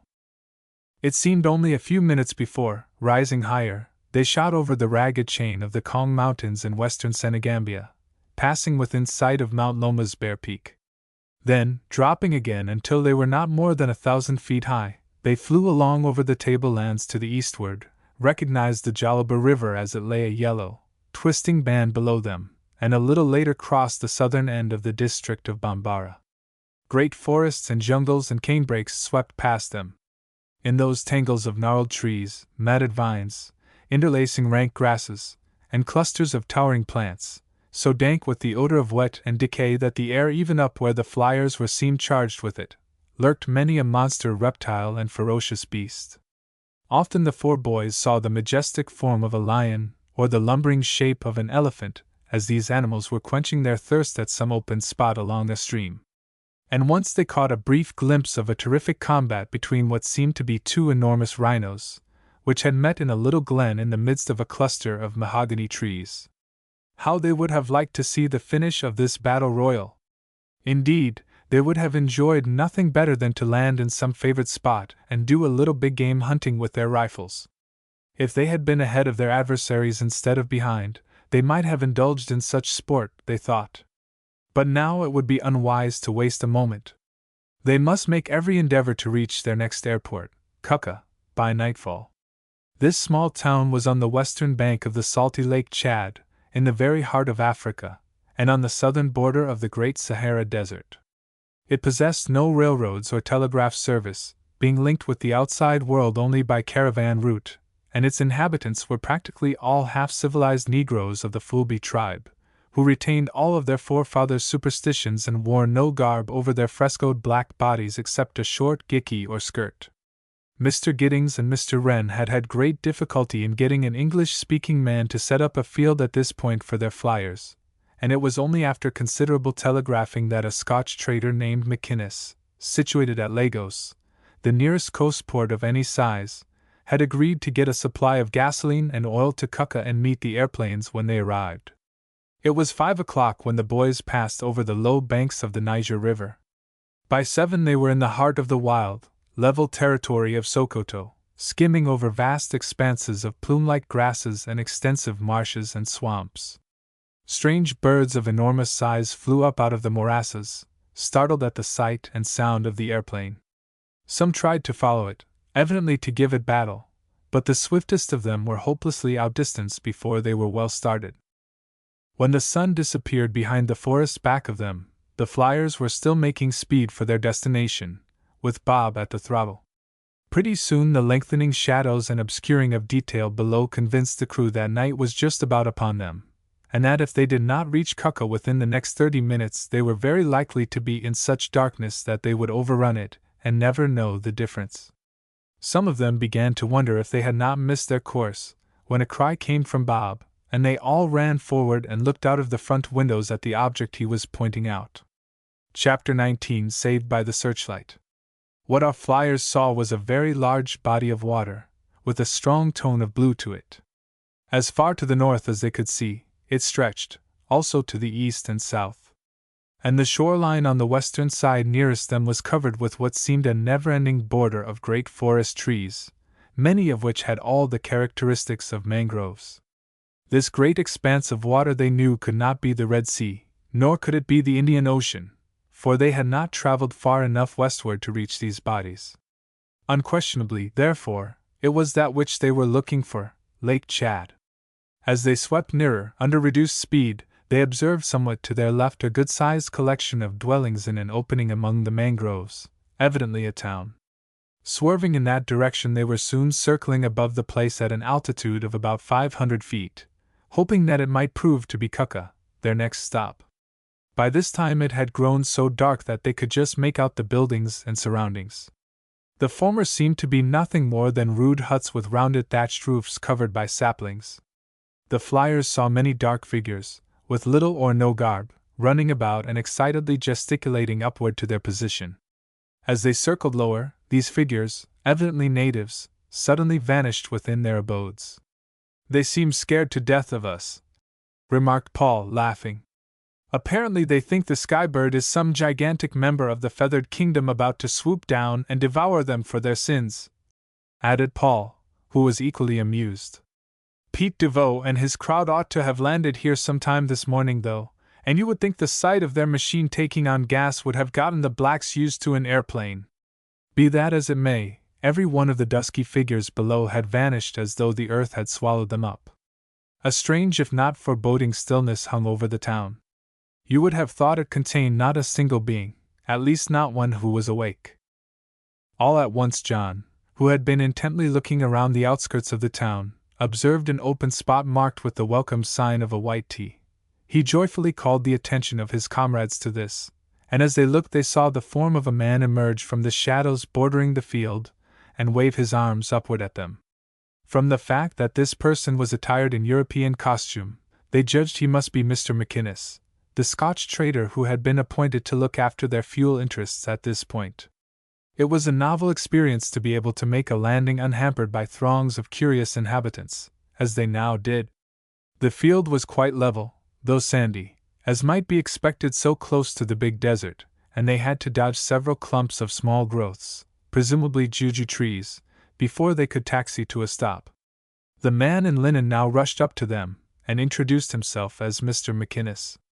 He hurriedly shook hands with the boys, displaying, they thought, great nervousness while greeting them, and several times he turned his head and looked in the direction of the nearest shacks of the town. Then he asked what they thought a very queer question. "Have you fellows enough petrol and oil to last you through to your next stop?" "That's Aiden," answered John. "We didn't fill to capacity at Freetown, and I'm afraid not." "Why, what is the matter? Haven't you any fuel here for us?" "I have plenty of both petrol and oil here for you," said the Scotchman, with another look toward the huts. "But I am afraid for your lives if you stay to put it aboard." "How is that?" cried Tom, his usually smiling countenance growing sober for once, while his companions felt a vague uneasiness. "It's this way," stated McInnes. "About 8 o'clock this morning the airplane that is racing you came in. It was the first machine of the kind the natives had ever seen, and they were greatly frightened, thinking Jabba Jabba, one of their heathen devils, had appeared in the guise of a great bird, and was about to attack the children of the wicked of them. When the aviators climbed out, and they saw that they were human, they lost some of this fear, but remained at a respectable distance all the time the great bird was being given a drink. Then two of the men, one was the slender and dark-complexioned fellow, went into the town sightseeing. In the course of their rounds they stole the ivory head, set with gold eyes and teeth, off of the body of one of the tribe's most cherished idols, the god of Ogenogo. This was not discovered until the aviators had departed in their airplane, but then the foolbees were wild with rage at the birdmen, as they called them, and swore to kill them if they should ever return. Tonight they observed you landing, as I did. They are now in hiding, probably with weapons, and are undoubtedly watching your every move, ready to strike when the time comes, thinking you to be those other fellows or men of as evil instincts. As I said, I fear for your lives if you tarry here." And as he finished, he once more glanced nervously around at the huts and shacks in the gloom of the fast-gathering night. But in that direction all was so quiet that John hopefully remarked, "I think they are too frightened to appear. We need more gasoline, as we have been running very hard and our tanks are low. We will hurry matters up, and 3 of us will fill while the other stands guard with a rifle." Mr. McInnes then helped John, Tom, and Paul carry the big square tins of British petrol, which is the same as American gasoline, from the field shelter to the Skybird, where, in the course of a half hour, 200 gallons were poured into the tanks, also 10 gallons of oil. In the meantime, Bob Giddings, rifle in hand, stood close by, alert for danger. He watched the nearest buildings of the natives sharply, but though he saw numbers of black figures skulking in the shadows among them, no sign of hostility was observed. The Scotchman had signed his name to the document certifying to the stop of the flyers at Kukka, the paper on which they were to secure certifications at every scheduled airport, and they were just in the act of starting over to the field tank to get some water for the airplane's radiators, when, Without a moment's warning, a hair-raising chorus of yells broke out on the brooding night air, and scores of savage-looking figures sprang from the shadows of the buildings into the open field. They emerged in a long straggling line, hooting and brandishing guns, spears, and bows. They advanced toward the airplane in peculiar hops and side jumps, as if fearing an attack upon themselves. Not once did they cease their blood-curdling shouts. Rapidly they neared the objects of their anger and hatred. For a full 5 seconds the boys stood as if rooted in their tracks, too horrified and astounded to think or act. The sharp voice of the Scotchman, however, brought them to their senses. "You've fooled here too long. It's too late to get away now. They're mad as wet hornets. Jump inside your cabin quick, and defend yourselves as well as you can." "But you, sir?" cried Tom. "They won't harm me, because I'm not a flyer." The boys dashed into the cabin and shut the door, while the Scotchman hurried away from the airplane. It was certain that there was no time to get out and crank the propeller and rise before the mad foolbees would be upon them. Cornered in the little cabin of the machine, they would sell their lives as dearly as possible. As they stood, guns in hand, watching through the windows, while the frenzied blacks drew cautiously nearer, spreading a cordon of hundreds all around the skybird, they could see in the moonlight that the foolbees were grotesquely painted on arms and faces, while their bodies were entirely naked except for a dirty-looking cloth wrapped around their loins in the form of a short skirt.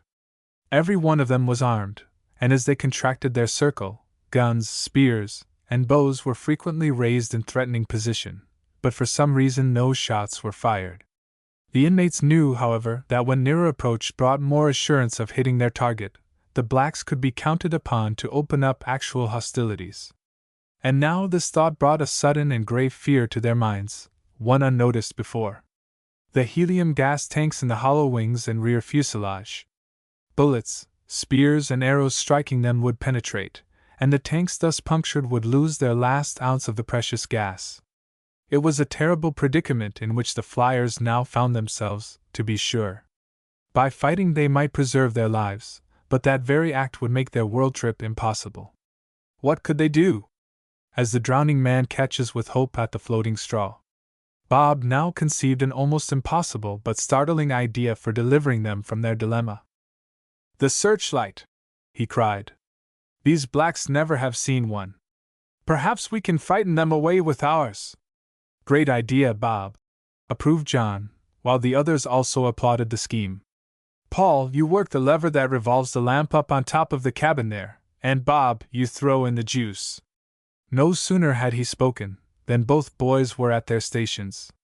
The next moment a great white path, widening as it went, streamed out into the darkness, lighting up everything in its reach with the brilliancy of day, but with a bluish whiteness which must have been decidedly terrifying to the superstitious Negroes. Like an accusing finger the strange light swept around the field, raising and lowering, resting a few moments on this group and then that group of petrified, hideously painted faces, from which eyeballs stood out like knobs of white marble. In an instant their incensed cries had ceased, and they had shrunk, cringing, back in their tracks, but only for a few moments, and then their gurgled yells arose once more, this time in ear-splitting fright, as all turned and fled toward the nearest forest. And that great, terrifying white eye of the big bird followed them, shining for many a rod on black backs which were so wet with perspiration that they looked like oiled eel skin. Weapons were thrown in every direction as the foolbees fled. Whenever one would look around and see that glaring eye looking straight at him, he would shut his own eyes and shriek, and then go dashing frantically on. Some even threw themselves prostrate when the flood overtook them, and uttered invocations to their gods for protection from the monster, until they could pluck up courage enough to continue their flight. Had the situation not recently been such a serious one for them, indeed they were not out of it yet, the flyers would have roared with laughter. As it was, they kept the light traveling over the foolbees until the very last one had fled. Then at a quick word from John, they all jumped out of the cabin and swung the airplane around for a quick takeoff. Tom spun the propeller. There was a roar as the engine caught, and a few seconds later they were mounting up into the starlit heavens of the equatorial night. At a height of 2,000 feet, they presently looked down, safe from the menace of the black populace whose reception had been so rabid. But Cucca was blotted out in the mantle of gloom which lay between. Only the sparkling ripples of Lake Chad, struck by the beautiful tropical moon, could be seen. Chapter 20: A Jungle Adventure. So fast had the flyers and the Sky Bird come across the western part of the African continent, at its greatest bulge, that, coupled with their very brief stop in Cucca, they found they were starting out for Aden, Arabia, with a gain of approximately 7 hours upon their lost time of 14 hours in Freetown. They were now, therefore, just 7 hours behind schedule, perhaps a little more than that behind their rivals, but in the very fact that they were cutting down both items, they felt vastly encouraged, and as the airplane headed eastward across Lake Chad there was only one thing to worry them to any extent. This was the need of water. That is, all felt that the need would become an urgent one before daylight should come and a chance be given to land and replenish the limited amount which they knew must now be in the radiator, owing to the impossibility of getting water as expected at Cucca. John was at the throttle, with Tom assisting. Paul and Bob were playing with Grandpa, still too excited over their recent adventure to turn in and get some sleep, as John said they ought to do. After a little while they turned their attention to studying the chart and schedule. Frequently they compared notes, and now and then jotted down some figures on a pad. "Do you know, John," observed Paul, looking up very cheerfully, "that if we continue to travel at the rate we did between Freetown and Cucca we shall make up all lost time by morning, and arrive at Aden about on schedule?" "You don't say!" exclaimed John. "You kids have made a mistake," informed Tom disbelievingly. "No mistake about it," protested Bob. "It's an out-and-out fact." "Well, that's cheerful news then," said Tom. "I know we hit her up to well over 200 an hour coming across to Cucca. And we'll do as much on this stretch if our water only holds out," declared John determinedly. "That's the rub," put in Paul. "I'm sure it won't hold out, and if we work right up to the last drop, I'm afraid we may have to make a forced landing, and that may be in the tops of the trees for all we know. Or on an elephant's back," added Bob jocosely. "Well, I don't know but that we had better try to make a landing as soon as we come to a favorable spot where there is water," remarked John. "It is a fine moonlight night, and if we strike the right place I think we can make the ground. In a pinch, you know, we can use our searchlight. Speaking about searchlights, oh my! Oh my! Will I ever forget how frightened those blacks were?" And Paul laughed until the tears came into his eyes, now that the tension was off. Tom joined him until both of them staggered and bumped together, causing Grandpa to set up an excited chatter of inquiry. John kept the Sky Bird low, down to less than 1,000 feet, after crossing the lower neck of Lake Chad, for the chart showed no marked elevations which would make flying at that height hazardous, and it was certain that the closer they were to the earth the better they could detect a favorable place to land.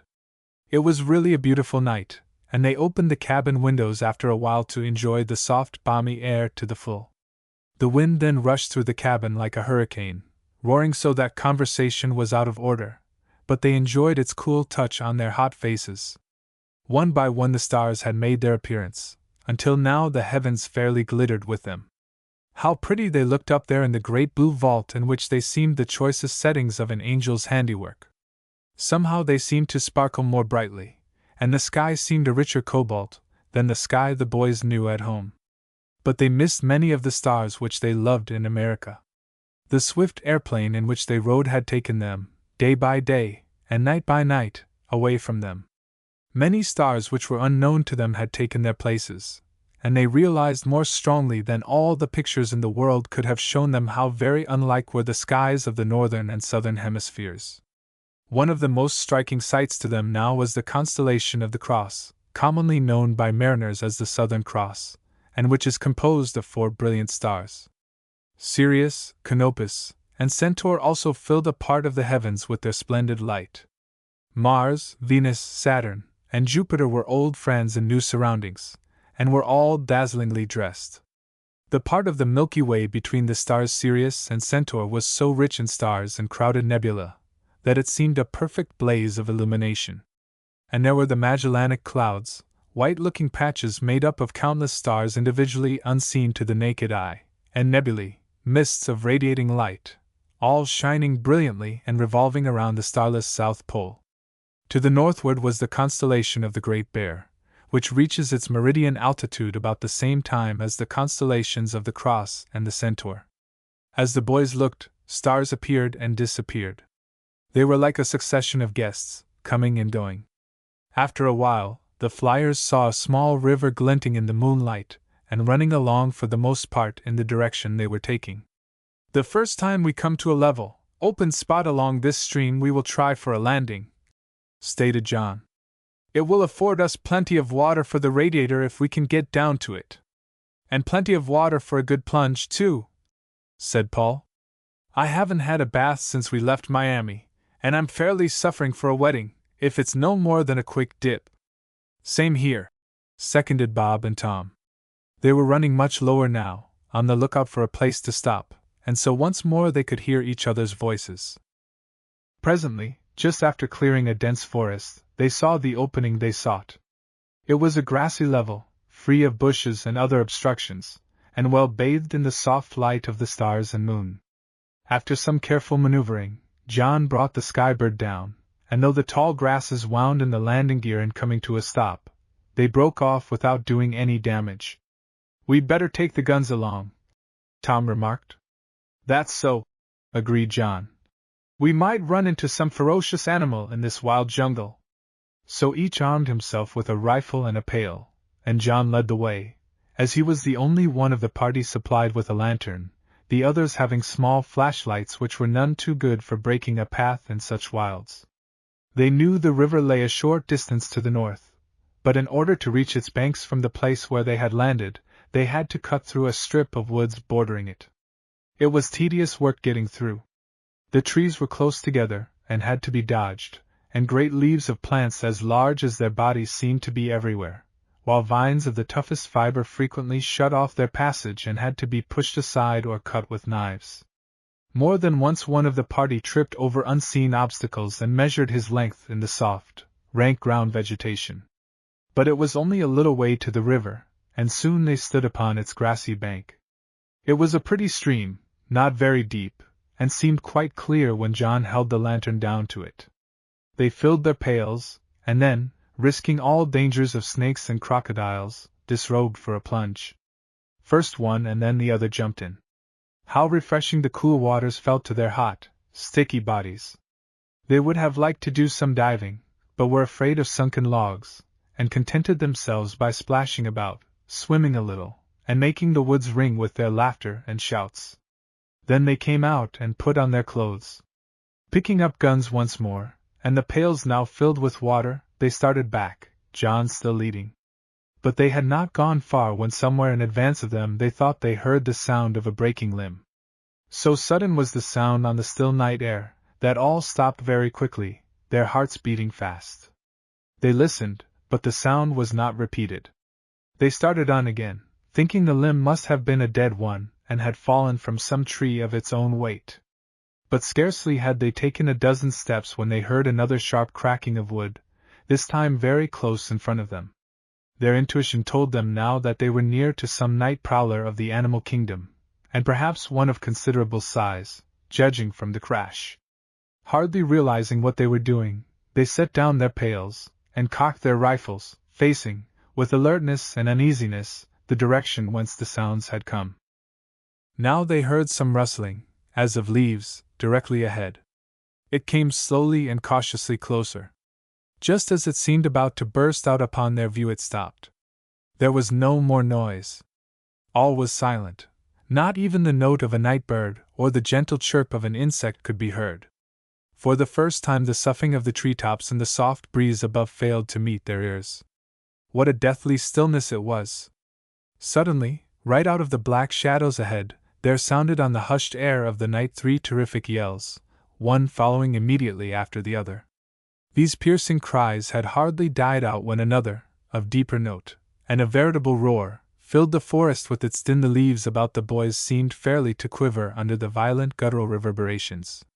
John Ross may well have been excused for shaking as he held up his lantern in his right hand and threw its rays upon the tall undergrowth ahead, while his fingers tightened like bands of steel around the stock of his repeating rifle.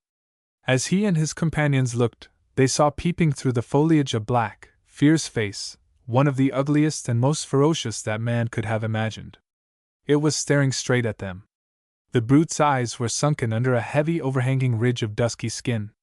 His eyes were small and black, and the iris of each shone like a diamond set in carbon. His forehead was low, receding, and covered with short, bristling hair.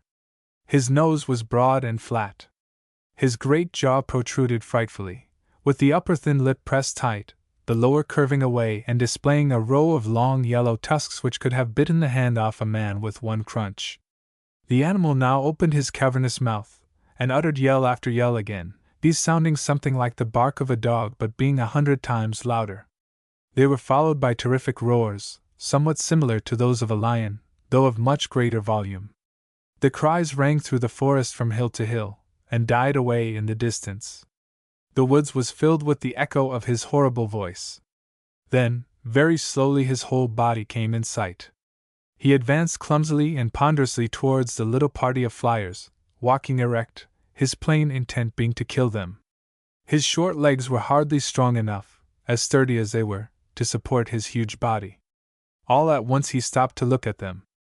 How vindictive his eyes were! They seemed to say to the boys, "I will soon finish you." Then he beat his chest with his great fists, and the noise was like a bandman striking a bass drum. It was his challenge to combat. How long and muscular were the shaggy arms that directed these blows! How broad was his chest from which the sounds came! The hair stood almost erect on his body, and the hair on his head moved up and down. This hesitation of the monster proved the salvation of the flyers. It gave them a chance to pull their shattered nerves together and elevate their rifles. As he must keep the light on the creature, which now all recognized as a large gorilla, so that his companions and himself could see to shoot, John had only one arm with which to handle his gun. But he brought the weapon up quickly, and pressed the trigger just as 3 other shots rang out from the guns of his companions, who had stepped on either side of their leader. A hoarse yell of rage and pain answered the reports. They saw the gorilla stagger, then drop to all fours, and lunge toward them. There was no chance to retreat. As quick as a flash, John dropped his own rifle, so that he could hold the lantern in both hands and direct its rays better upon the beast, and cried to his comrades to fire again. No sooner had the words left his lips than the others brought their repeaters once more to their shoulders.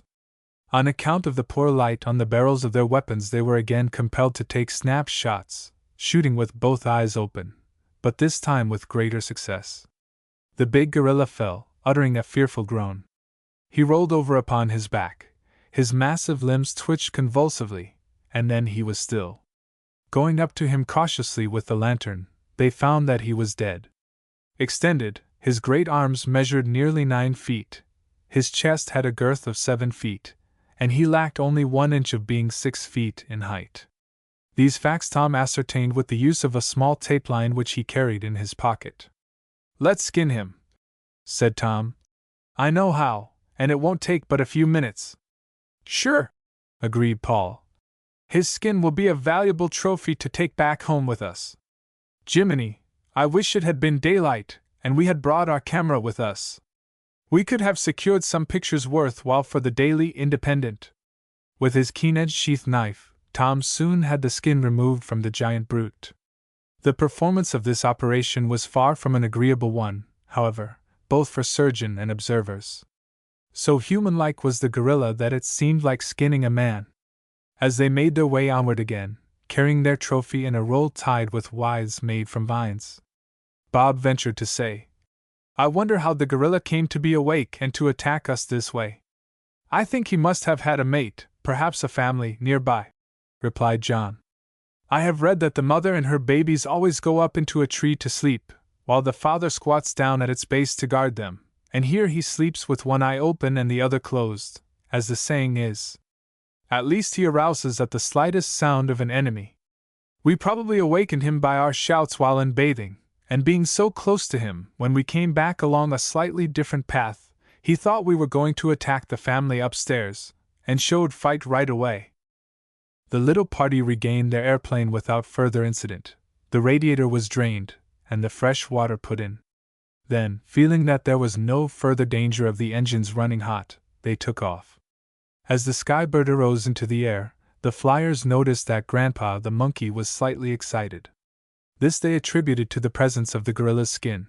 But when they saw Grandpa continue to dash wildly about the cabin, from their shoulders to the rear window, out of which he would take a quick look only to fly back to them and chatter wildly and coweringly, Paul thought he would see what could be the trouble. One glance was enough. He shut the open window with a bang, and turned to his companions with a pale face. "Fellows," said he, "we've got a passenger." "A passenger?" cried they. "Yes," said Paul. "A monstrous big snake." Chapter 21 The Double Loop. For a moment or two John and Bob stared at Paul blankly, unable to comprehend the import of his announcement. Tom was at the throttle, and while he had heard the startling words, he was too occupied in guiding the skybird to do anything except take a quick glance backward. "A snake?" repeated Bob. "Not on the machine?" cried John. "Yes," Paul said, with a seriousness which left no further doubt as to the truth of his statement. "He's a whopper, must be 12 or 14 feet long and as thick as my leg. He's there on the fuselage just outside of the window, hanging on for dear life. If I hadn't shut that window just as I did, I believe he would have crawled in here in a minute." John and Bob now hurried to the window and looked out.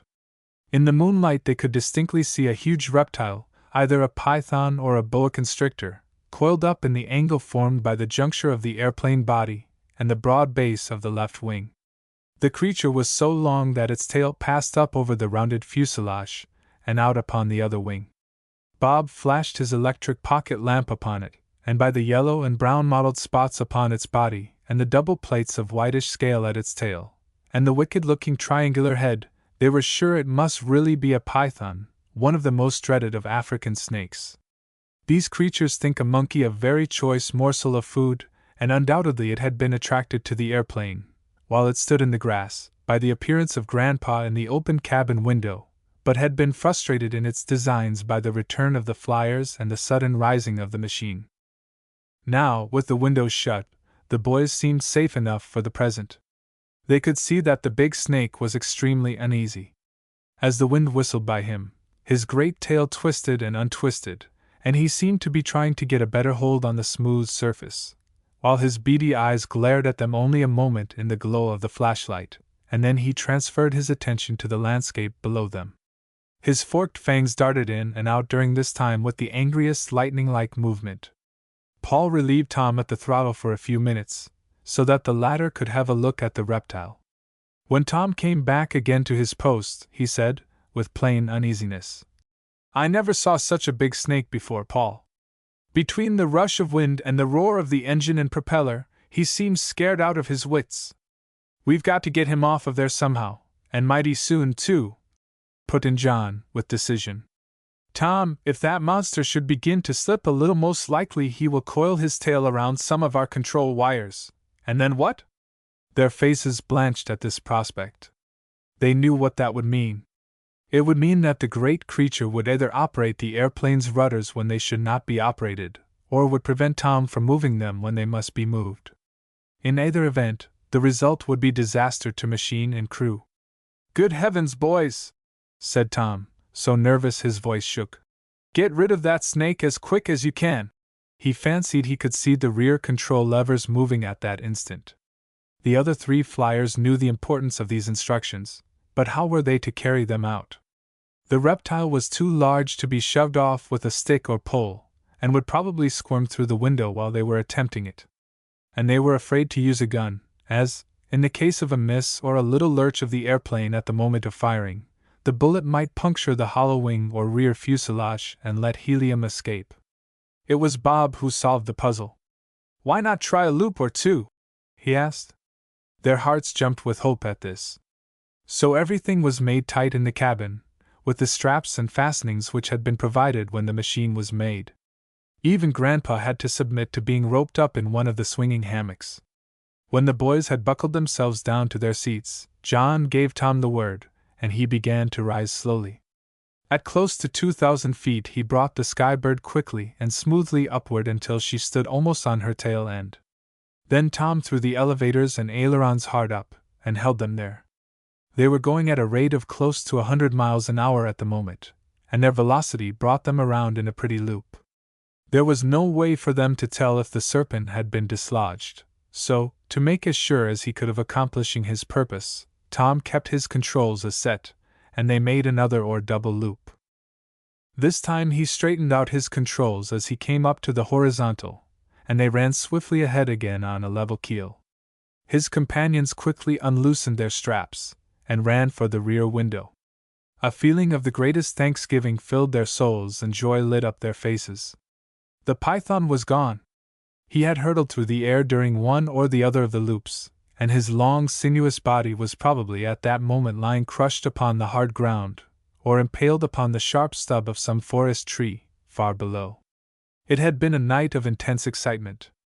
Now that they began to beat through the air in the old tuneful way, and there was nothing more to claim their attention until they should arrive at Aden sometime in the morning, Bob and Paul took to their hammocks for sleep.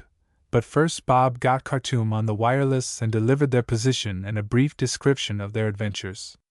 As may be imagined, however, the two youths did not shut their eyes immediately. There was much to think about and to talk about before even fatigue could get the better of them. Tom put the skybird through on a straight course for Aden as fast as he dared run the night engine, which was very close to its limit, now that it had had a chance to cool off and was well supplied with water. It was important that they should make speed, for in the stop for water and the subsequent maneuvering to rid themselves of their unwelcome passenger, the python, they had lost upwards of an hour's time. Flying high, and depending entirely upon the compass for striking Aden, they shot through the starlit tropical night like a meteor, showing no lights except the two small ones on the dashboard in the cabin, by means of which Tom could observe the instruments and the controlling levers below.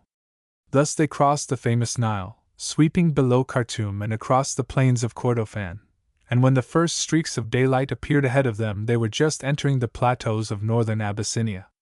Paul and Bob now relieved Tom and John, and the latter young men took a nap.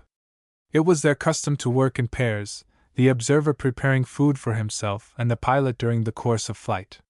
Sometimes the observer took the throttle long enough to give his friend a chance to eat, and sometimes the pilot retained his seat, allowing the automatic arrangement to do the guiding for him while he munched his food. Just before 7 o'clock Paul and Bob saw two large bodies of water ahead of them, one stretching to the right and the other to the left. The chart told them that the northern body was the Red Sea and the southern one the Gulf of Aden, which opens into the Indian Ocean. Between these bodies lay a narrow belt of water, flanked on the western or African side by rocky, wooded hills, and on the eastern side by low, sandy shores dotted with palms. This was the Strait of Bab el-Mandeb, and the country beyond was Persia. Aden could not be more than 15 minutes' run east now, and so Bob awakened his sleeping comrades while Paul guided the airplane across the strait. They flew a little higher, later, following the general contour of the terraced slopes of the mountains along the Arabian coast. As the skybird came leisurely over the hills surrounding this British seaport of Aden, they could see that the town nestled in the crater of an extinct volcano, as they had read. All around the low, white buildings spread the rugged hillsides, and in declivities they passed over numbers of the great brick tanks or reservoirs which catch and store the scanty rainfall of the region and thus furnish Aden with its only water supply. The flyers saw many gowned figures, some on camels, paused to look upward at them, as they began to circle the town in quest of their landing field. Bob was the first to discern it, a fairly level stretch in the southern end of the valley or basin, marked in the way agreed upon, and containing two small buildings, either of which was large enough to admit the machine. But they cared nothing for shelter for the skybird, as they did not purpose staying any longer than necessary for fuel replenishment and news dissemination by telegraph and letter. So they quickly settled down in the midst of a wondering ring of Arabs. Mr. Griggs, the American consul here, now came forward with a couple of British military officers, and the flyers met with a hearty reception. It seemed good to run upon one of their own countrymen again, after seeing so many strange faces since leaving Panama. Mr. Griggs insisted upon their going to his home with him for breakfast, and to this they consented as soon as they found he had made full arrangements for having some British workmen at the garrison refill the Skybird's tanks. They found that their rivals had arrived just after daylight, and had departed for Colombo, Ceylon, less than 20 minutes before their own appearance. This was cheering news. They had gained a lot on them in crossing the African continent. Chapter 22 Above the Clouds. Mr. Griggs, the American consul at Aden, proved an affable, pleasant entertainer. His little wife was also very genial and painstaking for their comforts, declaring at their protests that she was doing no more for them than she had done for the other flyers when they came through, a short time before. The couple had 2 children, a boy and a girl, and both of these plied the boys with innumerable questions about their journey, expressing the greatest interest and excitement when they worked out of Paul the story of the adventure with the gorilla and python. After the meal, which was very appetizing and refreshing, they spent a short time preparing their reports to the Daily Independent, and then accompanied their host to the post office, where the letter and roll of films were mailed. At the telegraph office they received a pleasant surprise in the shape of a message from Mr. Giddings, which stated their reports were coming in to the newspaper all right, and that the greatest interest was being manifested in them by the world in general and by New York people in particular. "Whatever you do, don't let the other crew beat you," were his concluding words. "I have ordered the helium shipped to Nukahiva by fast steamer." "That's good news," said John, with satisfaction, referring to the helium, and the others accorded with him. They dispatched a telegram to Mr. Giddings, and then started out to buy some fruit and other foods. As they went along the narrow, crooking street upon which they had been walking they met so many Arabs with small sprays of dark green leaves which they put in their mouths and chewed, that their curiosity was aroused, and Bob asked Mr. Griggs what the leaves were. "Those are the leaves of the cot bush," was the response. "You must have passed numerous plantations of such bushes up on the hillsides as you flew over into the basin here. The Yemen Arabs like to chew the leaves so well that they have all of the passion for them that a toper has for whiskey, and they will spend their last rupee for a small bundle."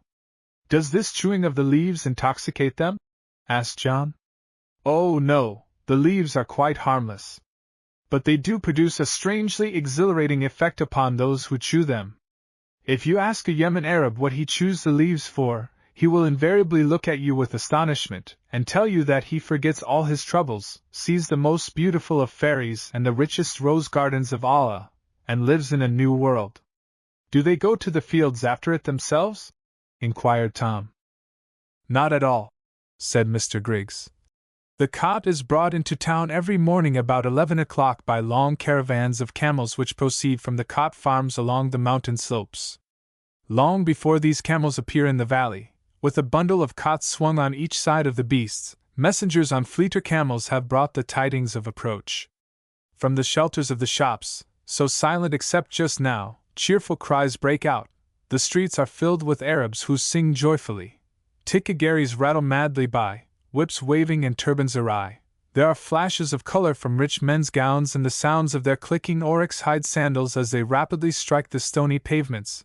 There is a continual blunt clatter from the tom-toms in the hands of long-gowned fellows. They are all going to the market where the cot will soon arrive, each one anxious to have first choice and get the best bargain. There they will bicker with the cot traders for an hour sometimes, then in will come the despised Hajis, the vendors of firewood, who will buy up for a few piastres the scraps which remain. This was all very interesting to the flyers, but it was high time to hurry back and resume their flight.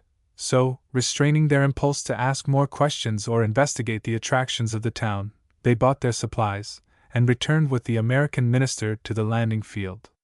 10 minutes later the Skybird was mounting easily up into the sky, viewed by hundreds of shouting Arabs. It was goodbye to Persia now. Looking at his watch, Paul, at the throttle, saw that it was 9:50. They were leaving Aden only 50 minutes behind schedule. That was not at all bad.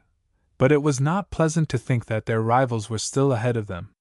And 2 hours was a pretty stiff lead. They were not long in passing over the hills to the south, and then headed eastward out over the elongated gulf. Looking back, John saw the sandhills by the sea glistening in the bright sunlight like mounds of gold dust. Every leaf and stem in the scrub stood out in black and silver filigree, and euphorbias and adeniums, gaudy and pompous above the lower growths, seemed like fantasies of gray on a Japanese screen covered with cerulean velvet. It was their last sight of Persia, and one not soon to be forgotten.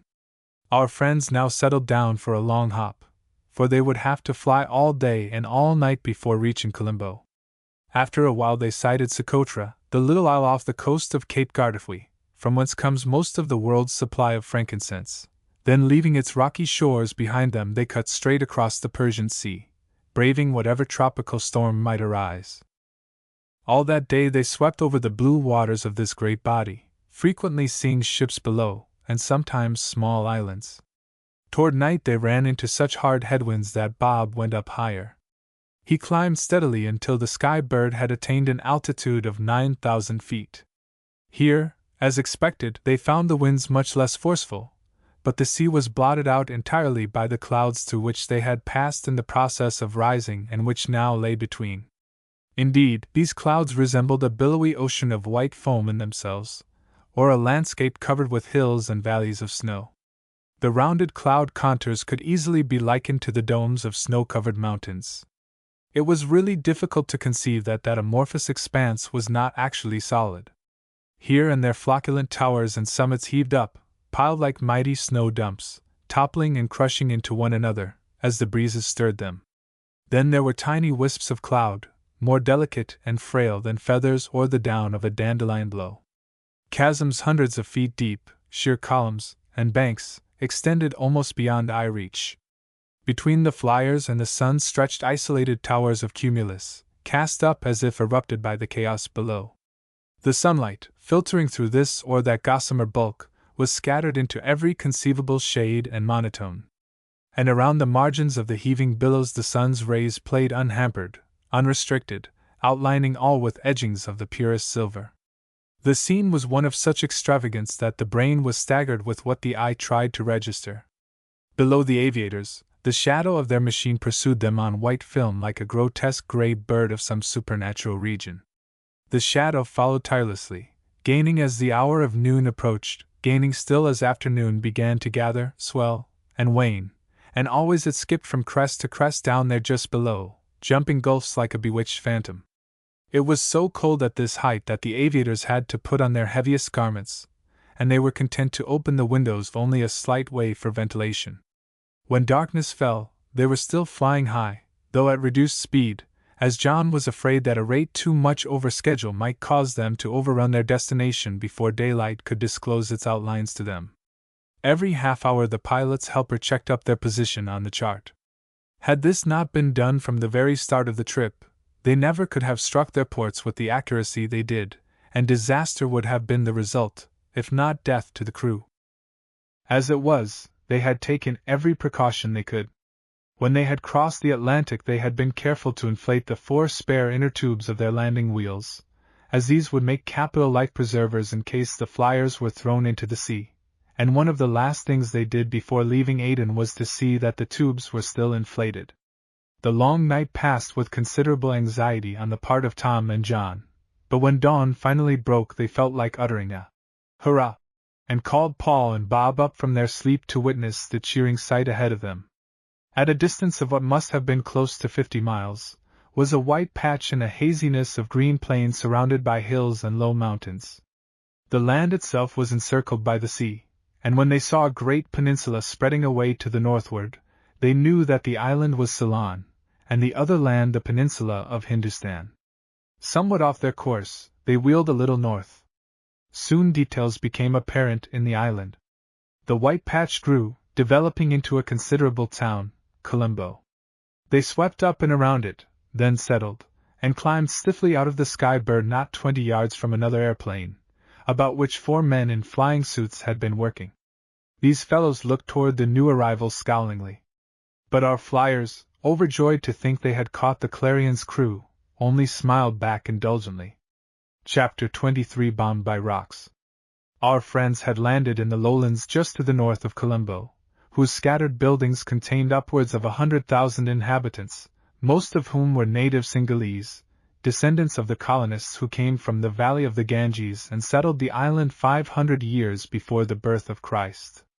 To the southward arose the rocky headlands of the coast, and to the westward could be seen the somber peak of Pedro Talagala, the highest mountain of the island. Numerous ships, some very crude and with queer sails, were in the harbor as the boys landed, and scores of natives in short skirts were loading and unloading these. Undoubtedly the huge square boxes which some of them carried aboard so easily upon their heads contained tea, for which Ceylon is famous. The person in charge of the landing field here was a Mr. Young, an American clergyman connected with the local Baptist mission. This tall gentleman came forward, accompanied by the British governor of the island, within a few moments after the flyers struck the ground. In fact, they were still stretching their cramped legs and arms when he greeted them and introduced the governor, Sir Henry Hurst. "Young man, I am more than delighted to shake hands with you," said the governor. "It looks as if you and the other crew over yonder were upon an epoch-making tour, for you are not 10 minutes behind your schedule, as we have it in the London papers and also in our own Colombian newspaper. My only regret is that you do not represent England instead of America." He laughed good-naturedly as he made the last remark. "It was quite a task for the governor and myself to get up at this early hour to receive you, but the occasion is well worth the effort," observed Mr. Young, smiling. "Here we usually sleep very late, often as late as 9 o'clock. Even the Singhalese and burghers are not yet generally up from their beds, though those who work at the wharves have appeared. If you had arrived a few hours later there would be thousands of the population here to see you." "We are well satisfied with the hour, then," said John. "The fewer natives we have around the Skybird, the better we like it, both for working and taking off. How long has that other crew been in, sir?" "Not more than a half hour. They are taking on their fuel now, being assisted by a couple of burghers. They advised us that they would probably remain here until noon, being tired from their long flight from Aden. I don't know why, but the slender man with the dark skin and mustache particularly requested me to see that you knew this intention of theirs." The flyers thought this was rather strange. Why should the Clarion's crew remain so long in Colombo, when their interests in the race demanded as much time put into flying as possible? It was still more incomprehensible what object they would have in wishing the Skybird's flyers to understand this intention, as by so doing our boys could make their plans to gain a heavy lead. It was too much of a puzzle for them to work out, so Bob and Paul, aided by 2 burghers, naturalized Europeans, went to work overhauling the machine and storing fuel, while John and Tom made their way into town with Sir Henry Hurst to transact their business. When they returned they found the 2 younger members of their crew in a heated discussion with the Clarion fellows. "What's the matter here, anyhow?" demanded John, as he and Tom pushed their way through the little ring of natives who had gathered about the principals. "It's just this way," said Pete DeVoe, with a grin meant to be very cool and indifferent, although his eyes roved uneasily. "We fellows were working on our machine here, minding our own business, when these 2 kids of yours came up and demanded to know why we had played you dirty at Freetown and Cucca. They accused us of purposely carrying off your share of fuel at Freetown, and of stirring up the natives at Cucca so you couldn't make a safe landing. We simply couldn't stand keeping quiet any longer, John," put in Paul very heatedly. "We thought it a good time to have it out with these fellows for their crookedness." "That's right, they're a bunch of snakes," supported Bob, his cheeks red with excitement and anger, and his fists doubled menacingly. John turned to the slouching figures of the rival crew. "Do you fellows deny these charges?" he asked quietly. Crossman, Torrey, and Lane looked at their leader, merely shrugging their shoulders. Pete DeVoe took a quick glance in their direction, in turn. Then his face clouded a little darker, and he blurted out to his men. "You confounded babies, why don't you deny it? You know we didn't do anything on purpose to hold these guys back." "That's right, we sure didn't," said Sam Lane. "Of course not," added Chuck Crossman. "Wouldn't think of it," interjected Oliver Torrey. Our boys were disgusted by the cringing attitude of Pete DeVoe's cronies. 2 of them were larger than the Frenchman, yet they seemed to be afraid of him. John saw that nothing was to be gained at this time by continuing the argument, so he pulled his comrades away with this parting and significant warning to their rivals. "Well, DeVoe, we'll let this drop now, but we certainly hope that you will take pains to see that nothing more of so strongly a suspicious character occurs on this trip." Pete DeVoe snarled back some answer which they could not make out. Our friends returned to the Skybird. In a few minutes Bob, who had climbed on top of the fuselage to test the helium valves, came down and said, "Something new is going on over in our neighbor's yard, fellows. When I was up there I could see right over the natives' heads, and I noticed Chuck Crossman and Pete DeVoe hunting around the field till they found half a dozen rocks as big as a football, and they put these in the cabin of the Clarion. Wonder what on earth they intend to do with those." "It's too hard a nut for me to crack," answered John. The others expressed equal inability to discern the purpose of their rivals, and the incident was soon forgotten. But 20 minutes later the familiar roar of a revolving airplane propeller greeted their ears, and they were surprised to observe the Clarion rising up over the field. They watched the machine until it had disappeared in the cloud mists to the east. Then they awoke. All saw the game of their rivals now. By making the Skybird's crew believe they did not intend to leave until noon, the latecomers would be inclined to take their time fitting up for the next hop, and this would give the Clarion's party a chance to make a sudden exit and gain a good lead before the others could get under way. There was no getting around it. Pete DeVoe was clever, if he were a rascal. This our friends had to admit to themselves, despite their dislike of the fellow. His methods of getting the best of them seemed to have no limit, and yet thus far they had been able to cling, by the hardest kind of work, right at his heels. This last trick was more honest strategy than DeVoe had exhibited before, and they could therefore admire it in that sense.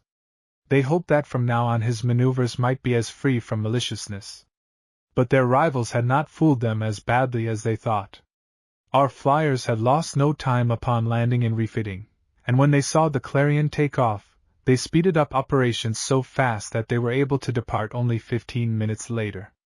Almost straight eastward they headed, bearing just a little to the southward, so as to strike Singapore on a beeline. They hoped to reach this stop some time before dark, which would give them approximately 12 hours flying time. Under ideal weather conditions, they could make the journey in considerably less time, but it was the season for the well-known monsoons of the Indian Ocean, and it was quite unlikely that they would be able to wing their way across the 1,400-odd miles of sea without encountering some of these deterrent trade winds. It took them just an hour to cross the island of Ceylon, and flying at about 1,500 feet, they winged their way out over the whitecaps of the ocean. To their unspeakable pleasure they found the winds not at all bad, and made good speed. Bob was at the throttle, Paul was observing, and John and Tom were sleeping. They had been flying thus for perhaps 2 hours, when Paul saw that for which he had been keenly watching for some time. It was a faint black speck, like a tiny bird, against the blue of the heavens ahead of them. He continued to watch this silently, after calling his chum's attention to it, until, under an increase of speed, the Skybird had drawn close enough for them to observe that it was what they suspected, an airplane. In another hour they were near enough to recognize in it the unmistakable outlines of the Clarion. To all appearances their rivals had also observed them, and were crowding on power, for now they gained much slower. Yet they still continued to narrow the breach between them, steadily, rod by rod, and minute by minute. They could see that the Clarion was not well handled, for she wavered in her flight considerably. "They'd be wise if they'd throw those rocks out which they took aboard," commented Paul. "That might help them to fly steadier." "They're flying all of 1,000 feet higher than we are," said Bob. "We're going to pass under them, I think, in the next half hour." That was the way matters looked.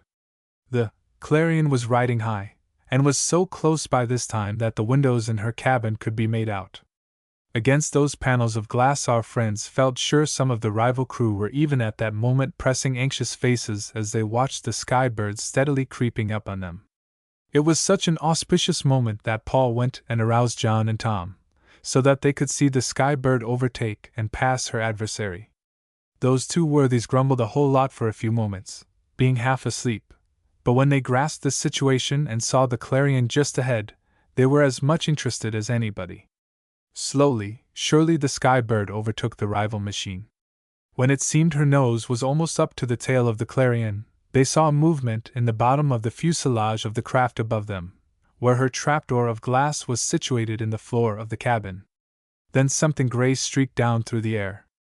It went whizzing by just in front of the Skybird, and a few moments later plunged into the sea with a great splash. "Huckleberry pie!"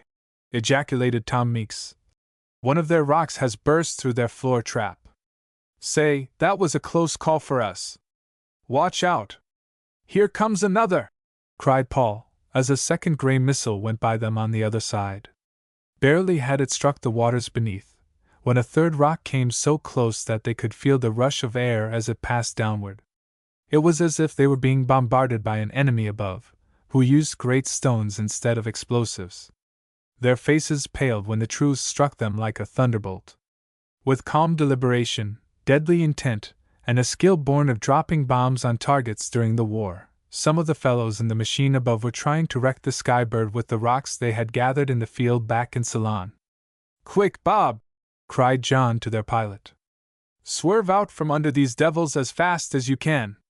If another stone comes down here, it may—" The words he intended to say never were uttered. At that very moment another gray object streaked its way down through the heavens, whirling uglily. They thought sure it would strike the cabin roof and crash through, and intuitively they cowered back in the corners for protection. But their speed carried the stone farther to the rear.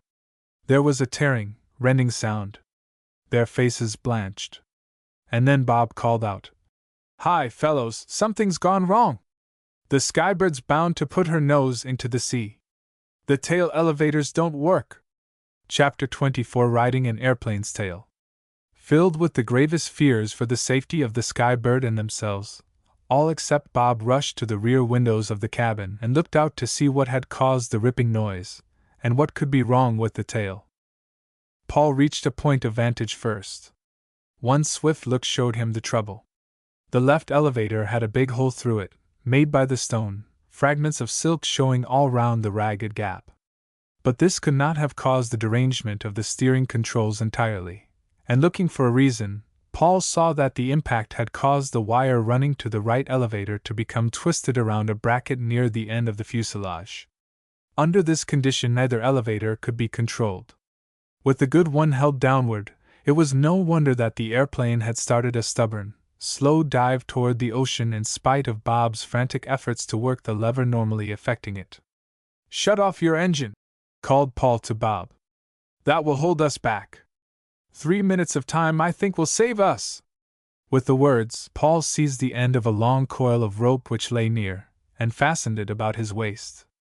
Both Bob and John saw what he meant to do. He would crawl out upon the fuselage and attempt to untangle the inactive control wire, freeing the now useless right elevating plane.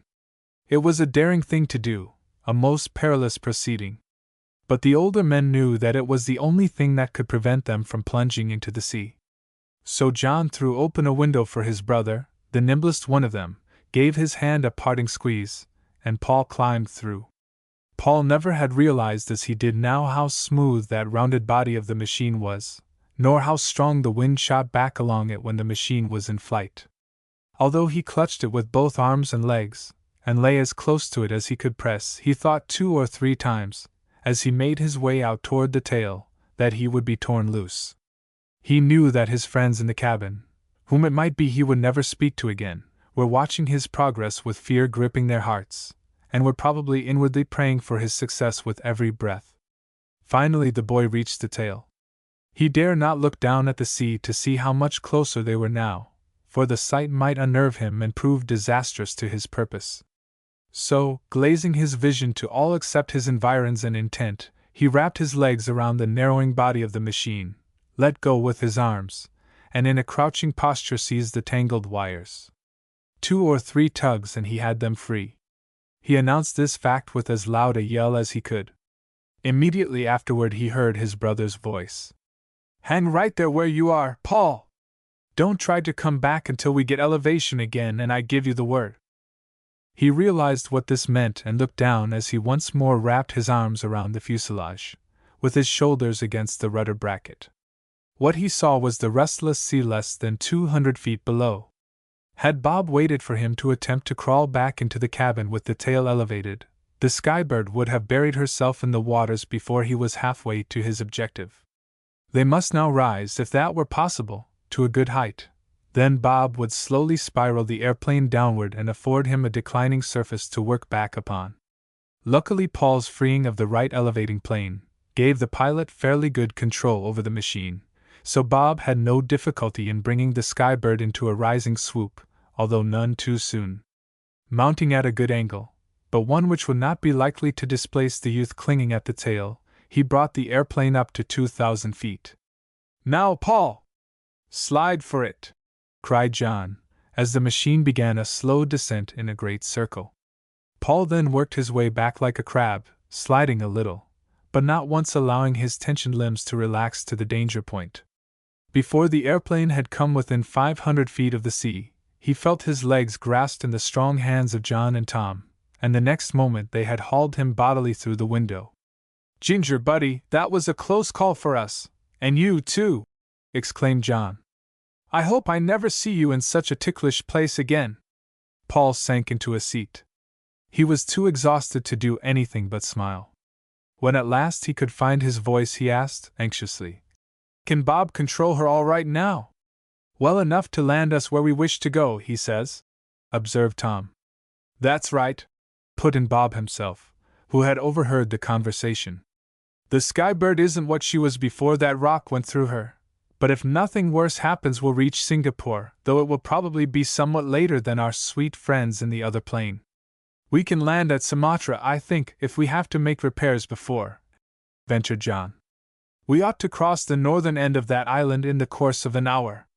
Searching the horizon for their rivals, they saw that, evidently satisfied with the mischief they had done, the Clarion crew had gone on at full speed, for they were now far ahead. "If I ever run onto Pete DeVoe again, I believe I shall be angry enough to choke him till he's unable to speak his own name," declared Paul. "I'm afraid I'll have to help you at that job, Paul," cried Tom. "He's the most unprincipled scoundrel that ever went unhung." "You are right, Tom, DeVoe is a brute," said John. "His deviltry came near being the end of us. When we get home, we must see to it that he is punished as he deserves. But we must keep it out of the papers now, as it will look, in case we get beat, as if we wanted an excuse."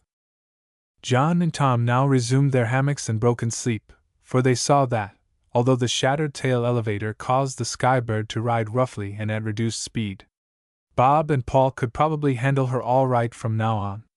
The cross winds of the monsoon also hindered their progress a good deal, blowing erratically from different directions, but they plugged along at a pace slow enough to keep themselves within the zone of safety. A little later they came in sight of Sumatra, but as they were going fairly well, thought it best not to attempt a landing for repairs. So they crossed the northern tip of the island, and proceeded on over the Strait of Malacca. Some time since, Paul had taken Bob's place at the throttle, and the latter had communicated with their destination by wireless, learning that the other airplane had arrived. It was twilight when they at last reached Singapore, and made a landing in the race course in the outskirts of the town. By long odds this was the smallest island upon which they had so far stopped, but they found the city one of the busiest. Their rivals had left fully 2 hours before. Now came the task of repairing the broken tail elevator. As the frame was undamaged, it was only necessary to straighten out a few bent supports and put new covering on. The British official at the field showed them where to purchase the necessary silk and glue, also a good waterproof varnish for coating the covering. From his own home he secured a pair of scissors with which to do the cutting, and John and Bob worked at the task, while Paul and Tom took on fuel and water and looked after other preparations for resuming their journey as soon as possible. During this process, Grandpa the monkey was permitted to come out of the cabin and entertain the crowd of onlookers with his antics, which he did to perfection, as he had done at other stops. To the ivory ring about his slender little waist, Paul always fastened a long thin rope, which he had bought in Para, when he let Grandpa out. This leash prevented him from wandering off, something nearly all unfettered monkeys will do if not watched very closely by their masters. Almost any place seems to be home to a monkey, and almost any man seems to suit him for a temporary master. Grandpa himself delighted in running out upon the wings of the Skybird at the stops. He pulled the control wires and made the ailerons swing up and down, which always raised a laugh among the crowds. Another favorite pastime with him was to post himself in front of the reflector of the big searchlight up on the cabin, and make the most comical grimaces at his image on the polished reflector inside, sometimes uttering queer noises as if he were crying, and at other times chattering with the utmost anger at the phantom monkey. Mixing these demonstrations up with wild dashes around behind the lamp to see if the mimicking animal were there. No matter what language the natives of each port might speak, they never failed to understand and appreciate these little sideshow comedies of Grandpa's. And when it would become noised about among them that this particular monkey had traveled all the way from South America through the air with the Birdman, their awe for him was amusing to behold. Chapter 25 Engulfed in a volcano's dust. With 300 gallons of gasoline in her tanks, and her broken tail elevator well repaired, the Sky Bird was ready at 11 o'clock that evening to take off. Her crew were all tired out, but they knew they would soon be able to occupy the comfortable seats or hammocks in the cabin for another long stretch of oversea travel, for it would be morning before they would reach Port Darwin, Australia, their next stop. It had been raining very hard in Singapore just before they arrived, and the field was quite wet, with many puddles in the low spots. Through one or two of these they had had to run in landing, and it seemed that in hopping off they would be forced to do so again. Fortunately the ground was sandy, so they had come to a stop in a spot not at all muddy, and had thus been able to work upon the machine without the discomforts of wading in slime while doing it. They now started the engine, Tom climbed in, and they were off, running over the soft ground at increasing speed. Then the airplane struck a pool of water, 5 or 6 inches deep, which almost pulled them up. It also held them back so that when the machine emerged it was going very little faster than at the beginning. The next patch of ground was a little longer, but they had not risen when they struck it at a rate of about 25 miles an hour. This pool was also quite deep, and the sudden resistance almost threw the Skybird onto her nose. It did cause her to dip so that her long propeller struck the puddle, and immediately water and sand were sucked up and thrown in almost every direction by the swiftly revolving blades. Much of it reached the natives, who in 2 long rows of curious humanity formed a lane for the passage of the craft, and many a poor fellow gave a howl and fell back against those behind, spluttering and rubbing grit and water from his face, while rivulets coursed down his dusky body amid the howls of laughter of his mates. The flyers had only a fleeting glimpse of this amusing incident before they found the front windows of the cabin so covered with the deluge of spray that they could scarcely see ahead. 2 of them quickly opened the portals, for a grave danger menaced them. Less than 60 yards ahead was the lower fence of the field, and just back of this arose scrub trees and houses, with no opening between which could be utilized. They must clear these formidable obstacles, looming bigger every second, and the distance was alarmingly short, for the last pool had again retarded their momentum to such an extent that they had just barely staggered through it. Picking up speed once more at every turn of her propeller, the Skybird shot down the last stretch of ground reaching to the fence. How fast this obstruction loomed up! Just in the nick of time the airplane left the ground. They sailed over the tops of trees and houses so close that the wheels of their landing gear almost scraped. It was one of the finest maneuvers of the whole voyage, and the boys praised John so for his good piloting that he had to ask them to desist. After a wide sweep above Singapore, they headed for the open water, which in this case happened to be South China Sea. The weather was very threatening. Dark-looking clouds began to efface the moon and stars, whose light had aided in the take-off at Singapore, and within 15 minutes occasional flashes of sheet lightning could be seen far ahead, throwing into relief the immense bulk of the foreboding clouds and shedding a pallid gleam over the sea. Occasionally a light zephyr came out of the east, but it would last only a moment. "We ought to be just about over the equator now," announced John a little later.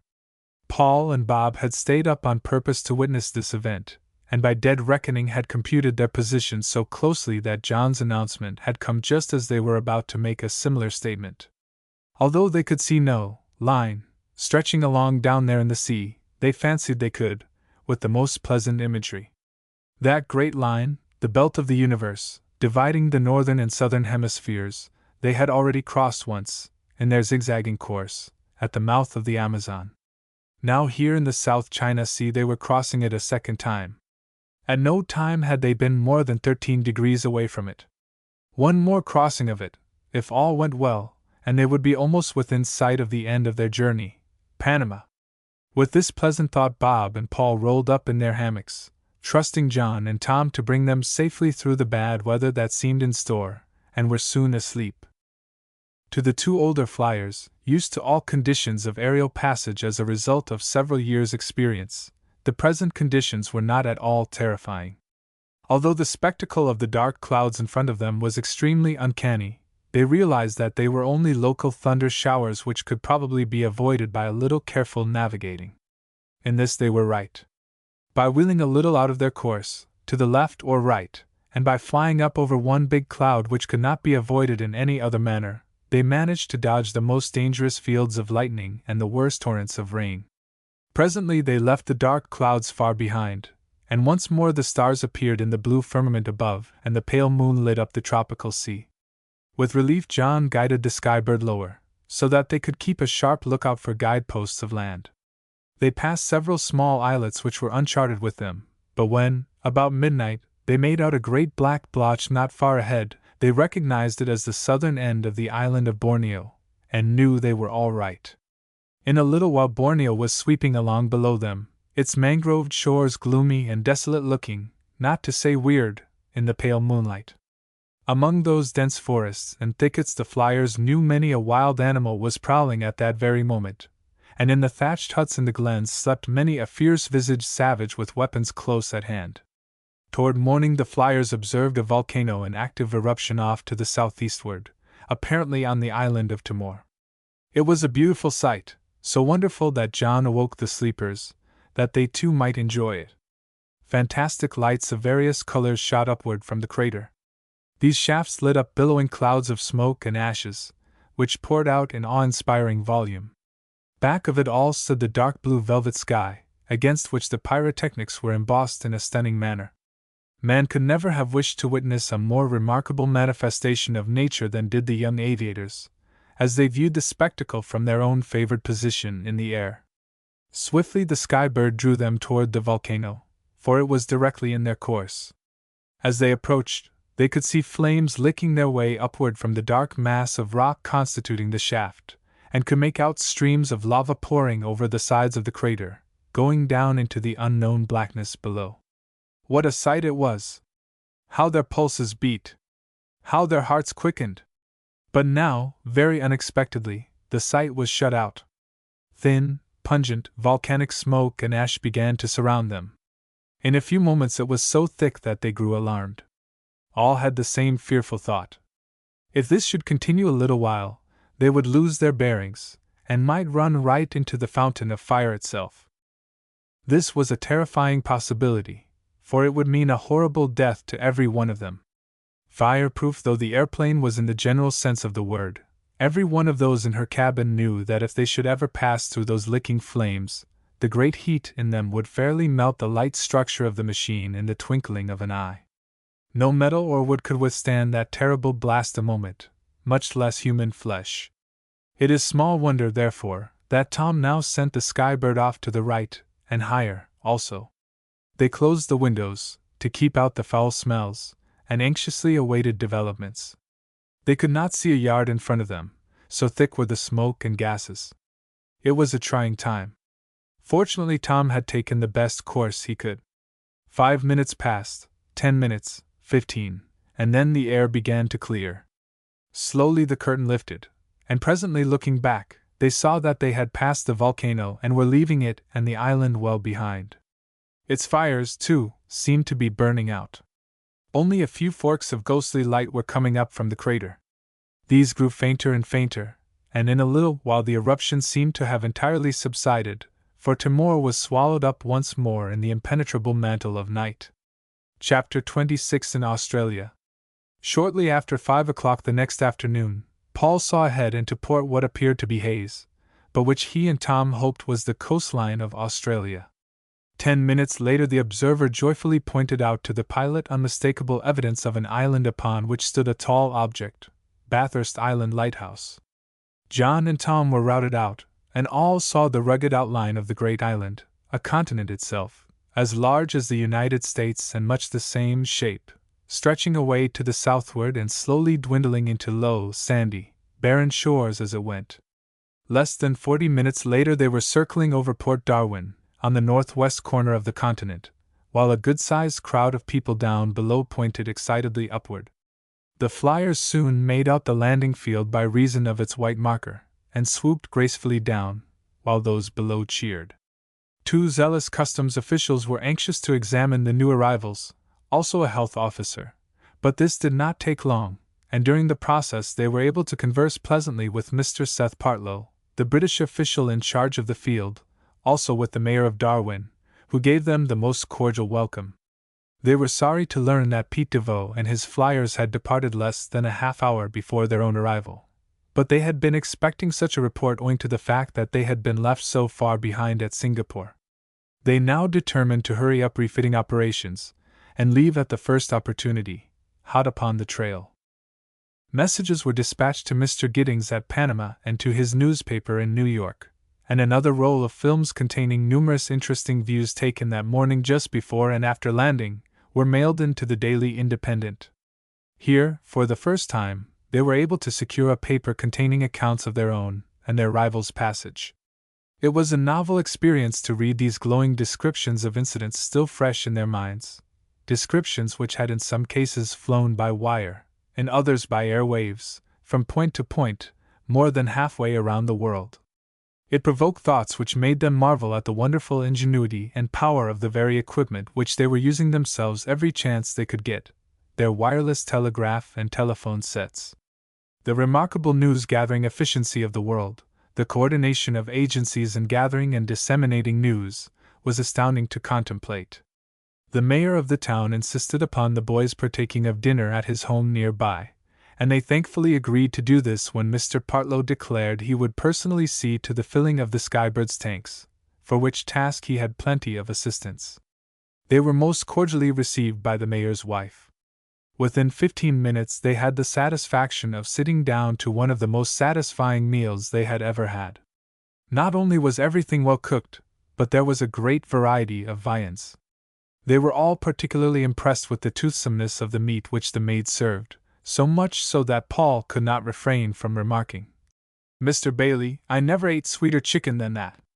"No, I don't believe you ever did," laughed the mayor. "The fact is, young man, that is not domestic chicken at all. It is the flesh of the bush turkey, a wild fowl which the bushmen or blackfellows bring in here to market. It is a great delicacy. I have read of these bushmen," said Bob. "Are they quite wild?" "Indeed they are," the mayor replied. "The blackfellow is, I believe, on the lowest rung of civilization. He is unlike the Negro, the Malay, the Mongolian, and the American Indian in many ways. If you could stay a few days, I would be glad to take you back in the bush and show you a few specimens in their native state. They have a long skull, with a low, flat forehead, their brows overhang deep-set, keen eyes, and they have a heavy lower jaw, with teeth as strong as a dog's. Their hair is generally wavy or curly, being usually auburn or black in color. As a rule their faces are almost hidden by beards and whiskers, which they never comb and which, like the hair on top of their heads, are always in a beautiful tangle." "How do they dress, sir?" asked Paul. This brought another laugh from Mr. Bailey. "That doesn't worry them in the least," he declared. "Most bushmen are covered from head to foot with hair, and I imagine they think this is a good enough uniform, for they wear nothing except what nature gave them. In bad weather, however, they do add some artificial protection to their tough bodies by making a rough wrap out of the skin of a kangaroo or a piece of flexible bark. Some tribes use rushes and seaweed for this purpose, while others make a blanket from the dried frog scum of the swamps and ponds. For boats, pieces of eucalyptus bark, folded and tied at the ends and daubed with clay, suit them very well. They are too lazy to dig out the trunk of a tree for a canoe, like the natives of most other countries." "Do these blackfellows live in huts?" asked John. "That's where their laziness manifests itself again," said the mayor, smiling. "The blackfellow has no permanent dwelling. His shelter is a cave or overhanging rock, as an animal might select one. Sometimes it is only a large section of bark which he tears from a tree, and under which he walks or squats in storms or lies at night. Back in the States, remarked Tom, we hear much about the skill of these fellows with the boomerang. I dare say a lot of these stories are overdone. Possibly, said their host. And yet it is a fact that these natives are undoubtedly more adept at casting various forms of wooden implements than any other people in the world. Their very indolence leads them to adopt all sorts of easy-made weapons, and wood is surely one of the most common materials for the purpose one could find. Clubs of all kinds are hurled at prey or human enemies. Among these the boomerang is a favorite. They have several forms. One type is very light, round on one side and flat on the other, and slightly twisted on its axis. It is used almost entirely for play, though sometimes to hurl at flocks of birds in the sky. The war and hunting boomerangs are much heavier, they are bent differently, and do not return to the thrower, but are a deadly weapon in the hands of these bushmen at ranges up to 400 feet. But stone-pointed spears are their chief weapons. With this skill I presume they have no trouble in securing enough to eat, suggested Paul, sipping his cocoa. On the contrary, there are times when weather conditions, such as drought, make it a very difficult matter for some tribes to get sufficient food. Then they will turn to human flesh, and will eat men who have fallen to their weapons, or their own tribesmen who have succumbed to disease or hunger. Even infants are sometimes killed and eaten by their parents. Horrible! Cried the flyers. This seemed almost incredible, with civilization in abundance so near. I agree with you, said Mr. Bailey, failing to notice his wife holding up a protesting finger toward him. Of course the blackfellow prefers to have other foods when he can get them. The kangaroo, wallaby, and opossum form his chief food supply, but no animal or nourishing plant is neglected. He even eats ants, caterpillars, moths, beetles, grubs, snakes, lizards, often uncooked. At that point Mr. Bailey felt a sharp twist of his ear, and looking up, found his wife gazing at him with a very severe expression. Thomas Bailey! You are a cannibal yourself! Where is your sense of propriety? Have you lost your head in your interest in this subject?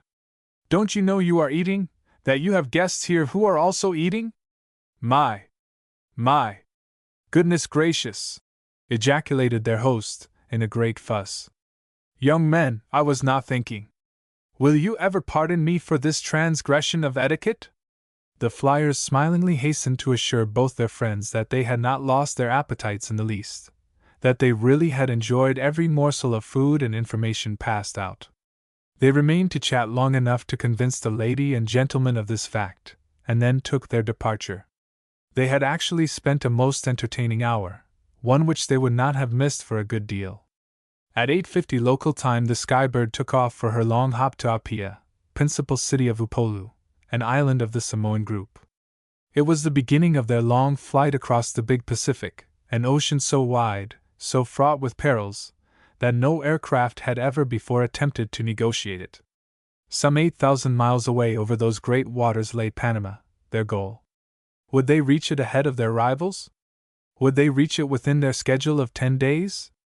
To these two queries in their minds, our stout-hearted, young friends answered doggedly and determinedly. Yes. Fortune might frown upon them, it is true, but if so they would face her smilingly, with confidence, with that pertinacity for which Americans are famous, and try to make her look pleasant, too. They felt that they must win, that they would win. And yet they left Port Darwin handicapped by being fully 3 hours behind their rivals. As they wheeled over the town they waved a last farewell to the hundreds below, whose forms they could just make out in the fast-gathering darkness. Then, turning off straight east, they flew over the dark green canopy of eucalyptus forests of fertile Arnhem land, and crossed the Gulf of Carpentaria in the full darkness of the night. When they passed over Cape York Peninsula, Tom was at the throttle, and the younger boys had been asleep for a number of hours. They had now left the whole continent of Australia behind them, and were facing the broad wastes of the Pacific. Their perils had begun in earnest. Should anything happen to cause them to be forced down, there was nothing but a vast basin of water miles deep to catch them, and there would not be one chance in 1,000 that they would survive. This, surely, was no place and no time for engines to fail or steering apparatus to go wrong. Yet each flyer was ready for such a mishap, attested by the mute evidence of an inflated rubber tube about his waist. Even Bob and Paul slumbered on the airy contrivances. Fortunately, the weather was ideal. It is true that headwinds blew mildly and insistently, causing some bumpiness, but the night was calm and starry, and with the engine running close to full out, they saw that they were making up lost time very fast. When morning broke, and Paul took the throttle, fair skies looked down upon their skimming bird, and the sea was bathed in brilliant sunshine. Bob wirelessed Sydney their position about noon. He made no attempt to get Apia, because he knew there was no telegraph or radio station there. Flying low, early in the afternoon they passed close enough to the Vanacord Islands to see hordes of natives watching them from the coral shores. Numerous smaller islets, gems set in the ultramarine blue of the sea, were also passed within the next hour. Gulls, ospreys, and other swift-winged seabirds sailed about these pretty outcroppings of the mighty deep, and sometimes the creatures came after the sky bird with shrill cries of challenge, only to be quickly left behind. Once more the shades of night fell, and once more John took the destinies of the airplane in hand. For a time Bob and Paul worked on reports, then played with Grandpa, who in such tedious spells of flying as this was a never-ending source of entertainment to all. 9 o'clock found them in their hammocks, hoping that when they opened their eyes again it would be to see the welcome shores of their destination. Nor in this hope were they to be disappointed. It seemed they had no sooner fallen asleep than they were aroused by a hand shaking them and the voice of John saying, "Come on, you sleepy heads! Rout out here and have a look at what's ahead." Having their clothes still on, so that they might be ready for an emergency at any time of the night, the two chums were up to the windows about as soon as John himself. The latter had raised two of these a short time before, and the boys shoved their heads through to take a look. It was broad day. Light, fleecy clouds covered the heavens to the southeast, but in the blue between a huge rift the sun shone down benignly. And in its bright rays they could count 9 islands and islets, sprinkled here and there like emeralds in a sparkling sheet of mother of pearl. It needed only a glance at the chart to tell them that these were the Samoan group, and a little searching also told them that the nearest large one was Upolu. In less than another hour they were circling above the beautiful island of their choice, directly over the little town of Apia, which nestled in the center of a luxuriant forest of palms and other tropical trees. A number of boats and sailing vessels were in the harbor, and on board these as well as on the ground hundreds of people were looking up aloft and waving a welcome. Now our flyers saw what they really were most concerned about, a tee made of white stones in an open spot by the beach. And in that field they also saw something else they were very glad to witness. This was the airplane of their rivals.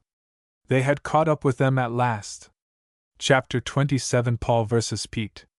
There was a wild scamper of natives as our flyers came down upon the smooth, hard sands of the beach. In this operation they had to use the utmost care to avoid striking the machine of their contemporaries, but it was accomplished without mishap, and the skybird came to a stop about 70 feet from the Clarion. They were immediately surrounded, at a very respectable distance, by a cordon of Samoans. These were splendid-looking fellows. Their dusky bodies were strong and stalwart, and their faces were intelligent-looking. It was plain to be seen that they had not the slightest hostile intentions toward the aviators. On the contrary, their features expressed clear friendliness, although it was obvious that their experience with the Clarion was still too fresh to eradicate their natural timidity of such a strange thing as an airplane. Our friends were very stiff and cramped from their long ride from Port Darwin. It seemed so good now to be able to stretch their limbs, to feel solid ground once more under their feet, and to see the blue sky all around their heads. The morning was hot, but a cool breeze blew inshore, giving a delightful freshness to the air. Near at hand were rows of native huts, made of poles and bark, and back of these loomed fine groves of coconut trees and other tropical vegetation in the richest profusion. Even the elevations of this volcanic island had their barrenness alleviated by growths of greenery which seemed entirely to cover them. No sooner had the boys sprung out of the machine than 3 white men approached them. These introduced themselves as Mr. Plus' son, in charge of the local mission, Mr. Hart, a British trader, and Mr. Shorman, the American trader who had been engaged to look after their fuel at this airport. These gentlemen expressed the liveliest cordiality in their welcome, and Mr. Plus' son pleaded so hard for them to accompany him to his home and join him and his wife at breakfast that they consented. They learned that their rivals had arrived about 20 minutes before. Ever since the dastardly attempt of Pete DeVoe and his crowd to wreck the Sky Bird in the Indian Ocean, our flyers had been greatly incensed at them, or rather at Pete DeVoe himself, for they had no doubt but that it was he who had instigated the attack. Paul Ross was particularly inflamed at the French aviator's act, and had more than once declared since that the first time they met DeVoe again he was going to thrash him until he begged for mercy. This was rather a bold statement for Paul to make, since he was but a youth of 18 while Pete DeVoe must have been close to 30. But the lad was strong and skillful with his fists, in addition to which his resentment was just. When justice is on one side, it goes a long way toward giving that person staying powers in any contest against wrong. For these reasons, when Paul now declared that he could not bear to wait another minute before taking Pete DeVoe to account, his chums made no attempt to dissuade him, except in the matter of time. John pulled him aside, so that explanations would not have to be made to their new acquaintances, and asked him to defer the matter until after they should have had breakfast, to which Paul reluctantly agreed. When they once more reached the field, it was to see their rivals also just arriving.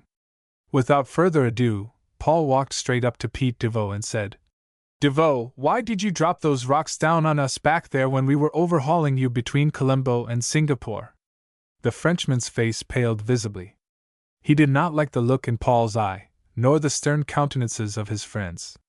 But he hoped to bluff his way through. "Why accuse me of anything like this?" said he, trying to look surprised and hurt. "We had nothing to do with those stones falling. Their weight broke the catch off of the glass trap, and they went through before we could stop them, didn't they, guys?" He turned to his 3 flyers for support. Crossman, Torrey, and Lane nodded their heads.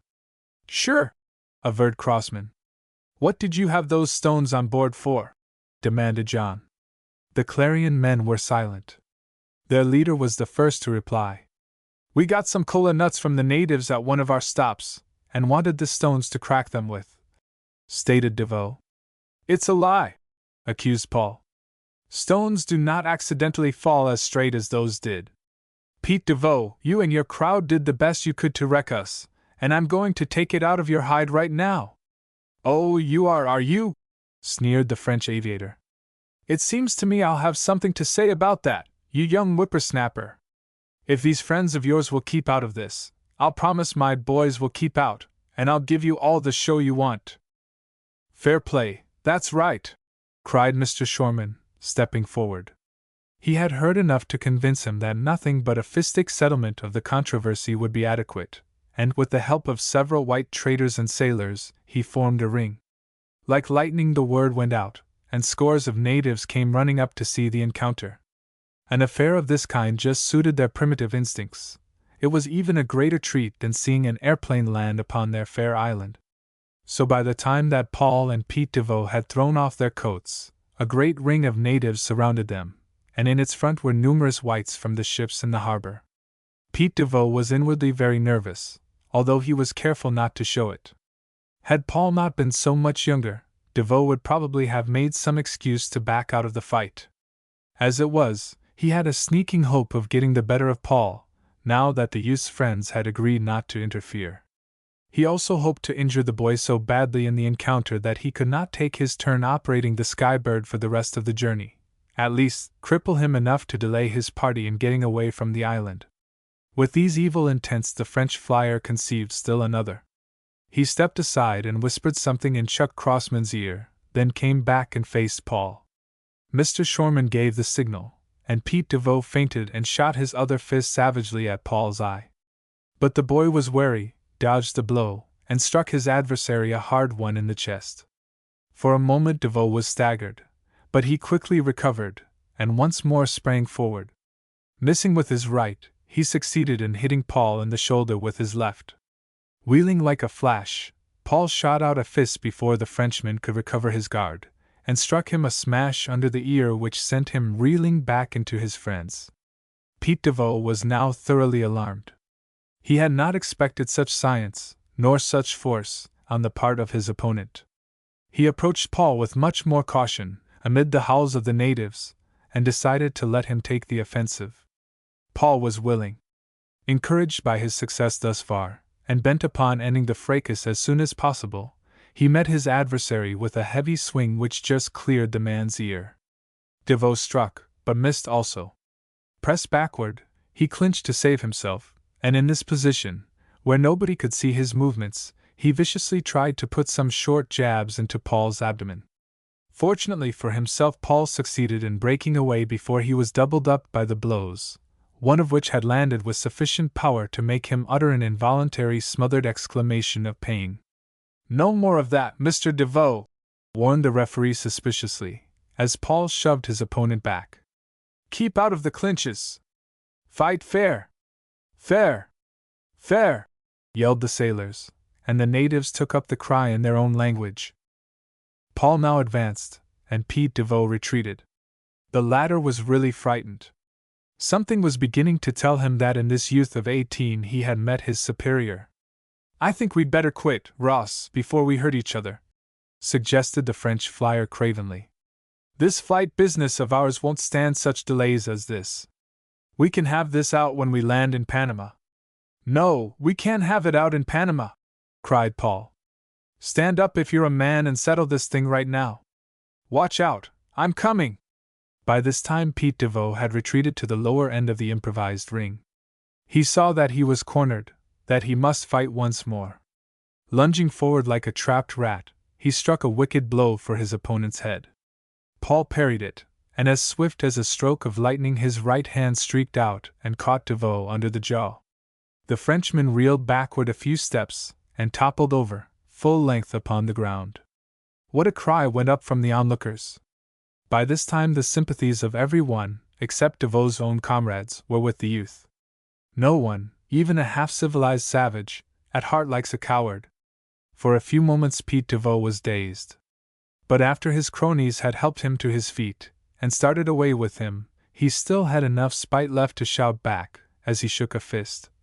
"We're not done with you fellows yet!" Paul was now the recipient of congratulations from all sides.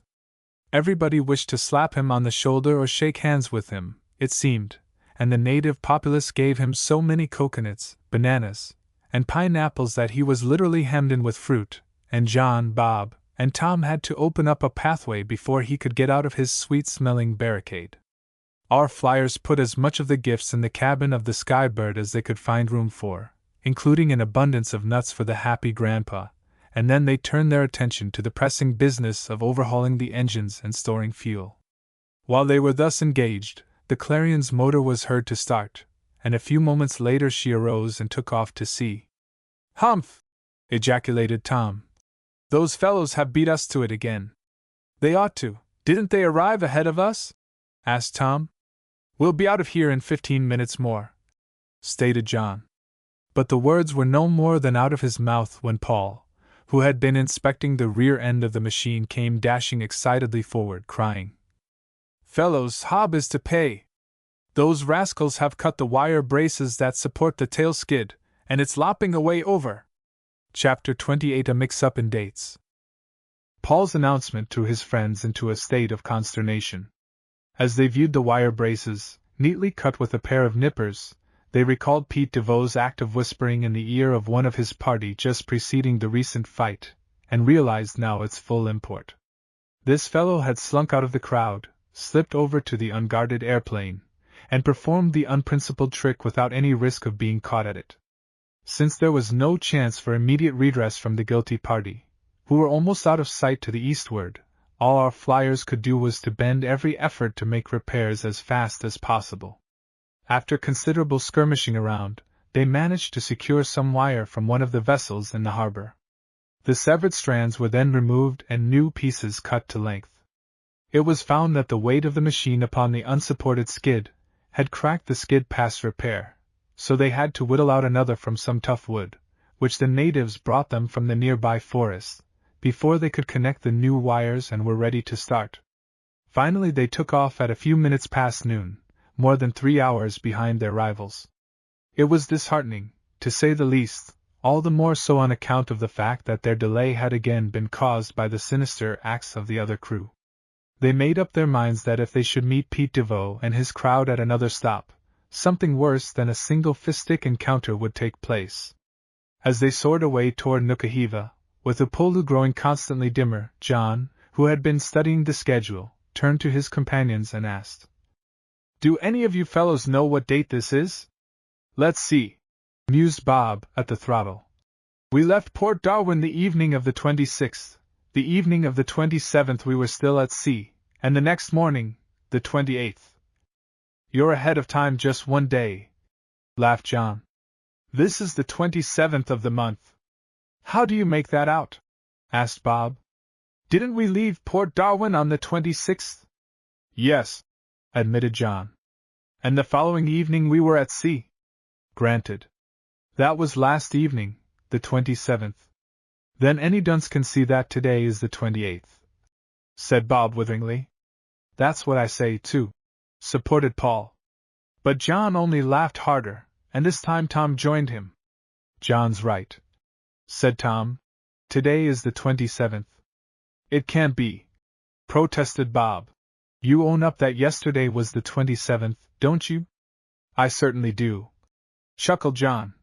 "But you forget one thing, young man. That same evening, all in a moment's time, we crossed the 180th meridian, the date line of the world, and while it was Thursday, the 27th on the west side of this line, it became Wednesday, the 26th the instant we crossed over to the east side." "Oh, sure!"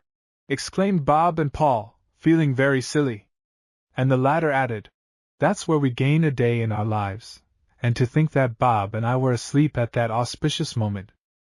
"I know an old maid who swears she is 15 years younger than she really looks," commented Tom. "I think she must have done a lot of globe-trotting, and always east. There's no danger of the fair sex ever circling the globe in a westerly direction," laughed John, "for that would make them one day older every time." The day could not have been better.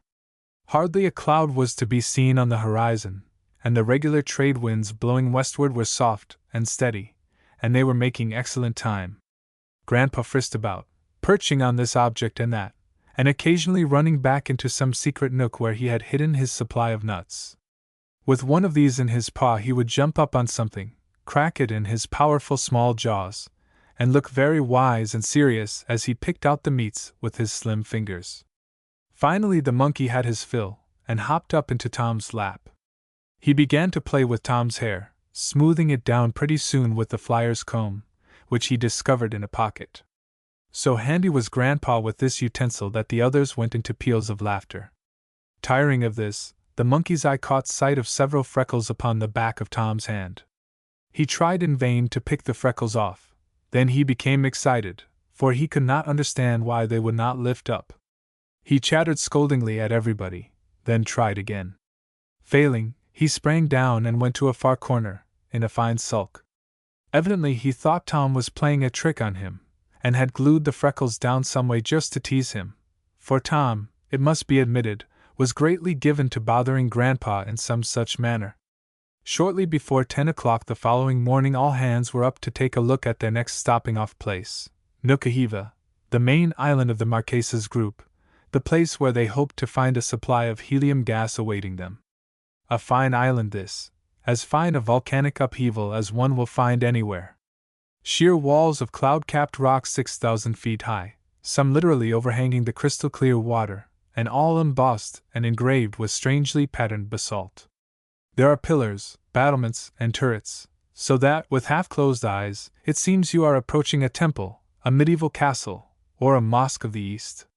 And the valleys, deep, choked with the most rampant growths of luxuriant vegetation, in the heart of which silvery streams gurgle their way tortuously along, fade away into mysterious purple mists. Small wonder that this gorgeously beautiful island should have been the home for a century of one of the finest races of primitive people the world has ever known. Sad indeed is it that today the Marquesans are rapidly dying off from consumption and fever introduced into their fair domain by civilization itself. Nestling in a good-sized valley near the harbor our flyers saw scores of native houses, as they drew nearer. These were constructed of yellow bamboo, tastefully twisted together in a kind of wickerwork, and thatched with the long tapering leaves of the palmetto. Here, too, was the big white tea of their hopes. In a short time they had safely landed, 1 hour behind schedule. Their rivals had left an hour and 10 minutes before. But joy of joys! Here were 4 tanks of helium, and with the filling of this they would show those fellows how to fly. As fast as they could work, our friends overhauled their machine and put it in shape for the long trip to San Cristobal. They would have given almost anything to have joined the many natives they saw swimming in the cool waters of the harbor, but felt that they could not afford to waste a single minute. At 12:30, with the sun at its zenith, they once more took to the air. This was Thursday. By Friday evening they should be at the Galapagos Islands, their last stop before Panama. What a cheering thought it was! Heading just a trifle north of east, they ran almost full out. It was easy to note the difference in the behavior of the Skybird since her helium tanks had been fully charged. She sped along as she had in the very beginning of their journey, like a long bullet fired from some gigantic cannon.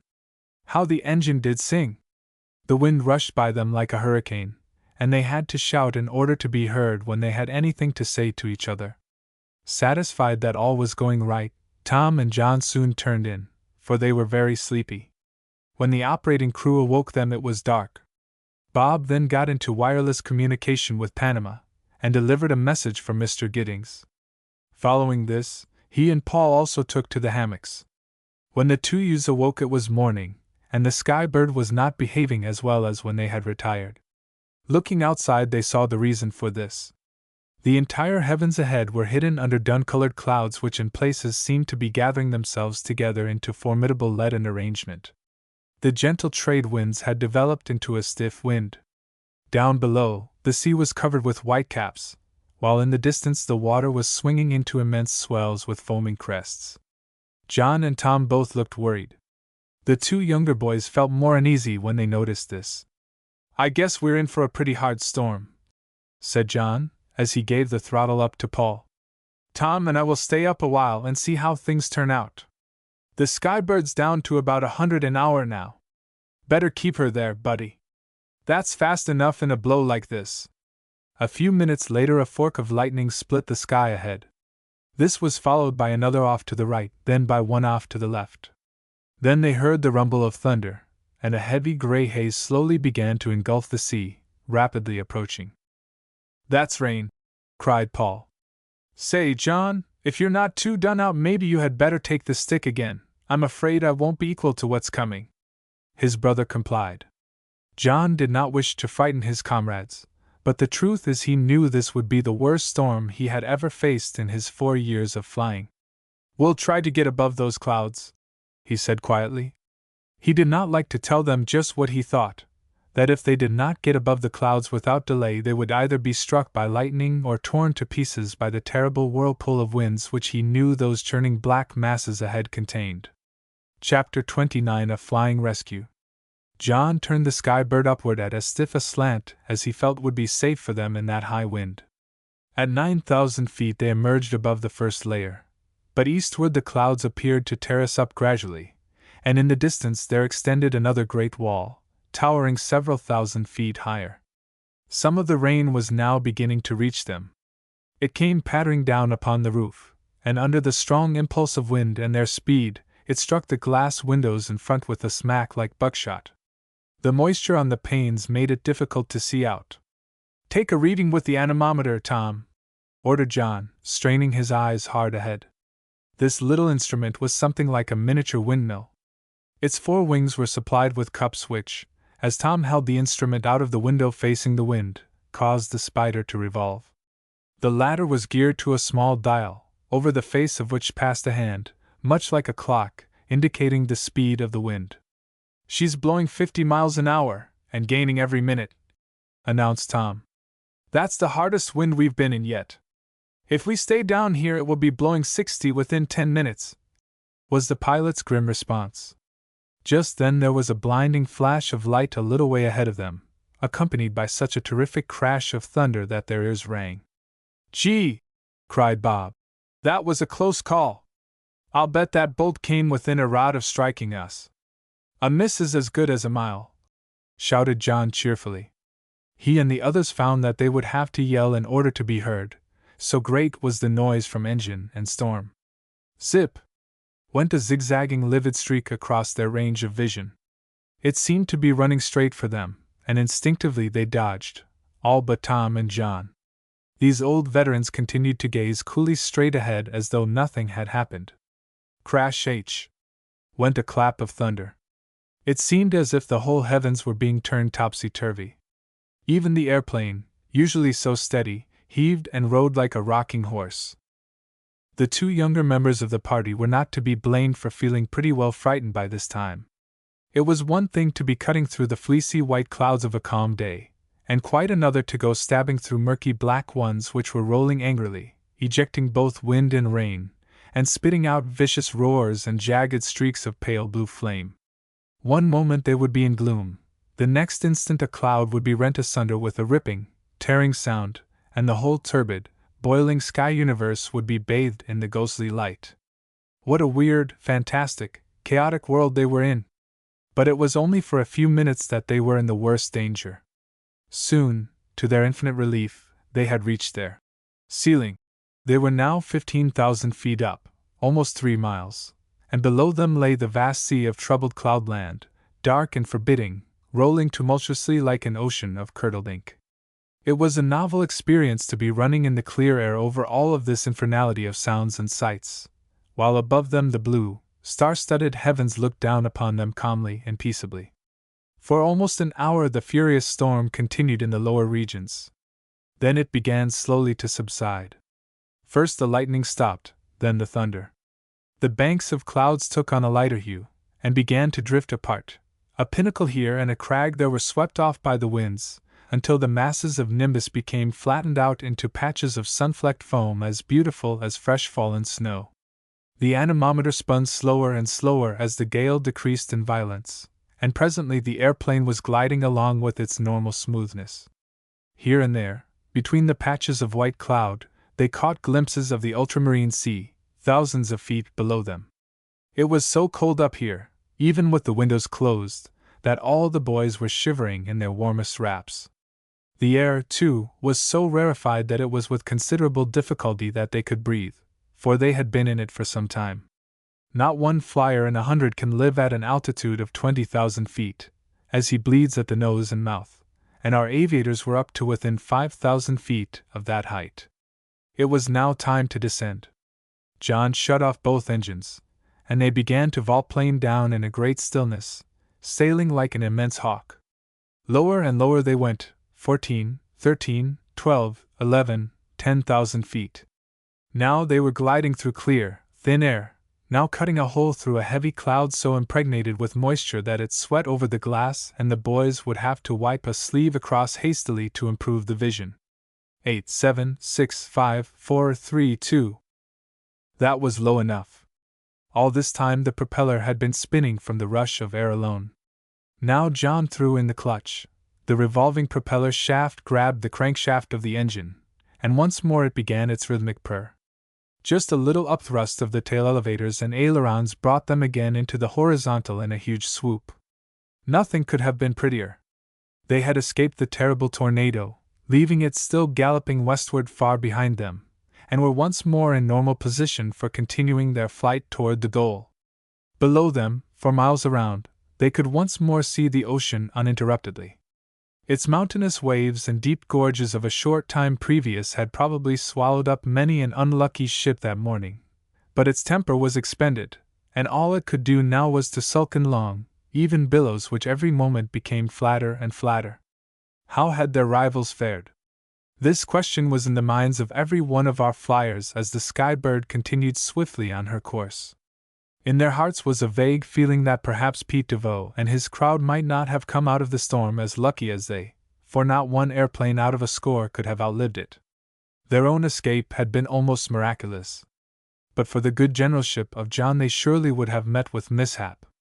So now, as they went along, a sharp lookout was not only kept for their rivals in the sky ahead, but anxious looks were cast over the expanse of white-capped waters.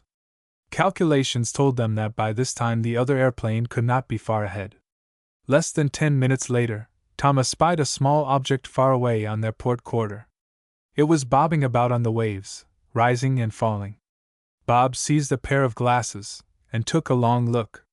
He turned around with his face full of excitement. "Heavens, fellows!" he cried.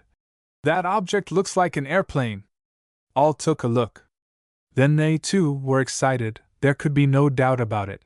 The object was a wrecked airplane. And as it was extremely unlikely that there were other machines in the vicinity than their own and that of their adversaries, they were quite sure that it must be the remains of the Clarion.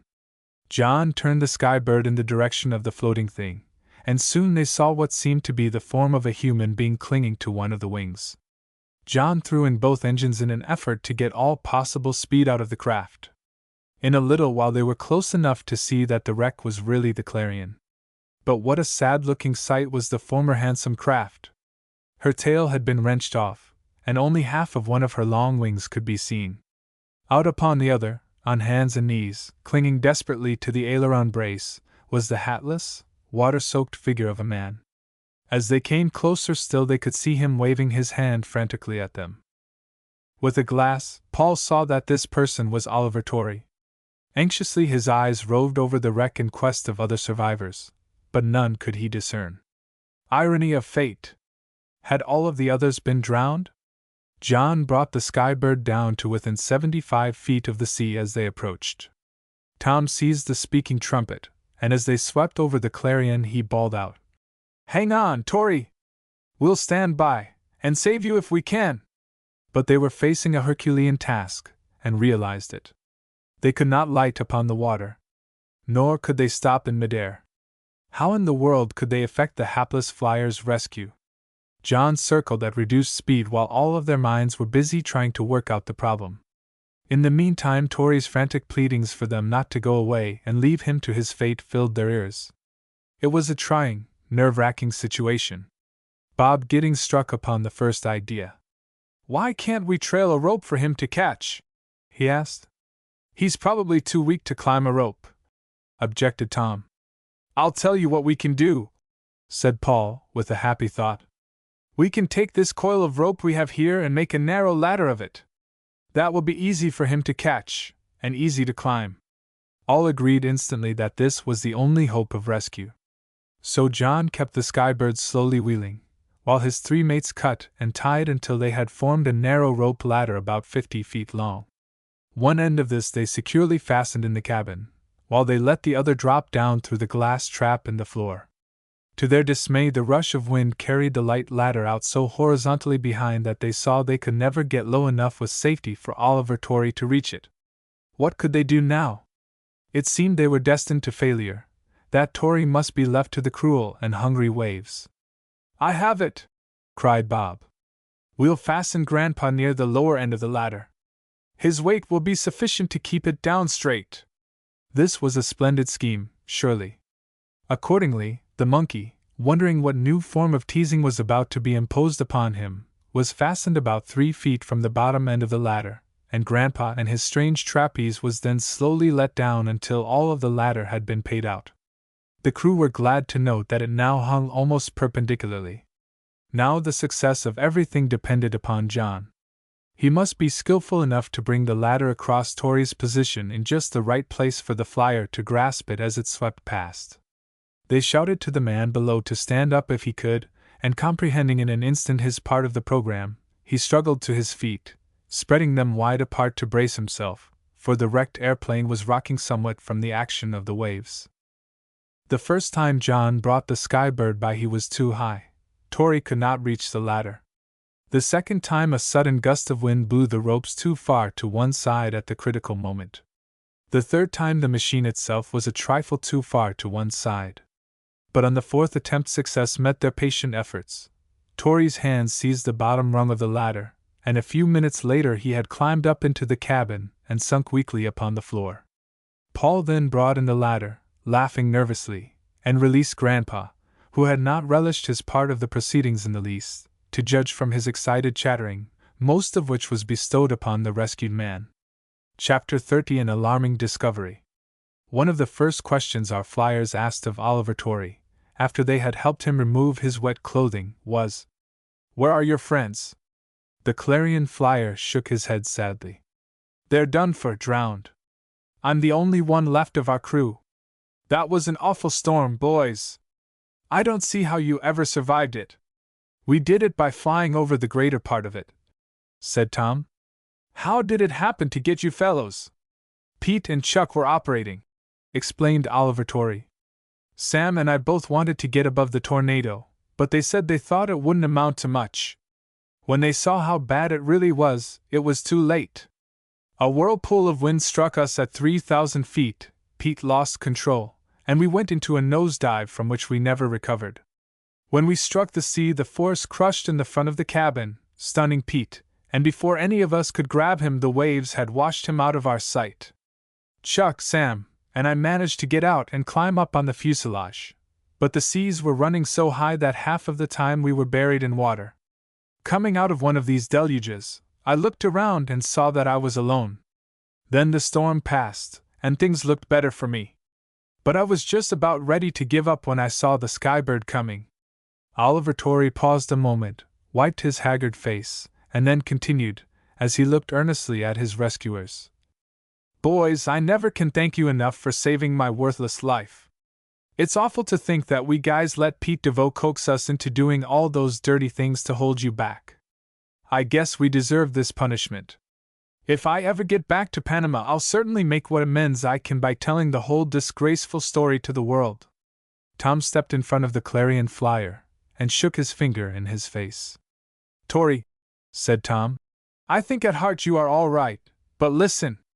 Mr. Wren, who hired you fellows, is a straight man through and through. If this story gets out, it will be published broadcast, and people will think he abetted your crimes against us. So, for his sake—" "I see, I hadn't thought of that," ejaculated Torrey. "I will keep still. As far as the public will ever know, they'll think this was a fair and square contest, and so it was on your part." It must be remembered that John and Tom had had no sleep since the day previous. They were so tired by now, especially John, that they were very glad to retire to the hammocks, leaving Paul and Bob to take care of the Skybird. Oliver Torrey was also exhausted, and accepted with alacrity Paul's invitation to him to jump into the spare hammock.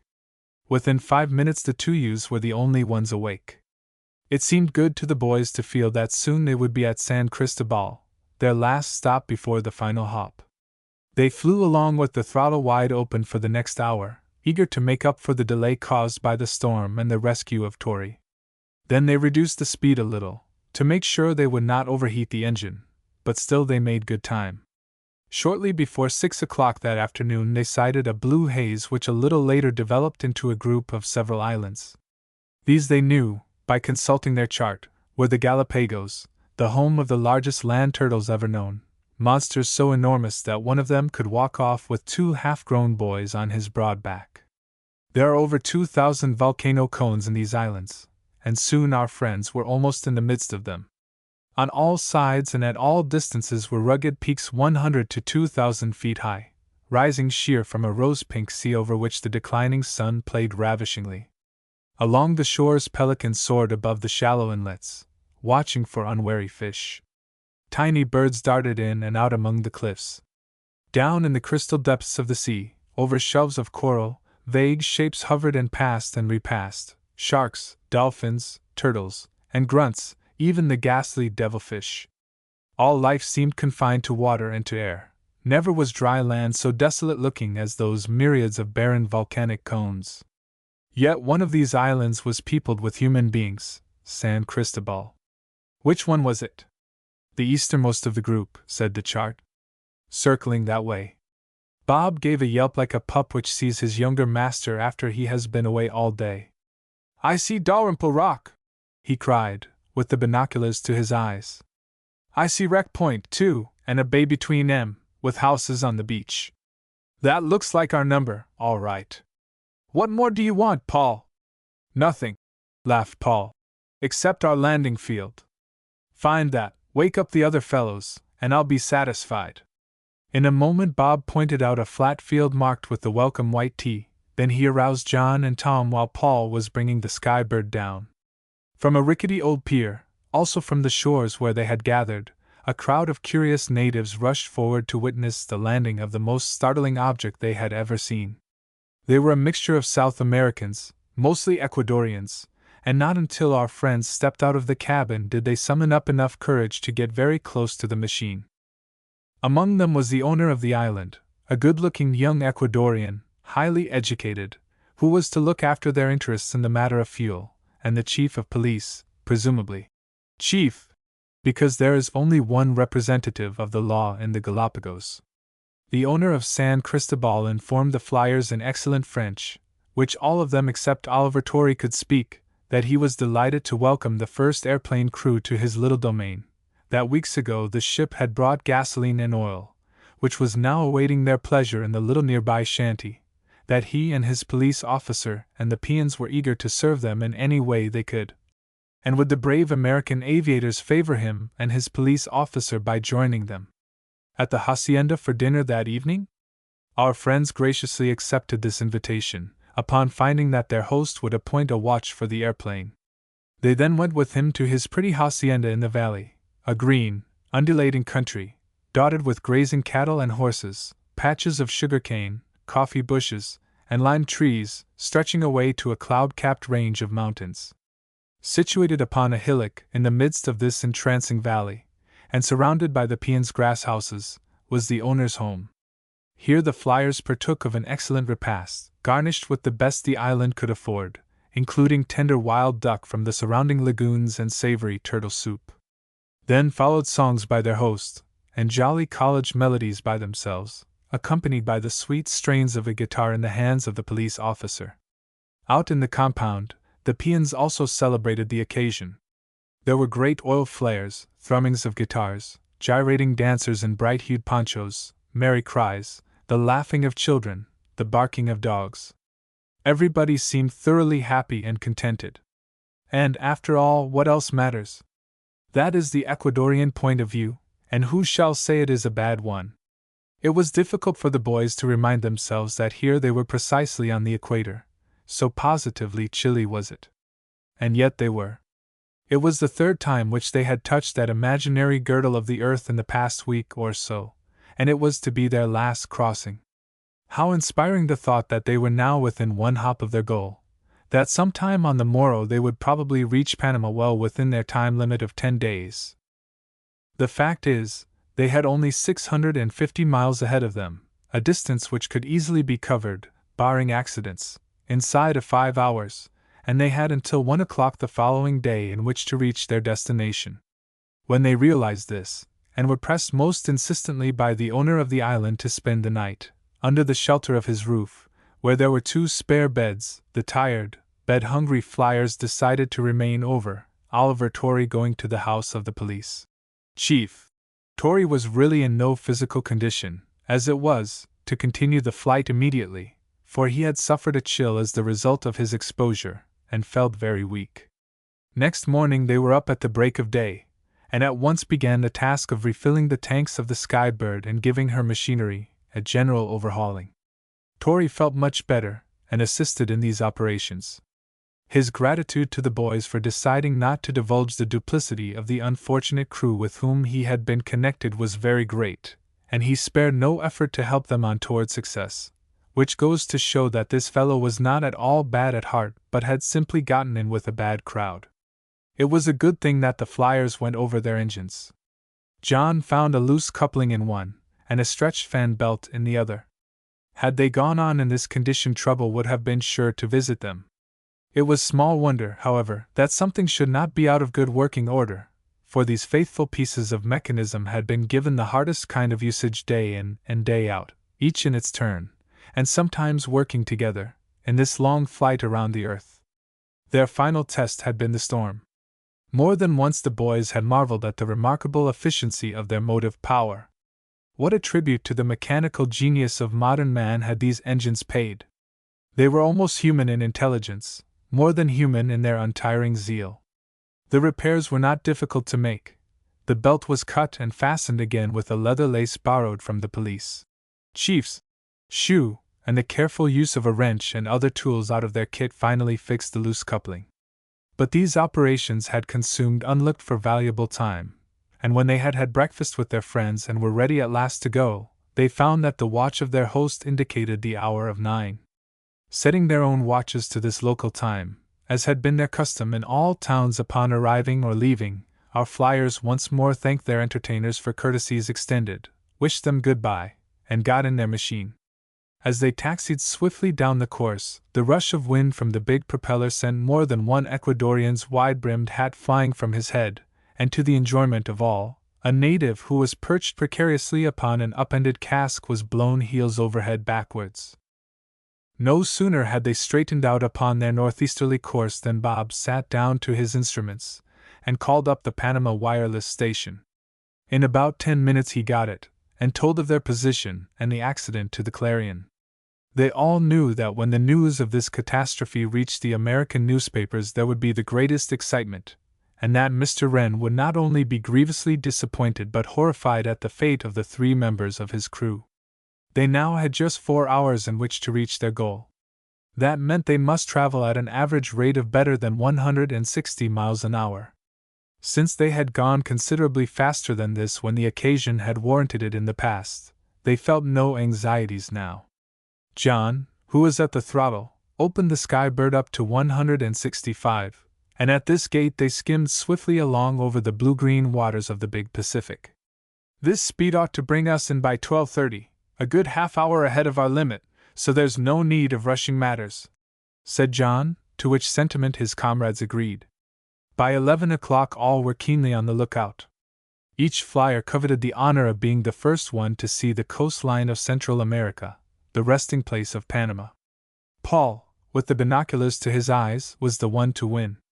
It was just exactly 11:25 when he shouted in true mariner style, "Land ho, my hearties!"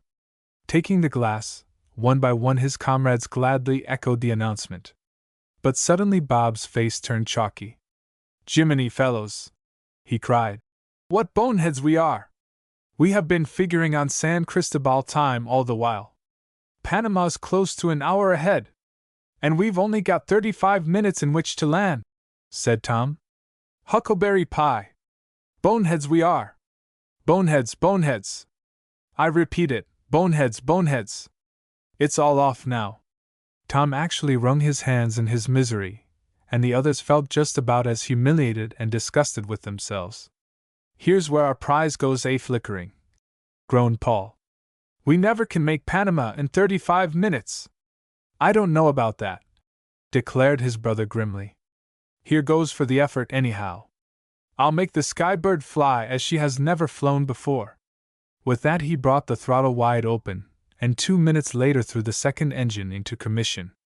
Chapter 31: The Finish. They were not beaten yet. The wind whistled, shrieked, and roared as it swept aft along the smooth body of the Skybird. The propeller whirred, and the engines purred like 2 huge twin cats. So great were the noises combined that the voice was completely overwhelmed, and no effort was made by the flyers to talk with one another. With their pulses beating wildly and hearts thumping in accord, they watched the hazy streak on the horizon line ahead rapidly develop into the unmistakable rugged form of land. As they drew closer, they could even see the glint of water on the other side, and knew without the shadow of doubt that what they were looking at was the long belt of earth connecting the 2 Americas, the Isthmus of Panama itself. And down their backs ran a new thrill at the recognition. Larger and larger loomed the brown and green strip in advance. Presently, amid the checkerboard of nature's colorations, they could make out a bay and on a tongue of land a considerable collection of buildings. It was Panama City. 5 minutes later they could even distinguish the American flag, how glorious the sight, fluttering at the staff head of the courthouse, and could see the streets and ships in the harbor thronged with people who were evidently waiting to welcome them. The excitement of the throngs increased as the airplane drew closer.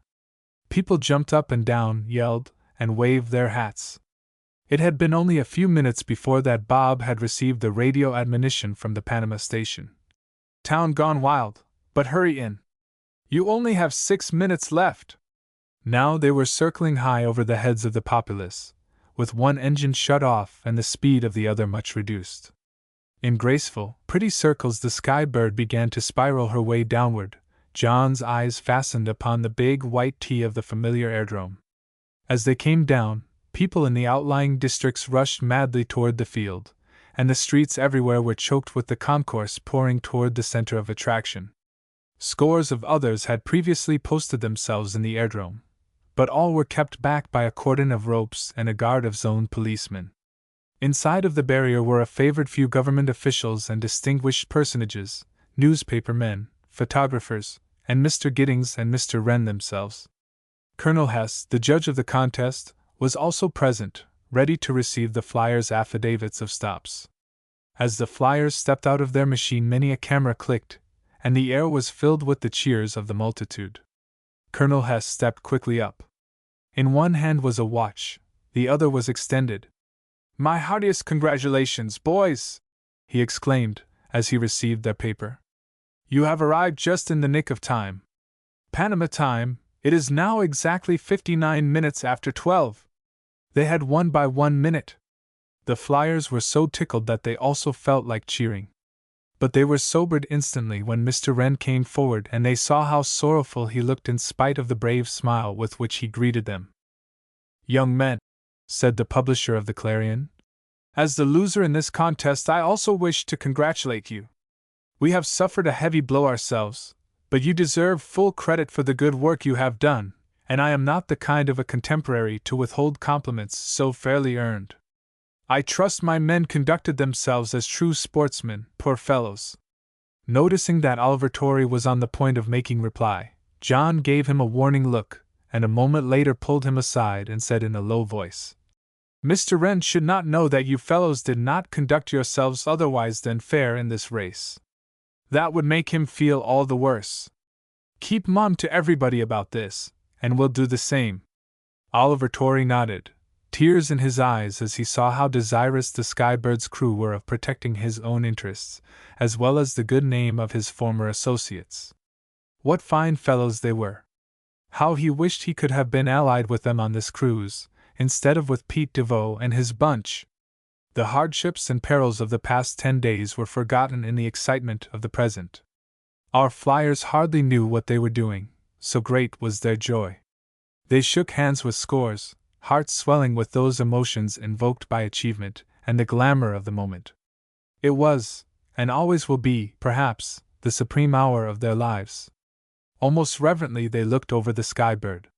Through every possible climatic rigor the airplane had passed, and practically without any attention. Not once, from the time they had left this very airdrome until they had reached it again, after traversing close to 25,000 miles, had she been under shelter or sulked on them through deficient construction. Given a few days to overhaul her engines, they felt they would be quite capable of repeating their world record-breaking achievement, if it were necessary. These reflections were of brief duration, however, for the crowd, having forced its way past the barriers, and having satisfied its curiosity over the machine, directed their attention to the flyers. Brimming with enthusiasm, they lifted every one of them shoulder high, laughing and cheering, and conveyed them to an extemporized platform made from a large box. From this elevation, each flyer in his turn was called upon for a speech. The boys made these quite brief, but were vociferously applauded, and then the two famous publishers were asked to contribute. Following came the governor of the zone, who very eloquently expressed the pride the little republic felt in starting off and witnessing the finish of this memorable event, and he said the keys of Panama were at the disposal of the young aviators until they should feel it incumbent upon them to leave for the States. For 3 days our friends remained, and during that time they were the almost constant recipients of honors from civic clubs and associations of the city, as well as from the English-speaking citizenry in general. They were entertained at dinners, at the theater, and at sporting events out of doors, and not a penny were they allowed to spend themselves. To the aviators it all seemed like a festival snatched from the covers of Arabian Nights. Had genii and fairies, elves and goblins, appeared before them bearing gifts of gold and jewels they would hardly have been surprised, so unreal did everything appear to their tired minds, and tired bodies only grew more tired under the stress of the social demands. Strange indeed were their feelings when, upon looking at back files of newspapers, They read the history of their exploits, recorded with a degree of detail which must have taxed the imaginative resources of editorial staffs to gray hairs, and saw picture after picture taken with their own camera and sent across many a continent in the form of undeveloped film, now to bring before their eyes once more the realism of the moment when they were taken. There were photographs of themselves collectively and individually in many a place now far distant, views of the machine at rest, and of parts of it among the clouds and above them, 2 views of the fight with the condors, several of Grandpa in various amusing positions, many pictures of foreign places and of natives, illustrations showing the battle with the devilfish, storms as seen from below, and storms as seen below when flying above them. Even pictures of the wreck of the Clarion, and of Oliver Torrey climbing up the rope ladder, were not missing. Before the flyers left Panama, Paul received many offers to sell Grandpa to various admirers, but no amount of money could have induced him to part with this faithful little mascot. Oliver Torrey particularly felt that he owed a great debt of gratitude to the monkey. When the party finally reached New York City, after a non-incidental flight of one night and the major portion of a day, they were given another ovation, one which far outrivaled in volume the one they had received at Panama. The mayor and city officials wished to fete them, but the boys were too exhausted to stand more of such doings. They wished to get home as soon as possible, hide from everybody but those in their immediate families, and just rest. They didn't think they would even care to see their dear old Skybird again for several months. It would be hard indeed to comprehend the feelings that surged through the flyers as they landed the airplane in the fairgrounds of their own native town, Yonkers, and were greeted by hundreds of familiar faces and voices, to say nothing of the hand clasps of many old-time friends. But after all, the reunion with their own relatives was the cause for the greatest thanksgiving, as we may assume. Both Paul's and Bob's mothers had prepared the choicest of dinners for their famous sons, and that evening the Ross and Giddings families were the happiest and merriest ones in town. Mr. Giddings and Mr. Wren both realized more out of the advertising than the contest had cost them. The former met his agreement by giving each of his flyers $5,000, and his business rival did likewise by Oliver Torrey. Later on, Bob and the Ross boys sold their patents on the Skybird to a large airplane manufacturing company for a sum which promised to make them independent for the rest of their lives.